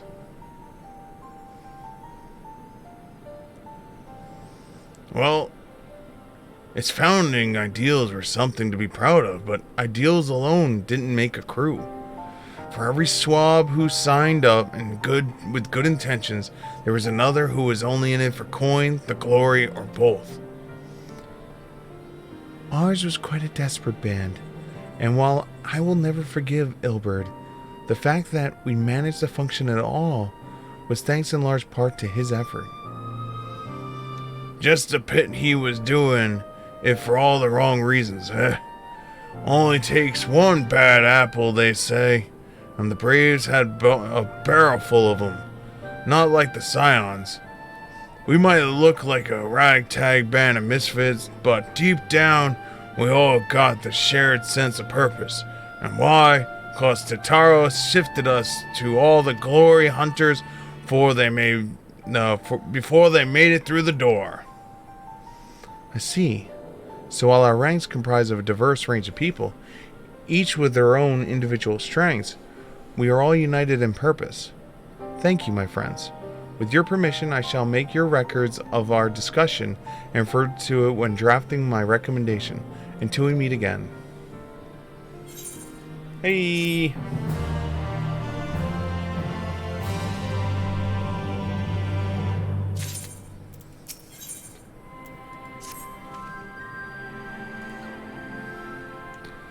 Well, I think I've taken up enough of our colleagues' time, and I'm conscious of the less life-affirming testimonies await. Let us make our way to Gridania and hear what the others have learned.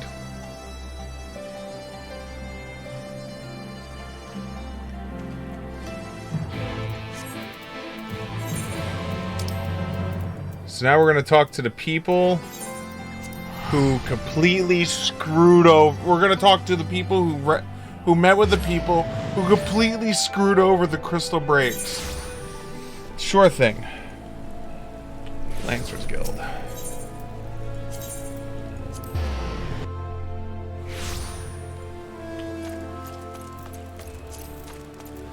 Okay.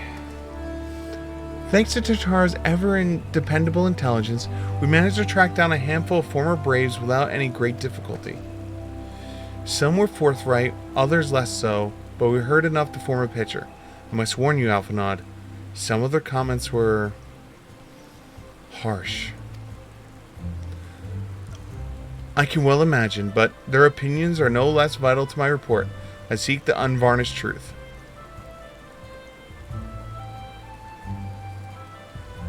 Thank you.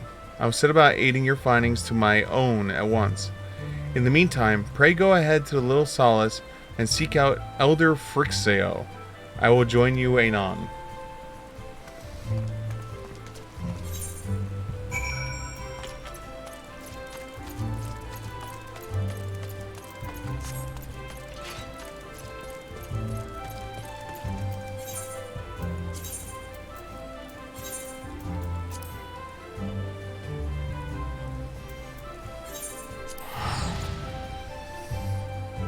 Whee!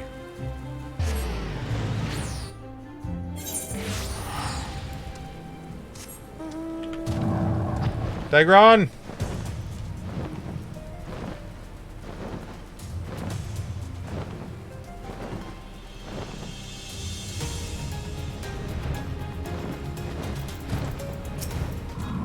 What's up, Sylphs?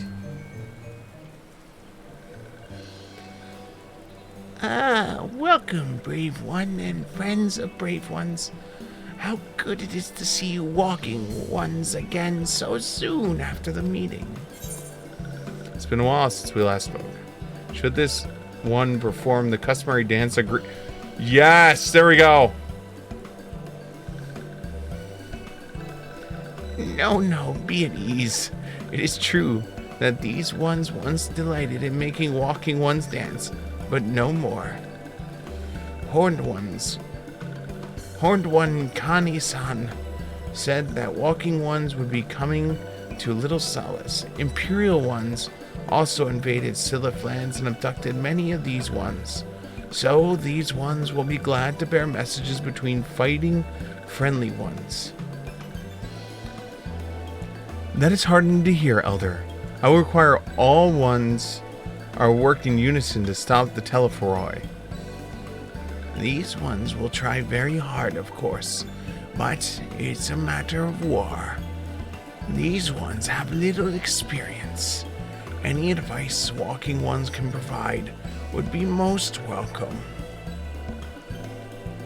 Oh, another pretty silver-haired one, and I'm quite a hurry, it seems. Alisail, you must come quickly. Whatever's the matter, Alphanid? Don't tell me. You couldn't read my handwriting. What? No. A Twin Adder officer accosted me as I was about to set out. Cerulean has sent an envoy who is due to arrive in Gridania at any moment. An envoy? Could it be that Creel has managed to sway the Forum? We shall know soon enough. But there is more. The envoy has requested that 2 of us attend the audience with the Elder Seatseer. Really?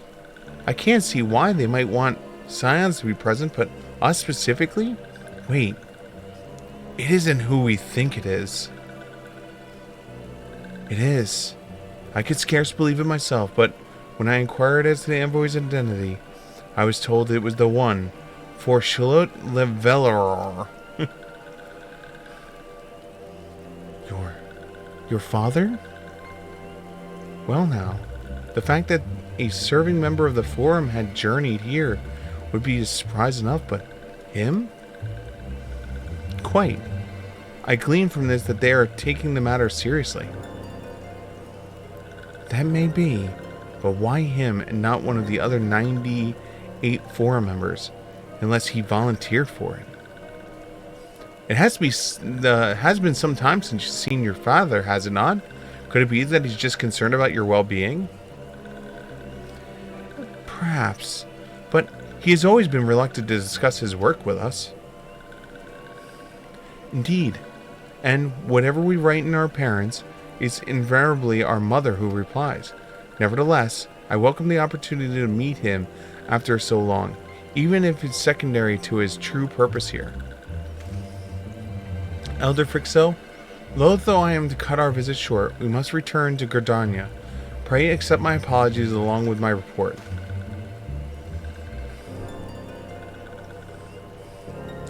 Never mind. There will be time to talk. This one won't keep walking ones from more urgent matters. Go. The audience will be held in Lustus Stand, where Elder Seatseer awaits us even now. Let us be on our way. We're actually going to meet their parents. Or their father.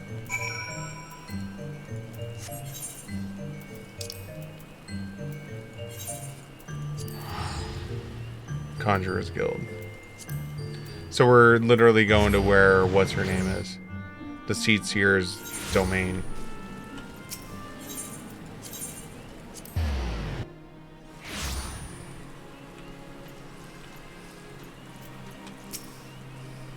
Welcome, Warrior of Light. The Elder Seatsier and her friends are awaiting within.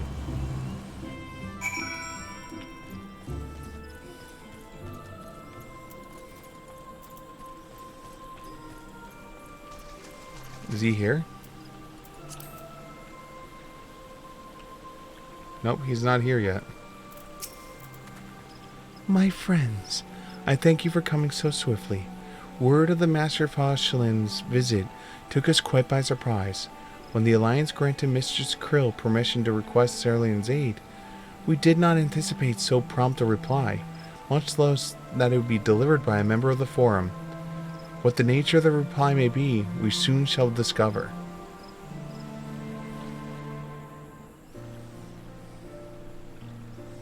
Doom.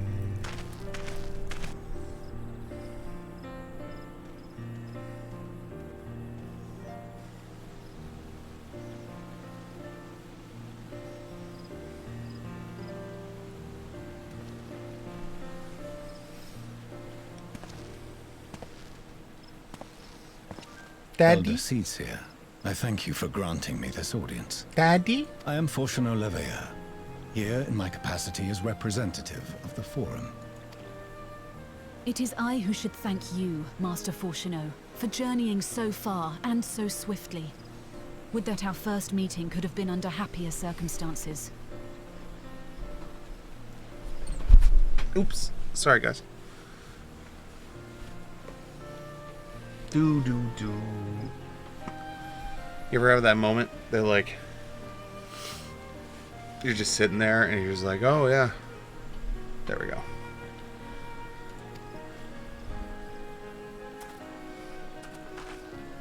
Hi, Dad. It has been too long, Father. You look well. This is when we find out he's an assassin in with the Garlean Empire, and he's gonna be like, die!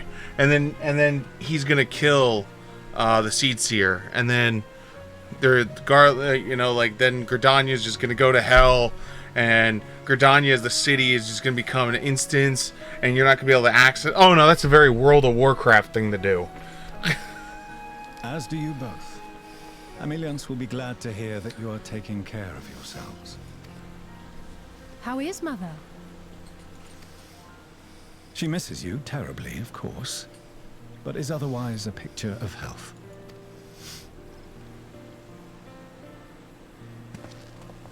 Circumstances apart, I'm grateful that our meeting has afforded me the chance to be reunited with my children at long last.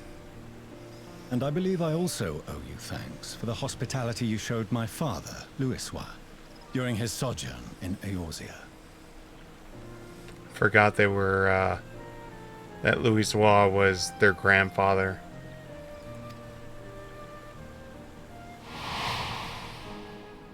All thanks we owe to him. In the days prior to the 7th Umbral Calamity, it was your father's tireless efforts which granted us a means to vanquish the Primals.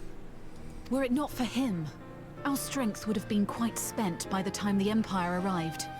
That Gridania still stands is in large part his achievement. He was a great man.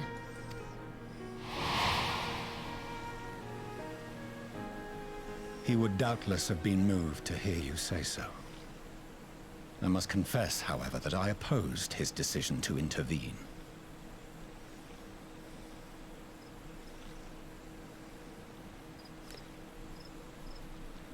What? And my position remains unchanged.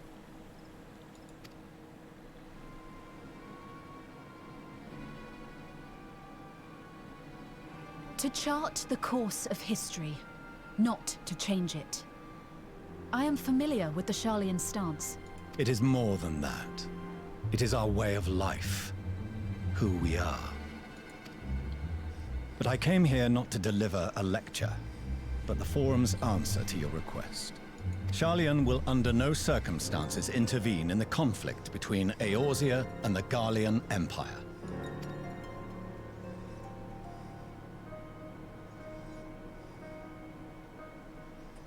May I ask for what reason the Forum has come to this decision? The final days spell the end not only for Eorzea, but the entire world. The final days? Pray spare me your hyperbole. This conflict is no more than the latest in a series of petty squabbles between yourselves and Garlemald. One in which Sharlayan will take no part.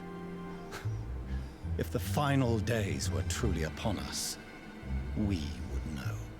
Oh, your hubris. Your hubris.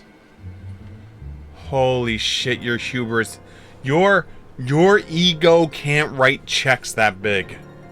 Holy cow. Father, you must ask the Forum to reconsider. You may feel safe on your little island across the waves. But if you imagine the Telophoroi will leave you be, you are mistaken. They mean to kill us all. Themselves included. Alphino is right. We have seen what the enemy is capable of, the lengths to which they'll go. This is no time to turn a blind eye. If Eorzea falls, so too will Sharlayan. So if you truly love our homeland, you will join us. Now, before it's too late.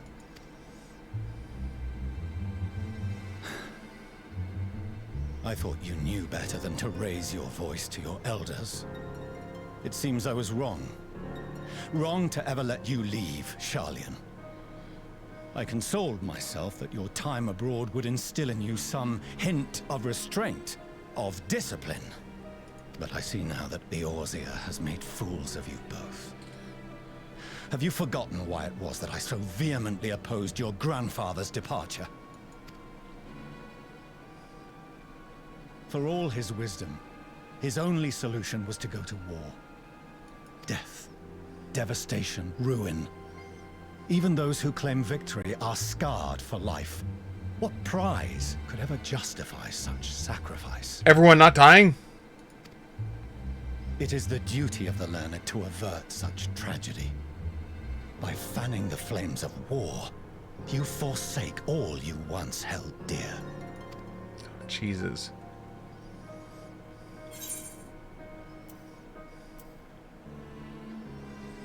To ignore the plight of those one might conceivably save is not wisdom, it's indolence. It is your power to save us, refuse, and you condemn us all. Better to fight and fail than wait for the axe to fall. All of them are good. I don't like the third one.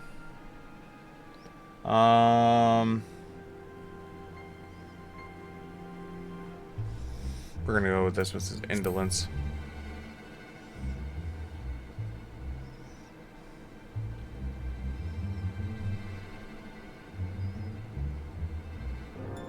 I see your friend shares your misguided ideals.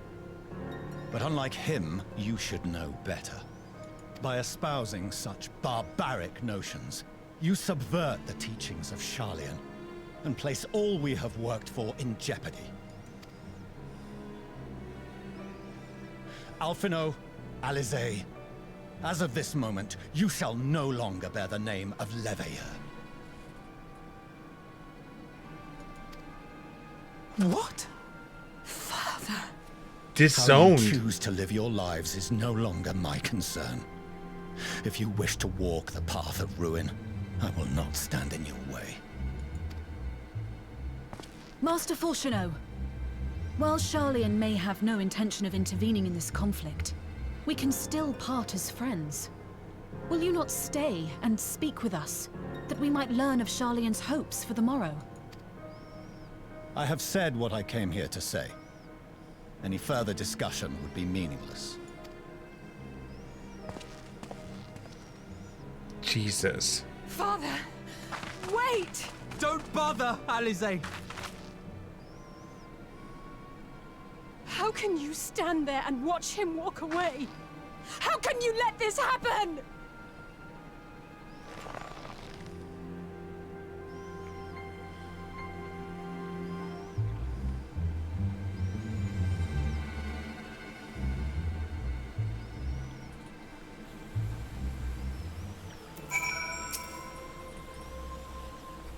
Oh my god.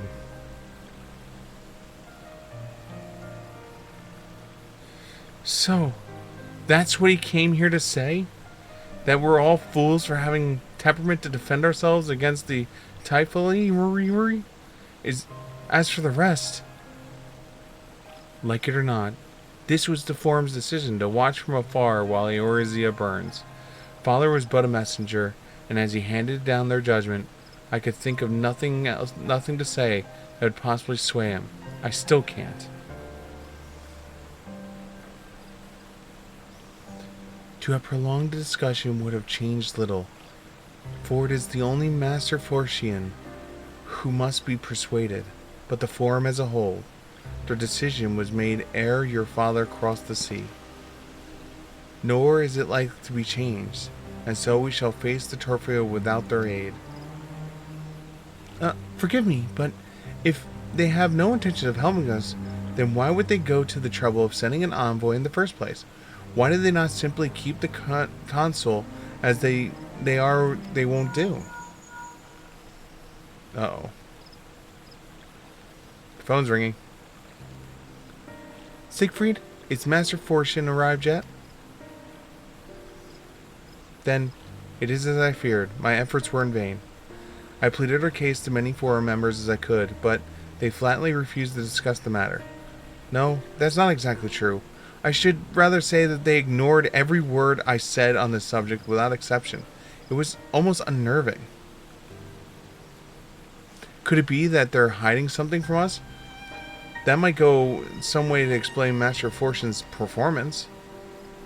When he said that they would know if the final days were truly upon us, I dismissed it as pride, but what if they genuinely believe that they know how the world will end, and simply disagree with us about the circumstances? That I don't know, but something tells me that they are not unconcerned about the Typhoi as they claim. If the threat weren't real, why else would they be so standoffish and secretive? I would very much like to delve deeper into this, but I'm afraid I've exhausted every avenue of inquiry, nor have I fared any better with the mission researching Hydaelyn and the Ethereal Sea. I tried enlisting the help of experts in the field, but it appears the Forum has forbidden anyone from cooperating with us. Obstructed at every turn. So, it would seem, but don't lose heart yet. With all the knowledge and acquaintances we have between us, we can still find a way forward. To that end, I would like you all to join me here. When the time is right, of course. I am aware the matters of Eorzea stand on the knife edge, but with your permission, I can at least start making the necessary arrangements. Well, there are one or two things I need to take care of. Please do. So is that where the Endwalker is taking place? Is there? Excellent. Obviously, keeping the Typhoi at bay must take precedence, but with luck, you'll be able to make the journey to Charlene ere long. It may take a while to secure entry for you all, but I'll let you know when everything is in order. Look after yourselves in the meantime, won't you? Your speculations give me cause for hope. Yet, if the seed is the bearer's fruit, I cannot say. While it is possible that Charlene hides some secret truth from us, there can be certainty that the exposure will prompt him into the change of heart. And so, for the present, we must need confront the plight in which we find ourselves. The Forum has refused our request for aid, and it falls to us alone to contend with the terror. Even with all Eorzea standing united, there is no guarantee that will prevail. What does Charlene intend to do if we fail?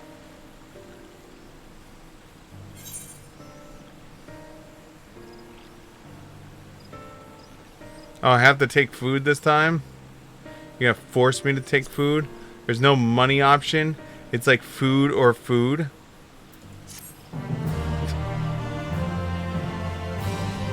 Is that my choice? Food or food? Shush.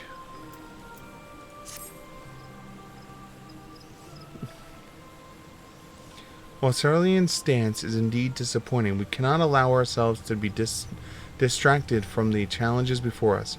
There is much more to be done. I shall begin by sharing the Forum's response to my counterparts in the Alliance. Meanwhile, I would ask for the Scions.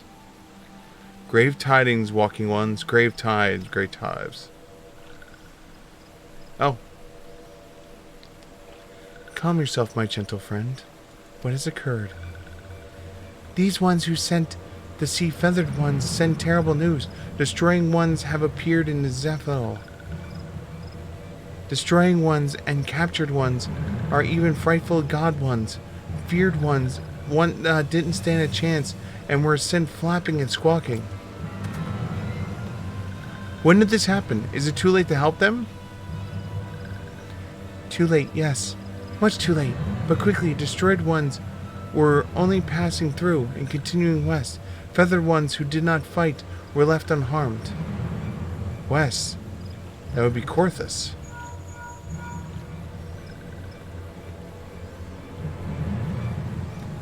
My lady, the Asgardians report that Telfora has emerged from the eastern highlands in Korthius and are marching at speed. Though their purpose is yet to be determined, the Korthian Flats would seem most likely their destination. Lord Amric has already dispatched his forces and requests our immediate support. Tell him he shall have it. The time has come for the Grand Company of Eorzea to prove its worth.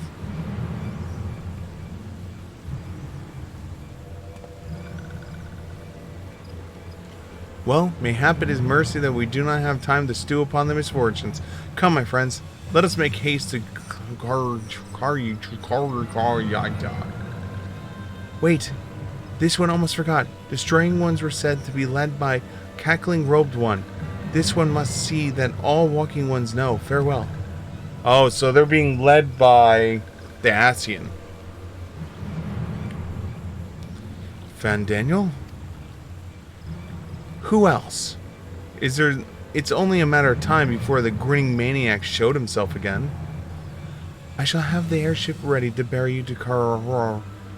Pray, see your preparations and report to landing at all haste. At once, my lady. Let us away. Quest accepted! Can I just teleport there? Do I have to take your airship? Can I just teleport there? Guess not. Guess I can't just teleport there. I want to just teleport there, please. Please let me just teleport there.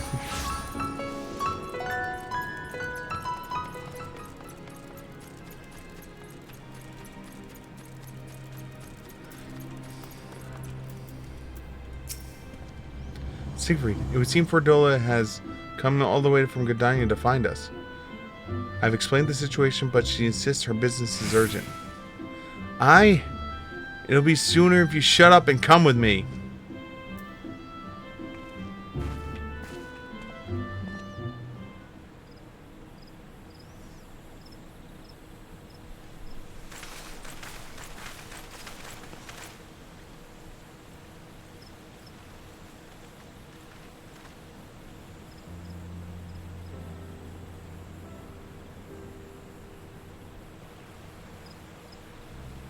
Arenvold! I can't tell you how good it is to see you. Oh no, is he tempered? Oh no, is he tempered? Don't tell me he's tempered.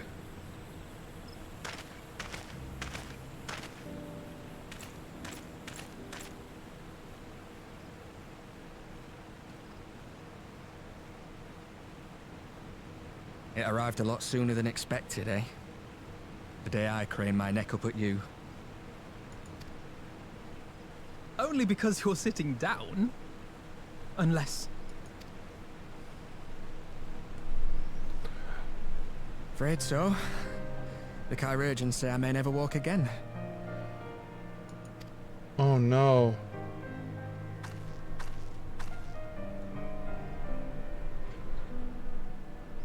I have a cure spell. Will that help? Come on, Alfino, it could be worse. Besides, I didn't come here to dampen the mood. Quite the opposite. Okay. All I've ever wanted was to fight for a cause I believe in.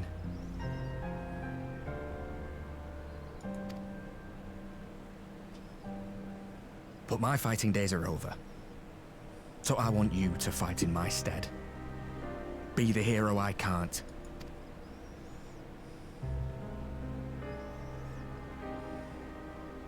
I am no hero. That's what they all say, though. No one ever calls themselves a hero. Even the ones who eat primals for breakfast. It's for others to decide. I've clicked I'm no hero multiple times. You already are a hero. To me and countless others. We see you doing your damnedest to protect us all. And you're not alone, are you? There are people who believe in you, just as you believe in them.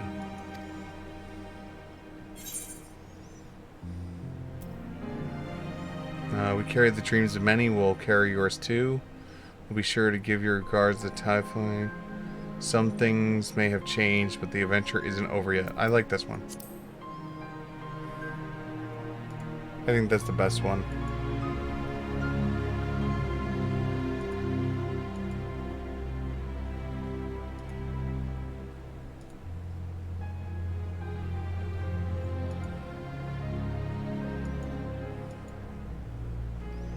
I know what's at stake, and how many people are depending on you. But I believe in you. Believe that you'll see it through. That's why I'm entrusting my dreams to you. Like Albert and Owlie once entrusted their dreams to me. Aww. There was a time when I would have borne the weight of such expectations without a second thought. But now, I know just how heavy that burden can be. To tell the truth, I'm beginning to wonder if I chose the right path. Sacrifices will inevitably be made for the sake of the ideals I uphold. Maybe I am not the person I thought I was. The person you think I am. I wouldn't presume to tell you. But I will say this. In spite of everything, you've come this far. The road ahead might not always be clear, but you've never been one to give up or take the easy way out. And everything you do for others. For a brighter future. I'm proud to call you my friend. Aww. Well, I've said my piece, so I'll let you go. I know you've got more important things to be doing. Just give what I've said some thought, all right?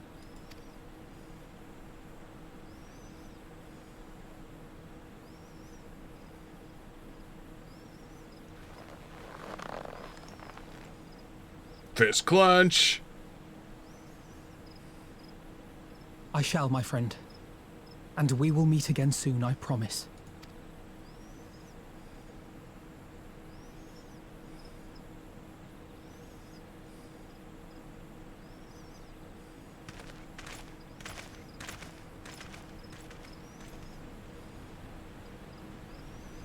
Nothing left for me to do but wave and smile.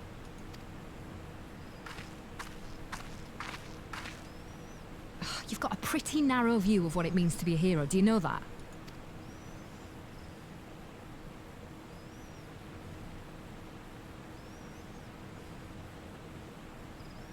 You think they're all forged in the fires of battle? That it's all about being brave and killing villains?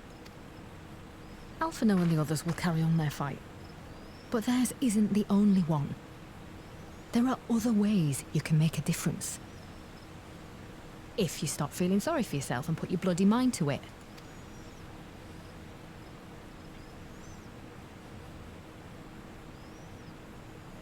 There's not much chance of me living the quiet life with you around, is there? If you're content to twiddle your thumbs thinking of what might have been, that's your lookout. Then I reckon you've got some fight left in you. And I reckon you might be right. If there's a way I can still help my friends, I'll bloody well find it. Bro, we'll put you in a Magitech armor. We'll straight up freaking Hulkbuster your ass.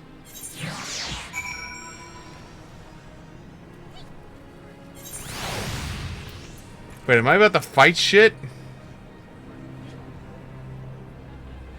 You can tell me later what that's all about, but judging the set of Alphina's jaw, I appear it has done some good.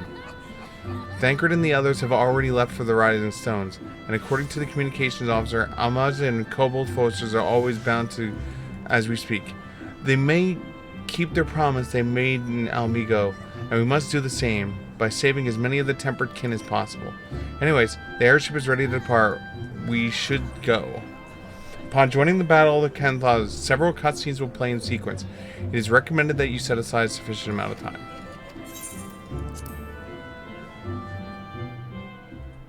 Holy shit.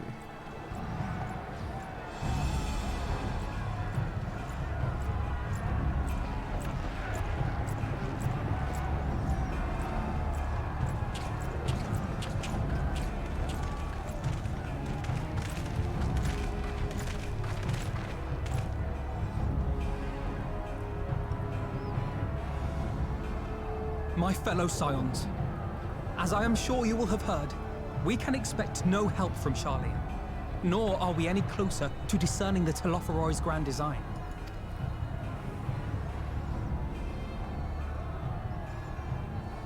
And now, our adversary moves against us in unprecedented numbers, compelling us to answer in kind. The outlook, in short, is bleak. Yet though our foes are many, and we but few, we may still tip the balance in Eorzea's favor. Hell yeah. Of course. We will do what we always do. Deal with the ones our allies can't. A less than daunting prospect, judging by your expression. Could it be that you've dispelled your lingering doubts, Alphina?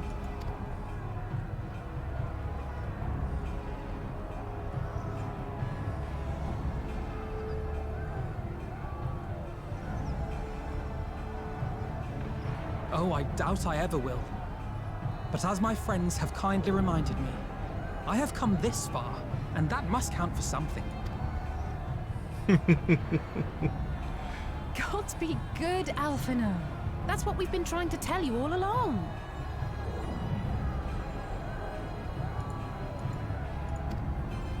For one so bright, you can be remarkably dim at times. There is such a thing as overthinking, you know.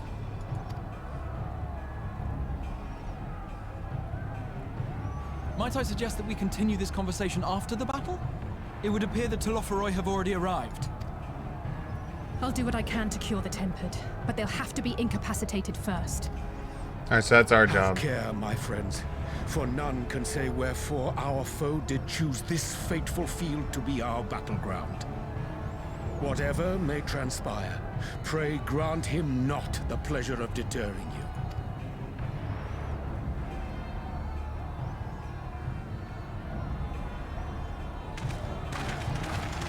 Here we go.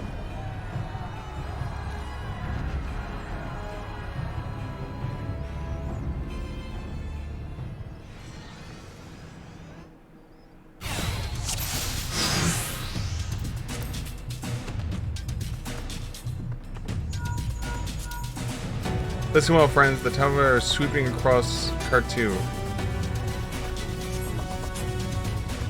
As for the Aston, he was briefly sighted above the battlefield, but has since vanished. He is likely to intend to watch the events unfold. Thus far, for the moment, lunar primals have proven difficult to predict. Whatever the Tavaro's plans may be, the primals are our primary target. Understood, they will not elude the Scions for long. What the hell? Let's give it our all.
How about some flare, bro?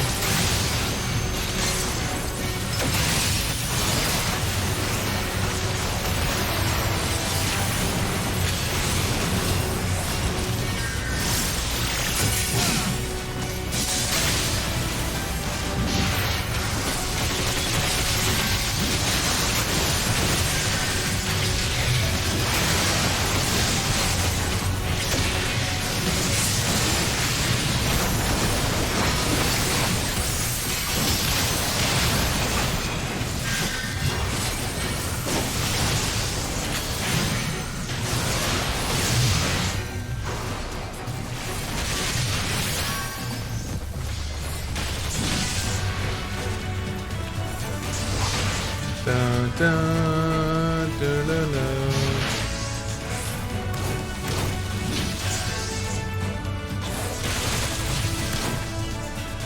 Yo, this is some epic level battle shit right here.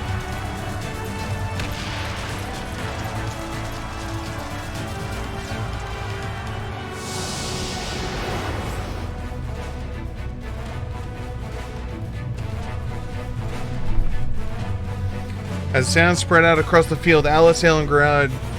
Wait, are we gonna play as each of the characters?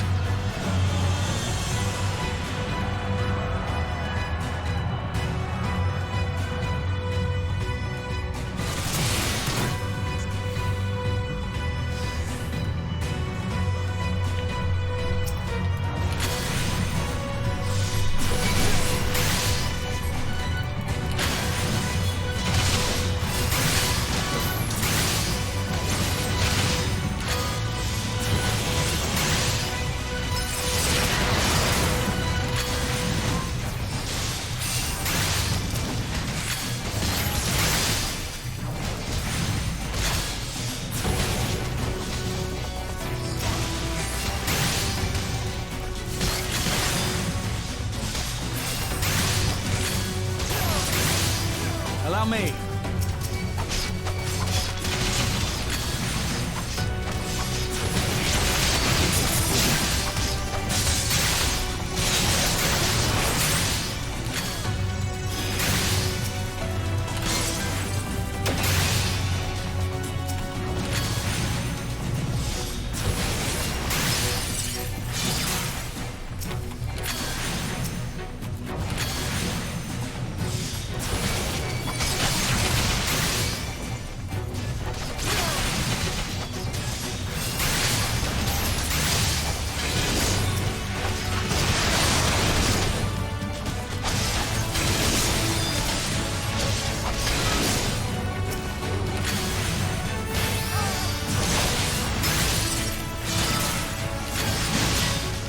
Just the beginning.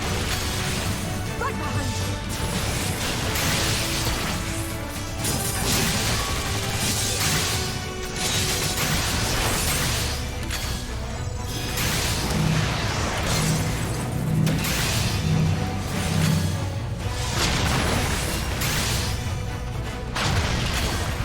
you. Goes this way, then this way. Hold on.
She's gonna drain herself so much healing all those people.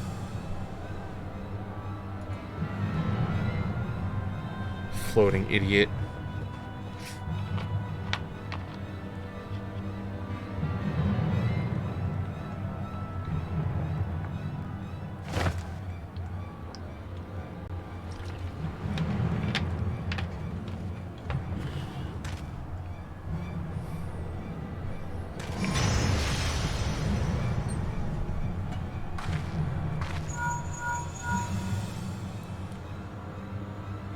Do you see that?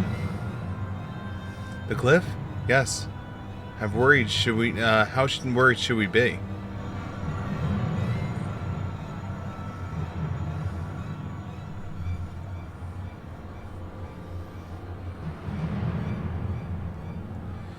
Listen well and judge for yourself. Though I can see the ethereal currents, I had not thoroughly examined those that flow through the heart of Cthulhu, but now that I'm here, things have become clear.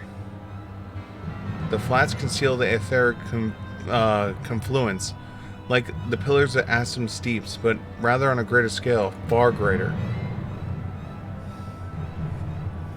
The glyphs that Fandaniel has conjured reach into the very mist, and I believe I know their purpose. Should the lunar primals destroy them, it would speak a chain reaction of potential to obliterate the confluence entirely. Its own disruption to the flow of the aether would sow chaos among the elements, prompting earthquakes, floods, and tempests large enough to lay waste to the realm.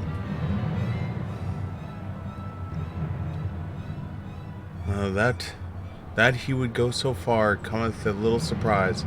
We must needs protect the confluence at all cost.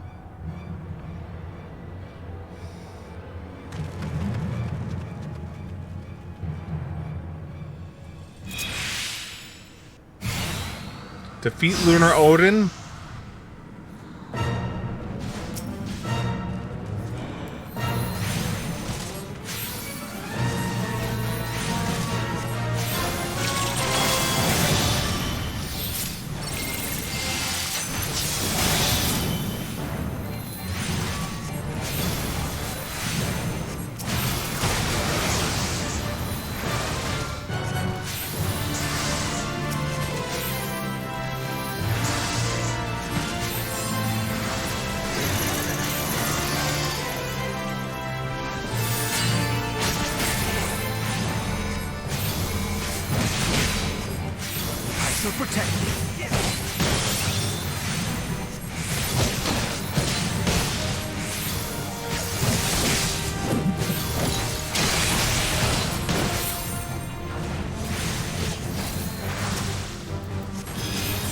Why do I have to play as a healer, damn it? I don't want to play as a healer.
Jeez.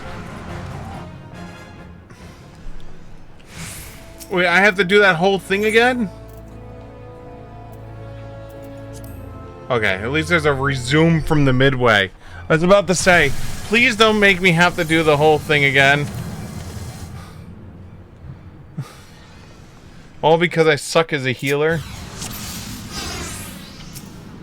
Alright, so this is damage.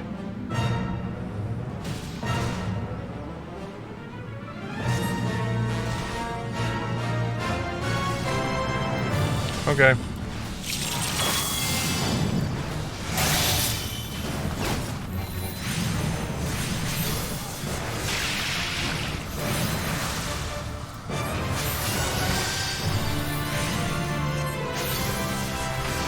Here. Have a heal over time bubble.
Which side you going to?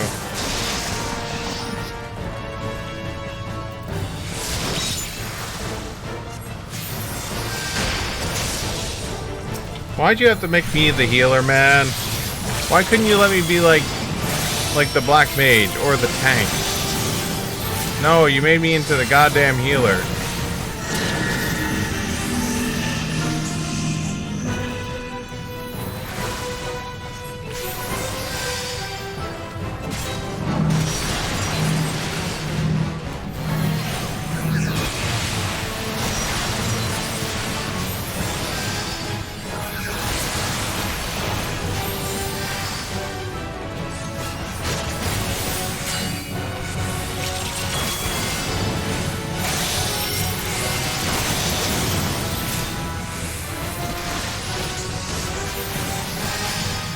I don't like being a healer. Too much responsibility involved.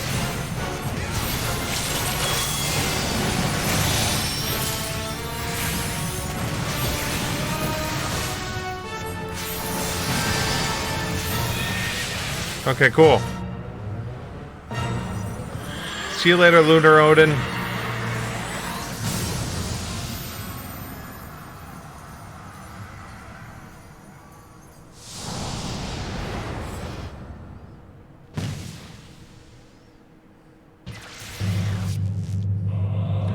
Oh god, him.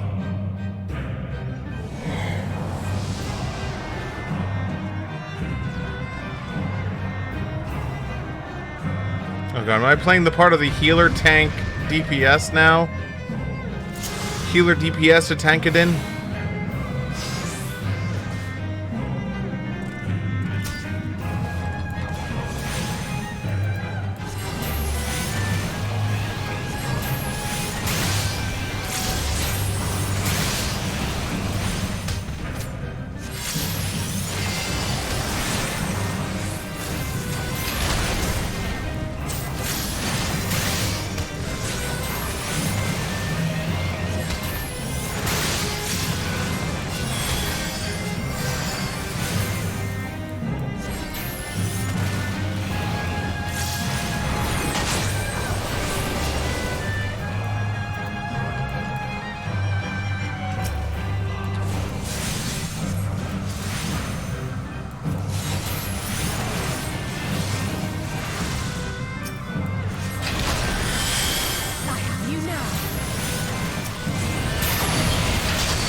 Oh my god, how are you supposed to kill them so quick?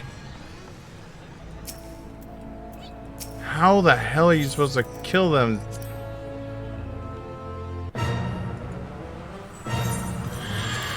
Wait, I have to do Odin again? Don't tell me I have to do Odin again. Oh, thank god. Alright, so wait. So this is fire. Deal ice damage with potency 300. Restore mana. Deals lightning damage with potency 200 to target nearby it. So that's your AoE. Cure spell. Restore own HP and HP all HP near members. Prevent spell casting, movement, and other activities in all nearby enemies. Okay.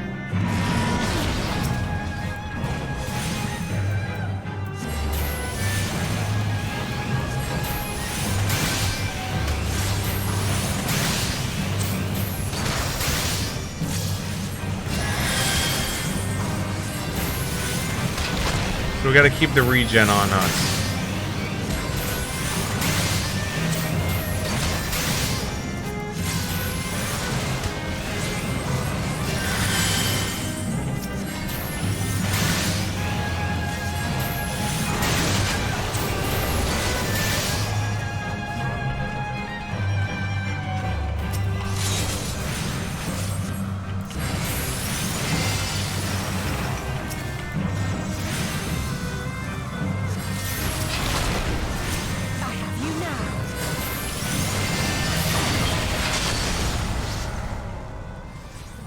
How?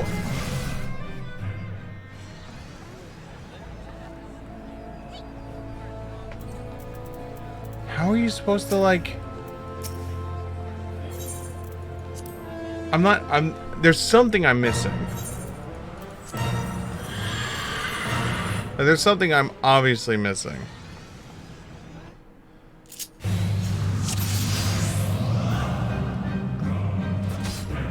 Oh, okay.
Oh, okay. So you had to use the break ability on him.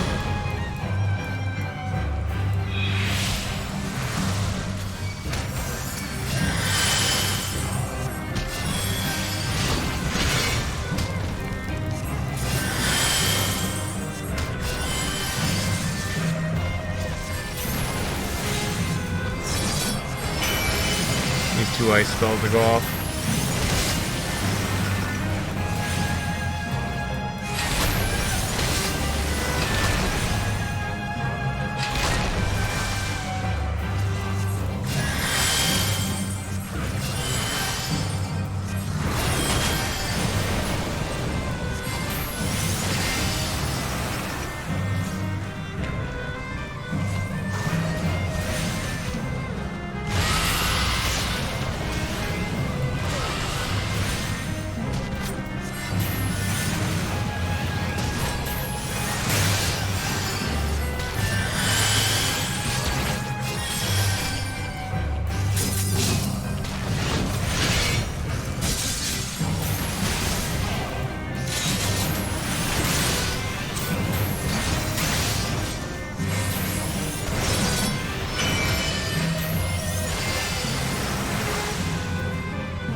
Hey, can we stop making me into the healer, please?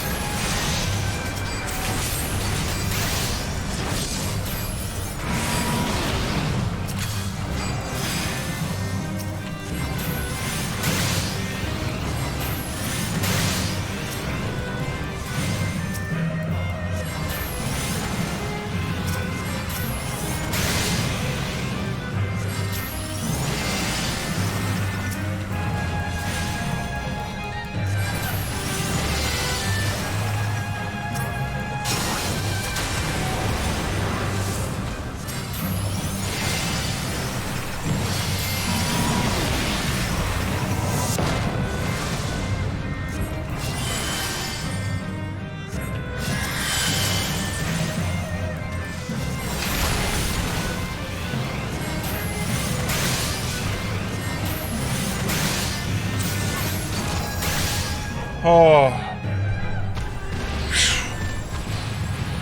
That one was rough.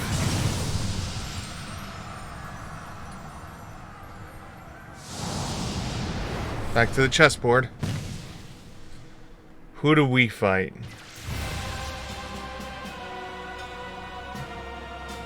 Lunar Ifrit.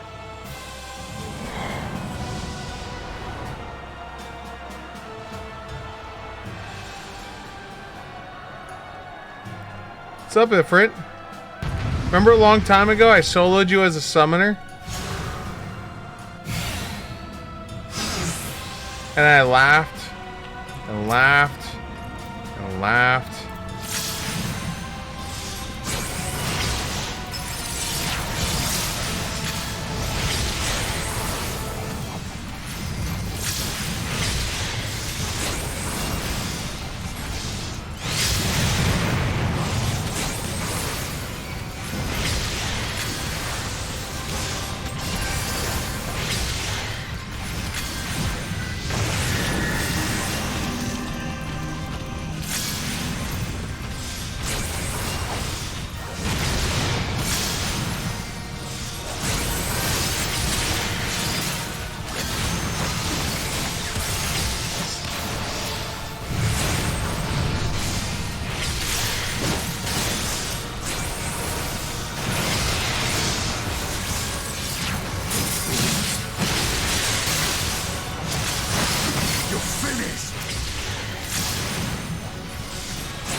bitch.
Oh my god.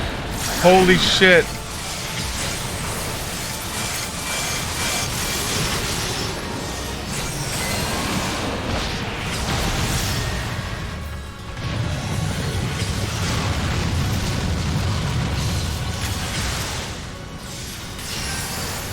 Don't worry, Justinian, we got your back.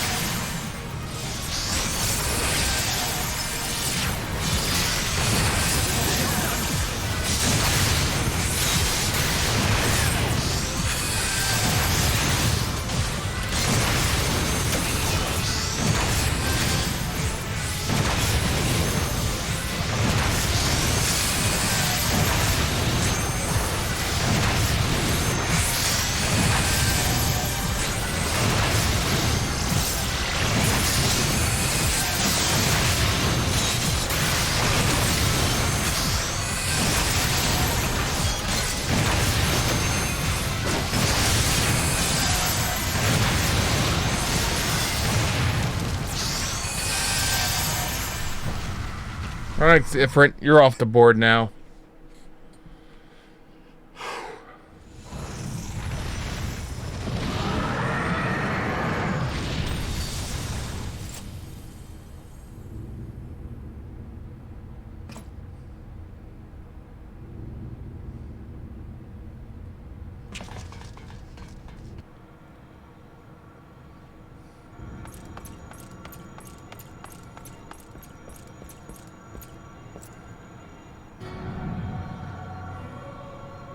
And thus another plan went up in smoke.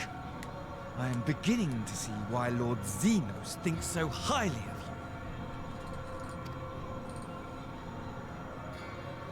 you. Not that this changes anything, you understand. You have merely earned yourself a stay of execution.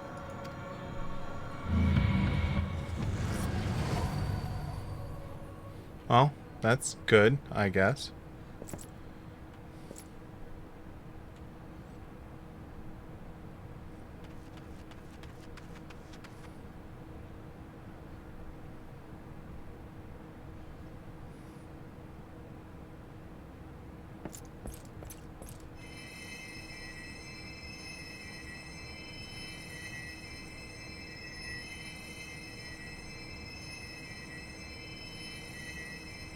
Is he trying to heal a Garlean soldier?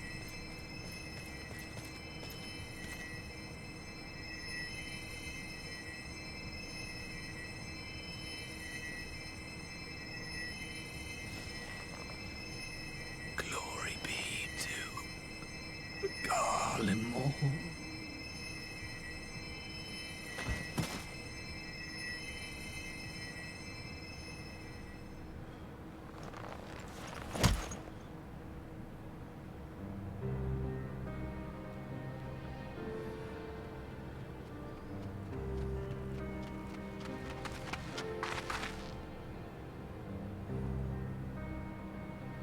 How fare the Tempered?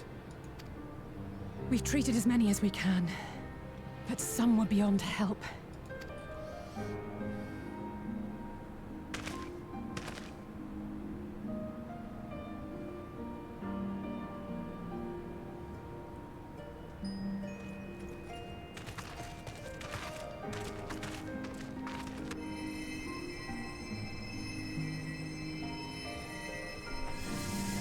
You get healing magic, and you get healing magic.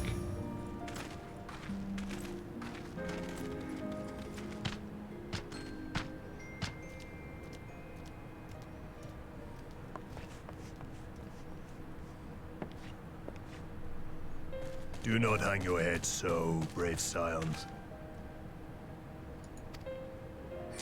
Though not all He ran of up our like, captured are you acknowledging the Scions? I'm a Scion. I want to be acknowledged. Those whose minds have been restored.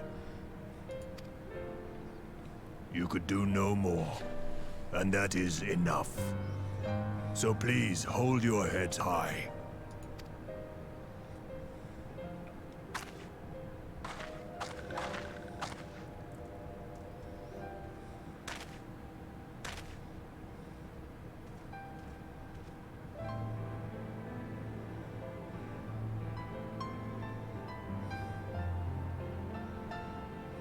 Should have been quicker, but I'll do better next time. Thank you for your kind words. They mean a lot.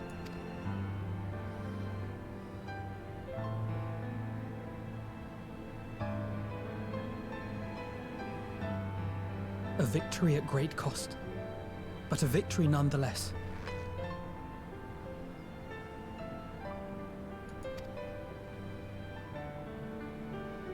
We must stay strong and press on. Isn't that right? Yep.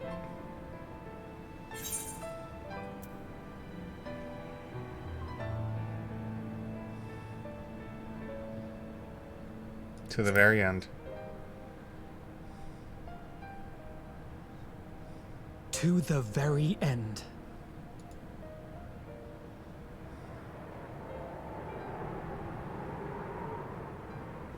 Oh, that's not ominous at all. The last time the moon came out like that, frickin' Balmung came and did nasty things.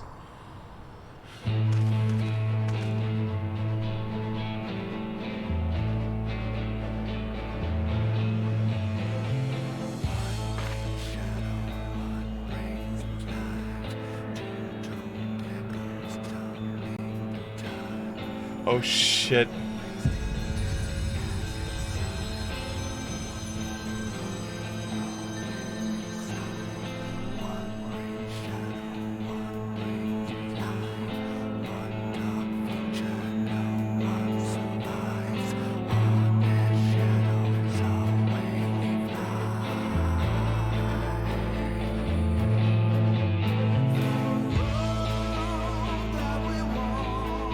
And that officially brings the end to the storyline portion of Final Fantasy XIV Shadowbringers. We have officially caught up.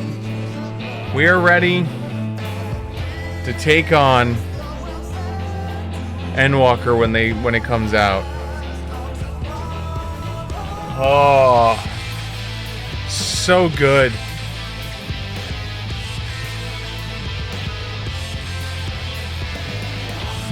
I was really hoping that the cut, it might be at the end of the credits, if they show the cutscene, like show a cutscene for Xenos.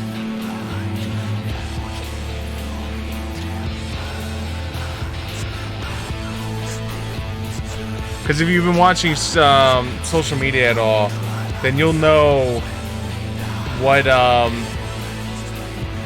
weapon he chose.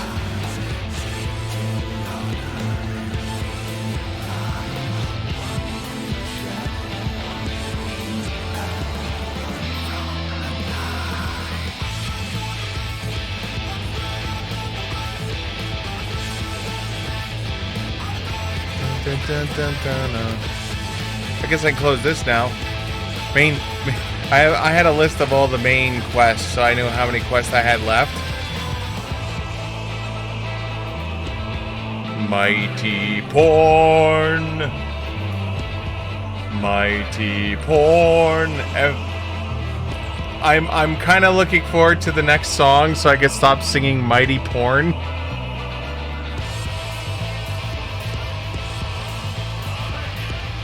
I know that's not what they're singing, but in my head, that's all I ever hear them sing is Mighty Porn. Porn, porn. Porn, mighty porn.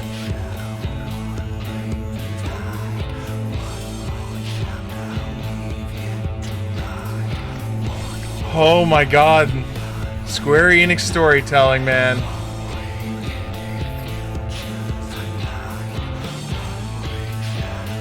My body is ready. Because you gotta remember, this is... Endwalker is literally closing... It's supposed to be the closing of all of this story arc that's been going on since 1.0 and beyond.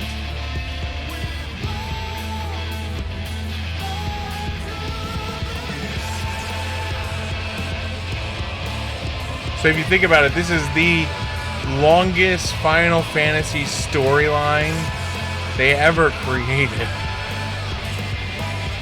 Alright, show me a cutscene with him with the weapon. Do it.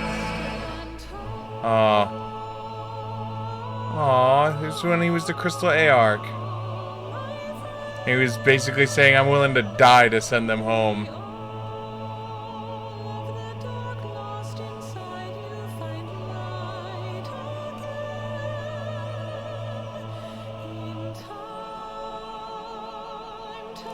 His soul's like 400 years old, but his body is like 20.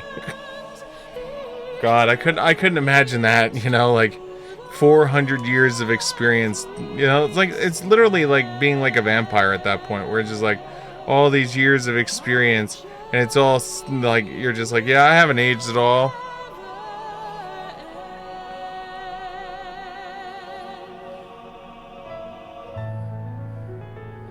Dun, dun, dun, dun, dun, dun, dun, dun. Aw, Halric! We fixed him. I wonder if we're gonna see Gabu also.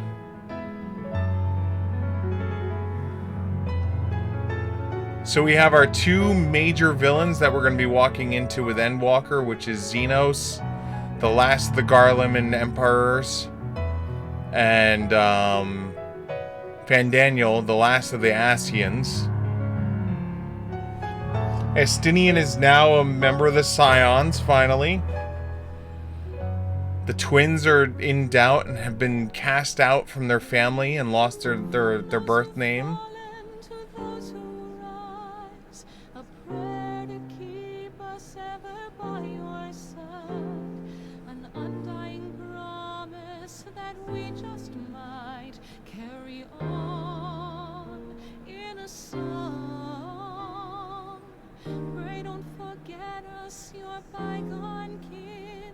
With one world's end as a new begin, and should our souls scatter unto the wind, still we shall live on. Aww.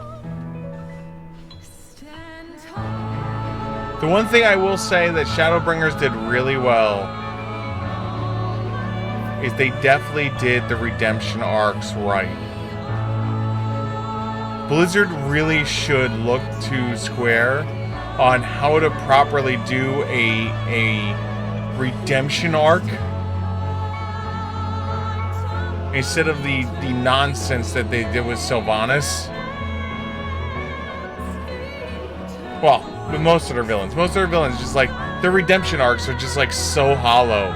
Like, all the redemption arcs in this storyline felt like they were earned. Like, the people who got the redemption felt like they earned it. It wasn't just given to them. Like, the Warriors of Darkness, all 5 of them, you know, like 4 of them were obliterated, giving their souls to defend against the light with Menphilia. The 5th gave up his soul to help protect Sig and take the last of the light. You know.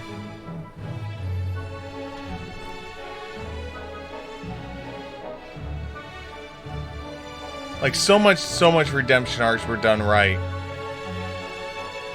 And it's going to be interesting to see the twins, because both of the twins are calling into question whom they are, what they stand for. You have Alisael, who thinks she's not fast enough and needs to work harder and work stronger. And you have Alphinaud, who has the failings of the Crystal Braves forever in the back of his head of, like, are my ideals going to be the death of too many people? Can I handle that? Oh.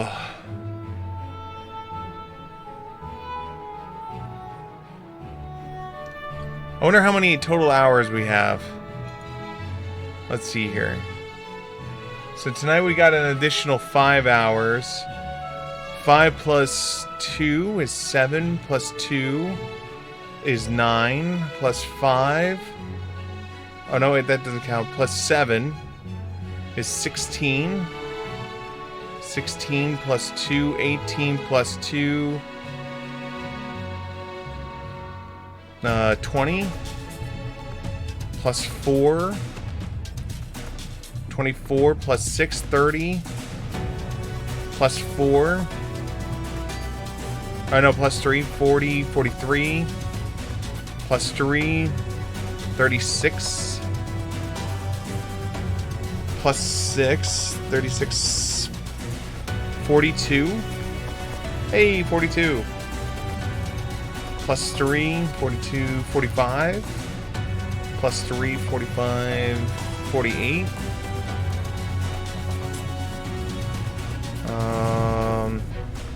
Plus 7, 48. Plus 7 is 55. Plus 3, 58. Plus 3, 61. Plus 10, 71. Plus 10, 81. Plus 13, 94. Plus 3, 97. And plus 7. So 114 hours. That's what this expansion gave me.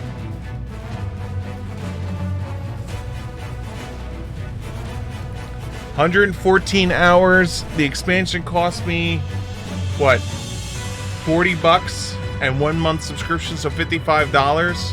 $55 for 114 hours of content, and that's not counting any of the external stuff like doing the raid storylines that I could still technically do, the optional dungeon storylines that we could still do. Like, there's still optional story we haven't done at all.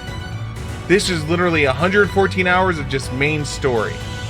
This right here would fit into what SimDoc considers okay, because technically speaking, from beginning to end, we did not have to stop at all to farm.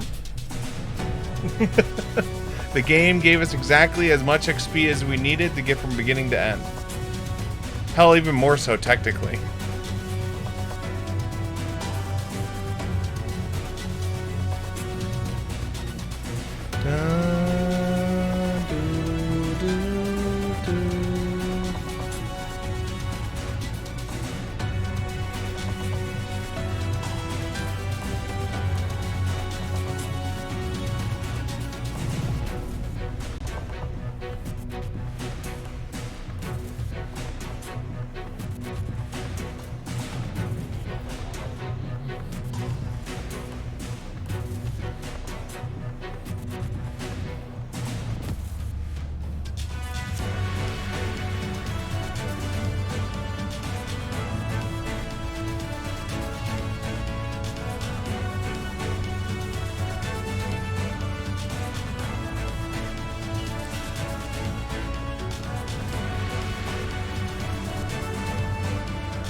I really do hope they show it. There's a part of me that wants to ruin it.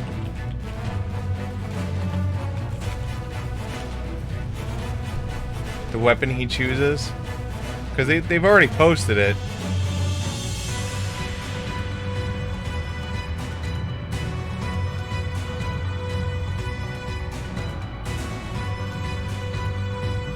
So is it really like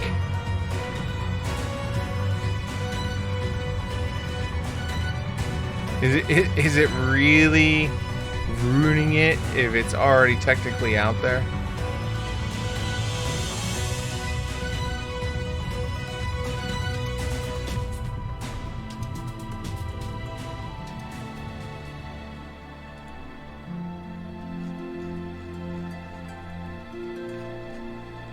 Trying to see if I can find a decent picture of it. Because I know they put it out on Twitter.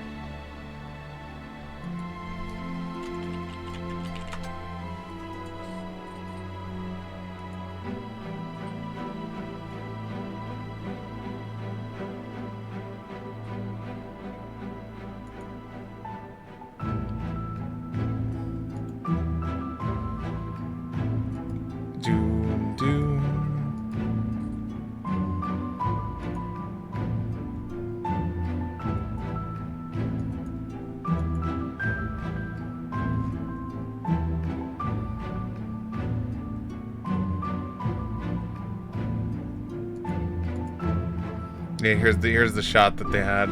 I think this. I'm pretty sure this shot is there. We're gonna see it in the cutscene.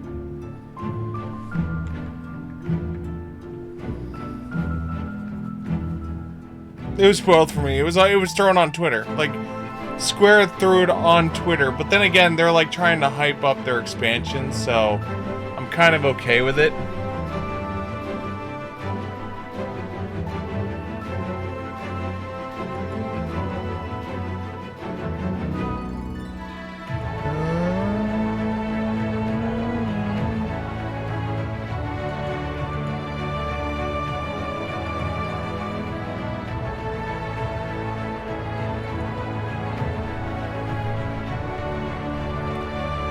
I really hope, though, in Endwalker, he gets to walk again. I really do. He was a good redemption arc. They're starting up a decent redemption arc for Fedora, or whatever her name is. I apologize, I suck with names. If you're new to the program, I'm awful with names. Screw this douchebag.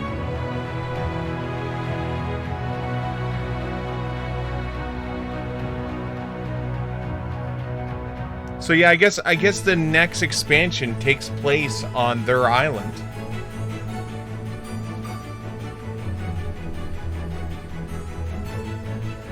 And I'm guessing we're gonna find out of the goofy shit that's happening out there and why they're being so secretive and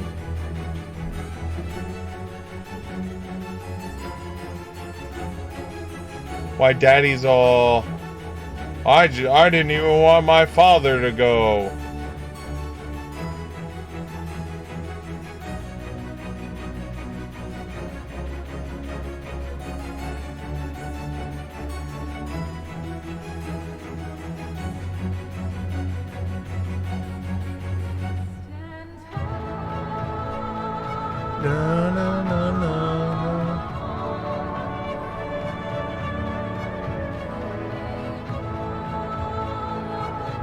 Now the question becomes, when the expansion comes out, what am I going to do? So there's the new class that's coming out, which is 2 new classes. So there's the Sage, which is the new healing class, and Reaper, which is the new melee physical class. A part of me wants to unlock and play through as Reaper, just because I think it'll be fun. But I'm afraid like so many people are going to be playing Reaper, so like the competition for gear is going to be like hard. But then there's the red mage in me that just says, just Steve, just be a red mage. That's what you are. Your life since Final Fantasy 11, your life since Final Fantasy 1 has been being assessed about Red Mage. I was the kid that was like, where most people were like, they took like warrior as the first person, and then they take like monk or ninja as their second person, then a white mage and a black mage. I was the guy that was like, all right, give me the red mage. He's gonna be my main front line because he could do everything, and I like being able to do everything. Gave him my initials because you could only do 3 letters. And then my second character I did monk, and that was Tom. Tom the monk. And then my white mage was oh my god, I remember I called it Mom, because it's like, oh, my mom would be a great healer, so I named it Mom. And then my last character was a ninja, because it's like, oh, I don't need a black mage. Black mage is stupid. And so I took a ninja as the 4th character. And the 4th character, I forget what I named him, but it was like the most ass-backwards party, and I had such a hard time playing through the game. Because, let's be honest, you really needed that front linesman of the warrior wearing the big heavy plate because of how the system worked with, like, I would have been better off having monk in the front slot. Now, I have beat it multiple times since then, Final Fantasy 1. And every time I've beaten it since, I've always done some goofy ass party, because I've done it with the traditional party. My favorite party I did was 3 monks and a white mage. Oh my god. 3 monks and a white mage. That was it. I was like, I need the white mage so I can have some healing. But these monks are just gonna beat the shit out of everything. Like, quite literally beat the shit out of everything. And that they did. They indeed did beat the shit out of everything.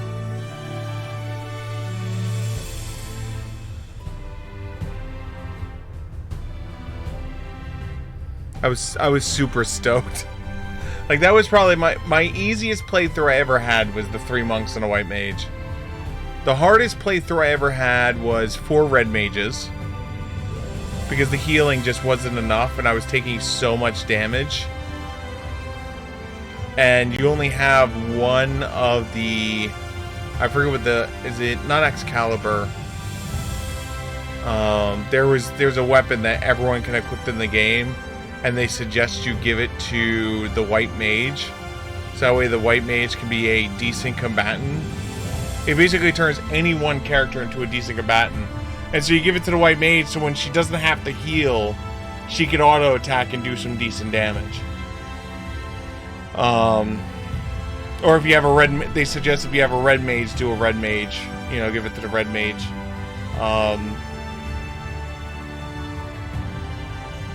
Monk's damage is just ridiculous, especially if you level them up.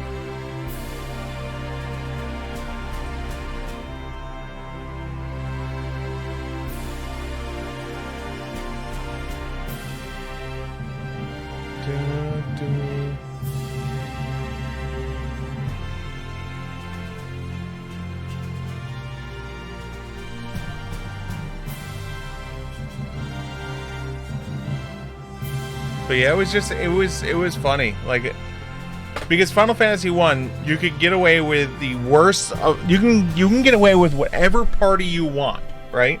You get whatever party you want. You can close your eyes and be like, I want to play through as 4 black mages, right?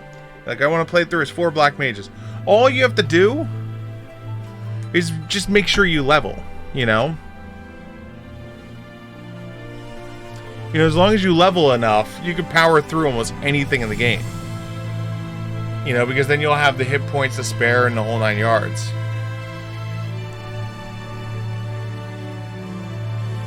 And I've done that one too. 4 black mages. That one was hard just because it was just like, I felt like I just didn't. In the early game, you just don't have enough spell slots. But once you start getting the spells that can hit like all the attacks, and so you basically go this lane, like all the spells for all 4 people are like attacking all the characters. Then it became a little bit easier, you know, at that point. But before you get those spells, it is definitely hard. Because you just, it's so little damage.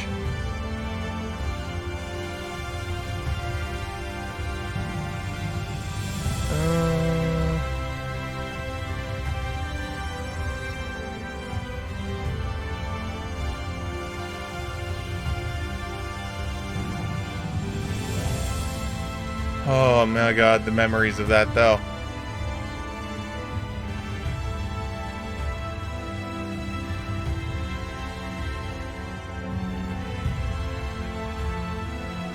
Like, it really was. Like, that was... I had so much fun with Final Fantasy 1. And so, like, to get back to the main thing is, like, I've been a red mage. Anytime red mage has been optioned... I wish I had the book. The book is over there. But in the book, the Nintendo Power Guide for Final Fantasy 1, all over the place, it says it's like, oh, red mage is a shit option, right? And even when Final Fantasy XI first came out, everyone was like, red mage is a stupid option. It's just a refresh whore. And when you're leveling red mage, it literally, that's all you do. Refresh. Yeah, your job is to cast refresh on all the casters and to and be a backup healer. That was your job as a red mage in Final Fantasy XI. Until you finally got to the true power and you were able to like micromanage yourself really well, because there were spells that made you invincible, and you were the only one in the game that had the end spells that basically you could enhance your weapon to have an element on it.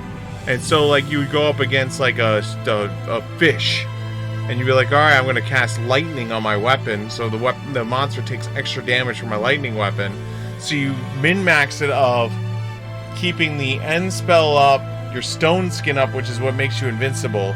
You're blinked on, and then you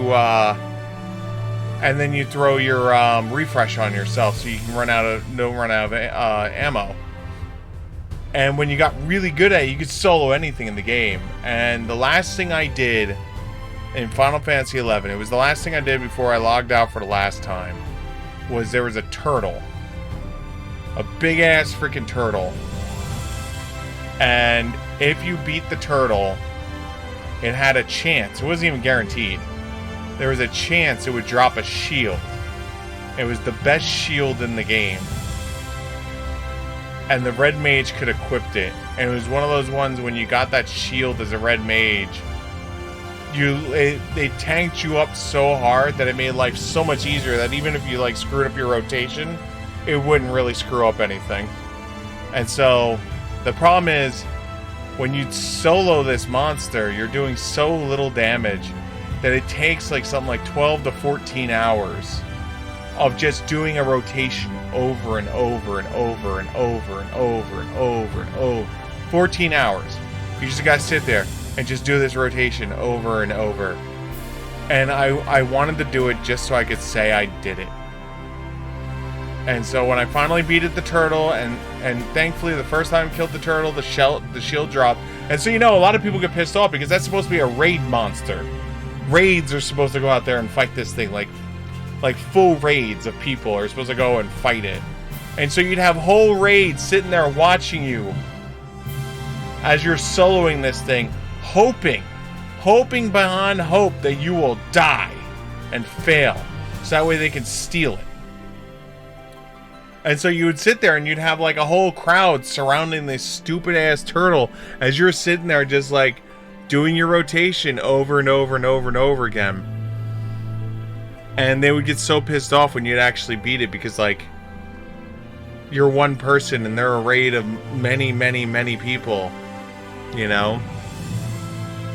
But most of the, I think it was most of the bosses in the game except for, I forget his name. It was Ultimate something.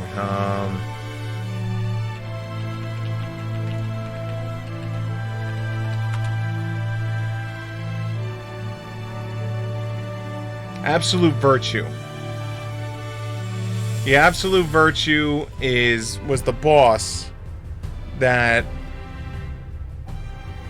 was basically it was deemed impossible to beat. And the first group that beat it did it as a group of Dark Knights, and they abused the regeneration factor of Dark Knight. So then when they beat it, it took them something like 12 or 13 or 14 hours, something ridiculous, right? When they beat it, they then buffed Absolute Virtue, because Absolute Virtue is not supposed to be beaten, you know? And it was like every single time someone would come up with something, they would go, oh, well, that's a glitch. It's not supposed to be beaten that way. And so because of that, we're going to buff him and change this so that way it won't work.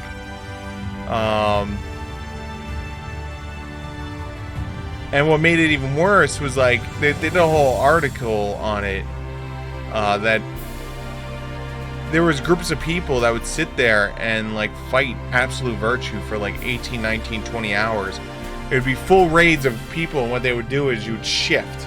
And so, like, Group A would be fighting it, and when, like, your healer would run out of mana, the raid leader would kick the healer out and bring a new healer in. Or when, like, the DPS would, like, run out of steam or die, they would kick the DPS out and bring a new DPS in, and they were just constantly rotating people. It was like 18 or 19 hours, something like that, right? And it became a big question, you know, of like, is this considered acceptable, right? You know, is it considered acceptable to, like, have a boss that requires 18 hours to defeat it? Oh yeah, here it is. The Link Shell that beat it was Beyond Limitations.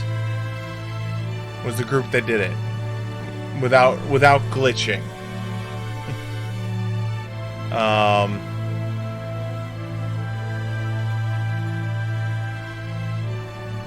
here it is. On their first attempt, they went for 18 grueling hours, but had to quit. People started passing out and getting physically ill. People started vomiting and getting sick just staring at the screen for as long as they were. The game was making people, you know, like, it became a whole thing. Like, it was like, should there be a boss that could do that? And that's when they finally nerfed Absolute Virtue. And I say nerf, but it's like they just made it that it didn't take 18 hours. It only took like something like 12 or 13 hours or something like that, which is still ridiculous. And I'm assuming it's easier now because Absolute Virtue hasn't leveled up.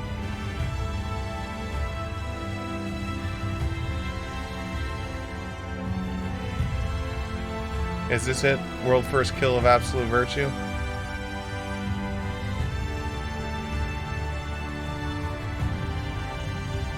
Oh, this is the Final Fantasy XIV version of Absolute Virtue.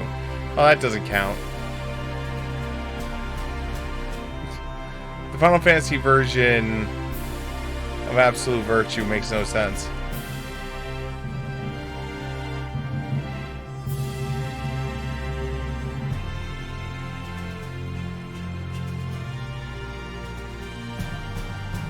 But yeah, it was the Eden Link Shell was the first to defeat it.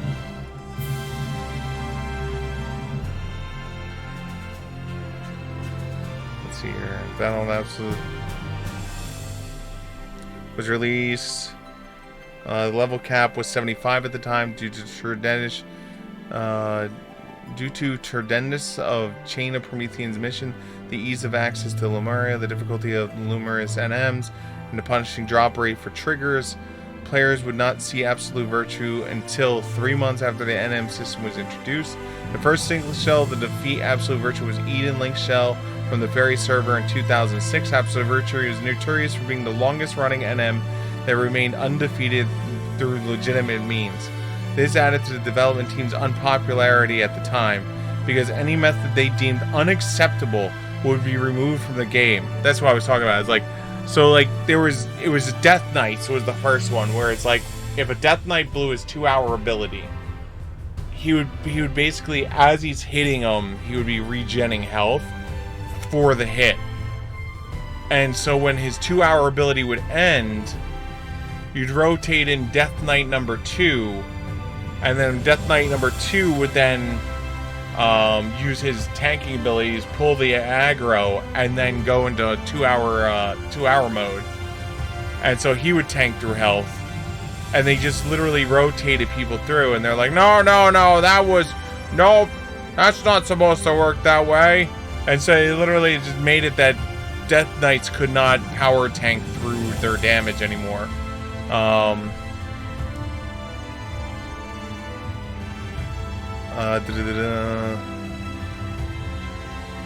The methods to curb Absolute Virtue's difficulty were officially revealed when the development team released a video with hints on how to actually defeat the NM in 2008. So you gotta remember, the NM was released in 2005.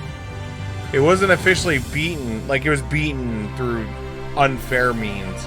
So at 2008, nearly 3 after the battle was introduced, the video was heavily criticized for being too vague, and said methods posted was quickly patched. Absolute Virtue had on several occasions been fought and held by link shells for over 30 hours trying to defeat it to no avail. In response to the waves of pressure surrounding another H&M, the Pandominium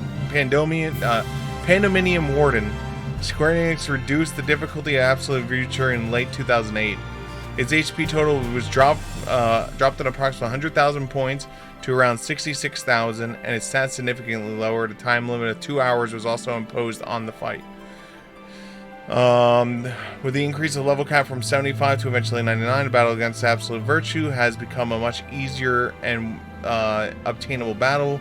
However, defeating it constrains an achievement, and its loot is still prized by most players. Absolute Virtue is one particular NM that has caused a number of changes in the game. This has come as a result of players adopting unique strategies to try and defeat it. They are as follows. Wall of Justice.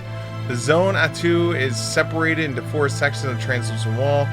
A feature of the wall once allowed players to, on one side, the target enemies on the other side with no risk of danger of retaliation. So yeah, that was the first one. Was like the people were hiding on the other side of the wall, but they were still able to target him. And so you'd have just like large scores of people just blasting him with spells. It was funny stuff. The Dark Knight Zerg, after Absolute Virtue difficulty was reduced the first time, it became possible for an alliance of Dark Knights using multi-hit weapons such as the expansive Kraken Club, together with Blood Weapon and Soul Eater, to deal immense amounts of damage to it in less than a minute. The successful strategy sparked a wave of revenge kills as many Lixials band together to kill it just for its loot. This was quickly removed when Absolute Virtue was patched to gradually resist Soul Eater's damage. Then there's the synchronized Modius Virtues. An oversight in the game's limitation allowed an alliance of scholars to exponentially increase the damage of a Helix spell by simultaneously using the abilities Modus Virtus. While this proved effective on smaller targets, it was never successfully replicated on Absolute Virtues. Modus Virtus was subsequently removed shortly after. Basically what you do is, as a scholar, then you would cast Modus Virtus onto another scholar, and they would get a buff. And that buff would boost your damage buff, right? But that would apply to the raw numbers of your buff that then you can apply to someone else. So now he has the expanded numbers of the first buff, and now your buff added onto it. And then when he could pass it, and like you would pass it around in a circle, it was like basically like you'd pass it through the alliance over and over and over again, and the buff would become so high that literally you would just like, you do your Helix spell and it would just instant kill things. There was no defense, it was just death. Oh, are we not going to see it?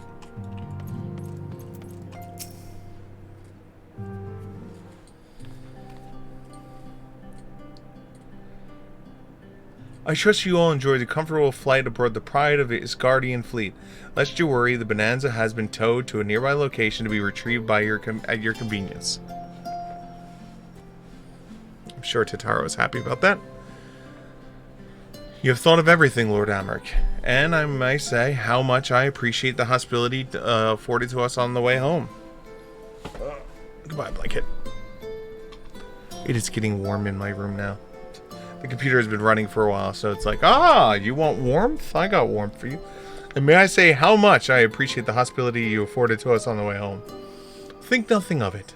Our destination lay in the same direction, and it afforded me the perfect opportunity to learn how my errant friends has been since last he took his leave. It would seem you have finally found a place to settle down. I merely grew weary of wandering to the far east. Returning to more serious matters, while the travelers have been driven from Kataru, 'tis like the bulk of their force has yet to remain. On evidence of the Grand Company Eorzea's first joint military operation, however, I'm confident that we have the potential to meet such threats head-on, even without the aid of you and yours. As such, while our forces keep the Typhorafshire at bay, I would ask you to apply your talents to the task of neutralizing the towers. A sensible diversion of labor. While the towers remain, so too will the threat of the lunar primals. And given our expertise in the field of atheology, we would be better qualified to find the solution. That we are, especially should it happen to lie beyond the Alliance's domain. There's a time and place for formal investigation, of course, but certain secrets are wonted to hide only enterprising individuals may venture. I could not agree more.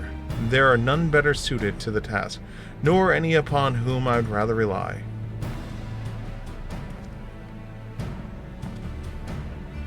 On behalf of the Alliance, I thank you. We look forward to receiving any information you are able to uncover. And with that, I must take my leave. Should you need any assistance, pray do not hesitate to ask. Fare you well, my friends.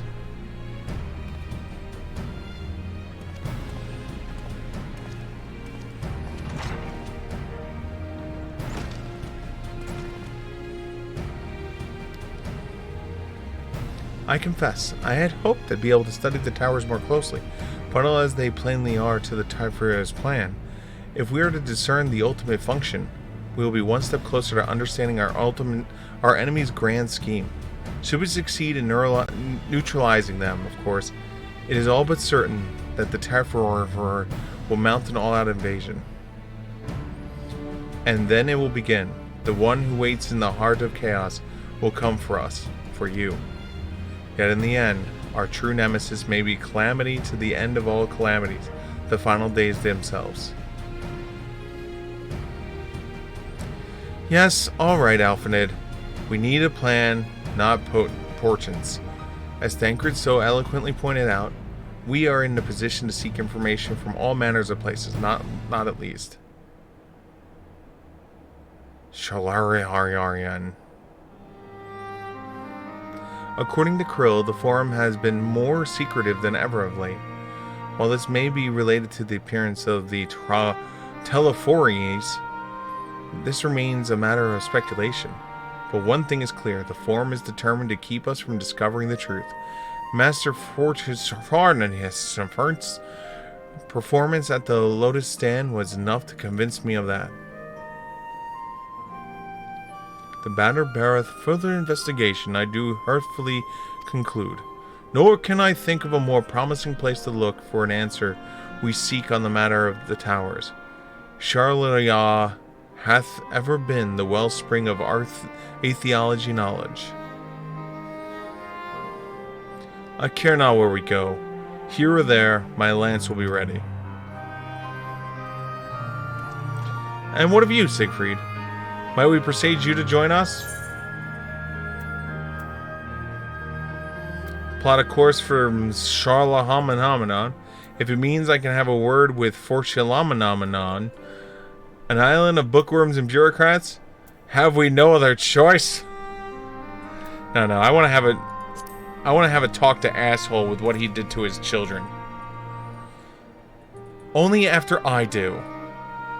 If he and his friends in the forum think we'll just leave them alone if they ignore us, they're in for a shock.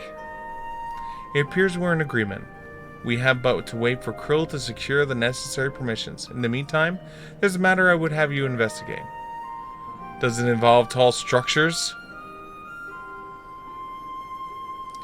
Well, by strange coincidence, it does. At present, I have only a creeping suspicion, but with your help, I will soon find out where my fears are warranted. Come on, give me Meanwhile in the Empire. Shush.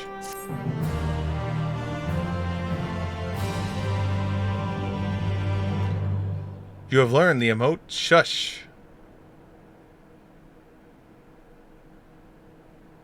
Oh, come on, show the weapon.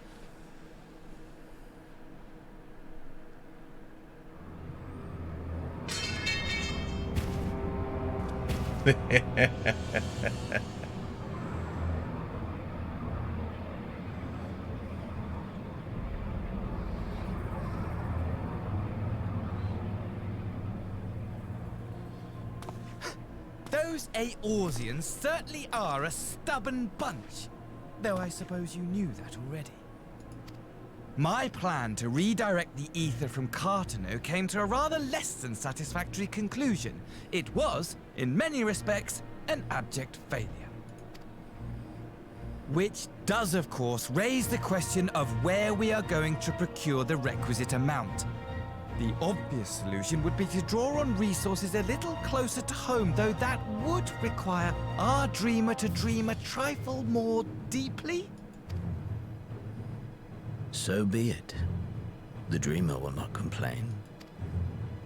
Then let us begin the preparations at once. With the gateway of the gods complete, all that remains is to gather the necessary ether, and our prize shall be within reach.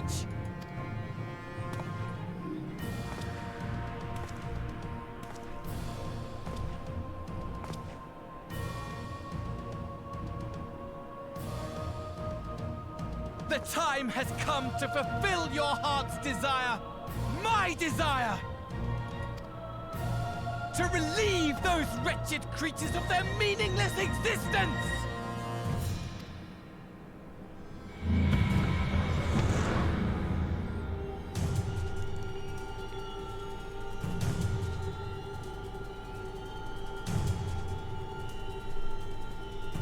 While I await you, I shall drink a sea of souls and gorge myself upon the darkened moon.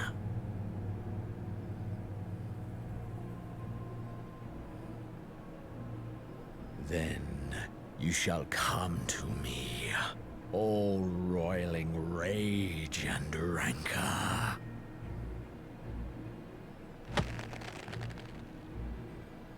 And the stars shall bear witness to our final contest.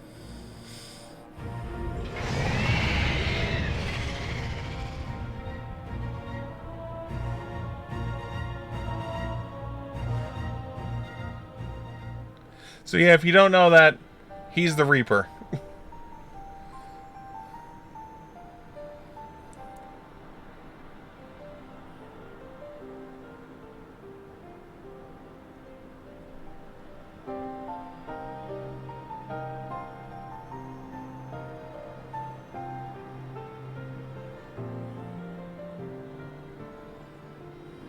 As I thought, the ethereal currents have been disturbed here too.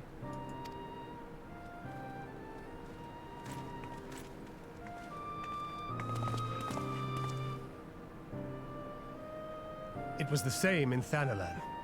Make that every location we surveyed. And the strength of each current has diminished dramatically, far more than could be attributed to a natural occurrence.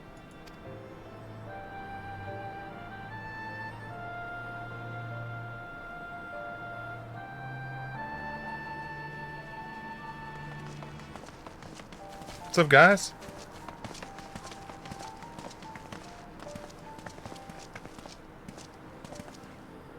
What tidings bringest thou from Dravania? We took a number of readings, and noticed that the closer we were to the tower, the lower the etheric density became. In short, the towers are drawing upon the land's ether, which would explain how they were able to carry out the summonings.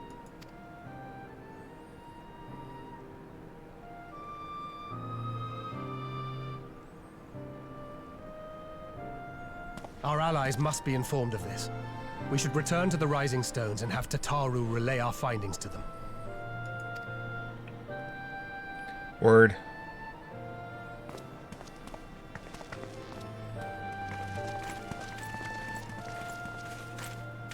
Hear me. Hear me. Hear me. Hear me. Heidelin?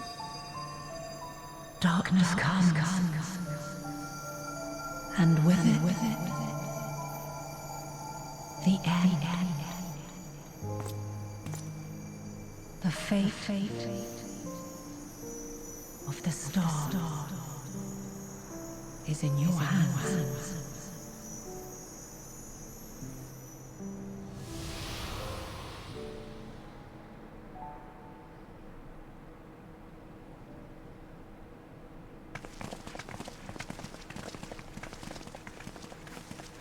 Everything all right back there?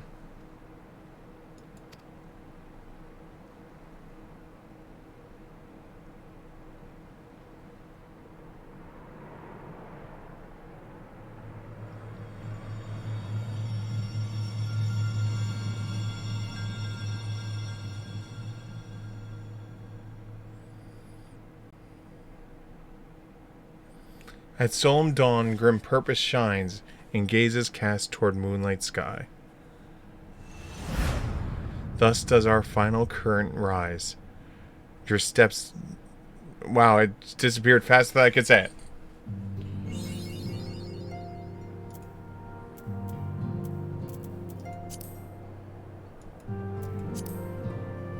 There we go. Oh, officially the end of Shadowbringers. Hopefully you enjoyed yourself as we did this playthrough. I gotta find out if how tomorrow's gonna play out. We might be doing some of the expansion stuff, the raids if we can get into it, and that stuff. Or what we might do is we might I don't know, we'll figure it out. We have, when's the release date?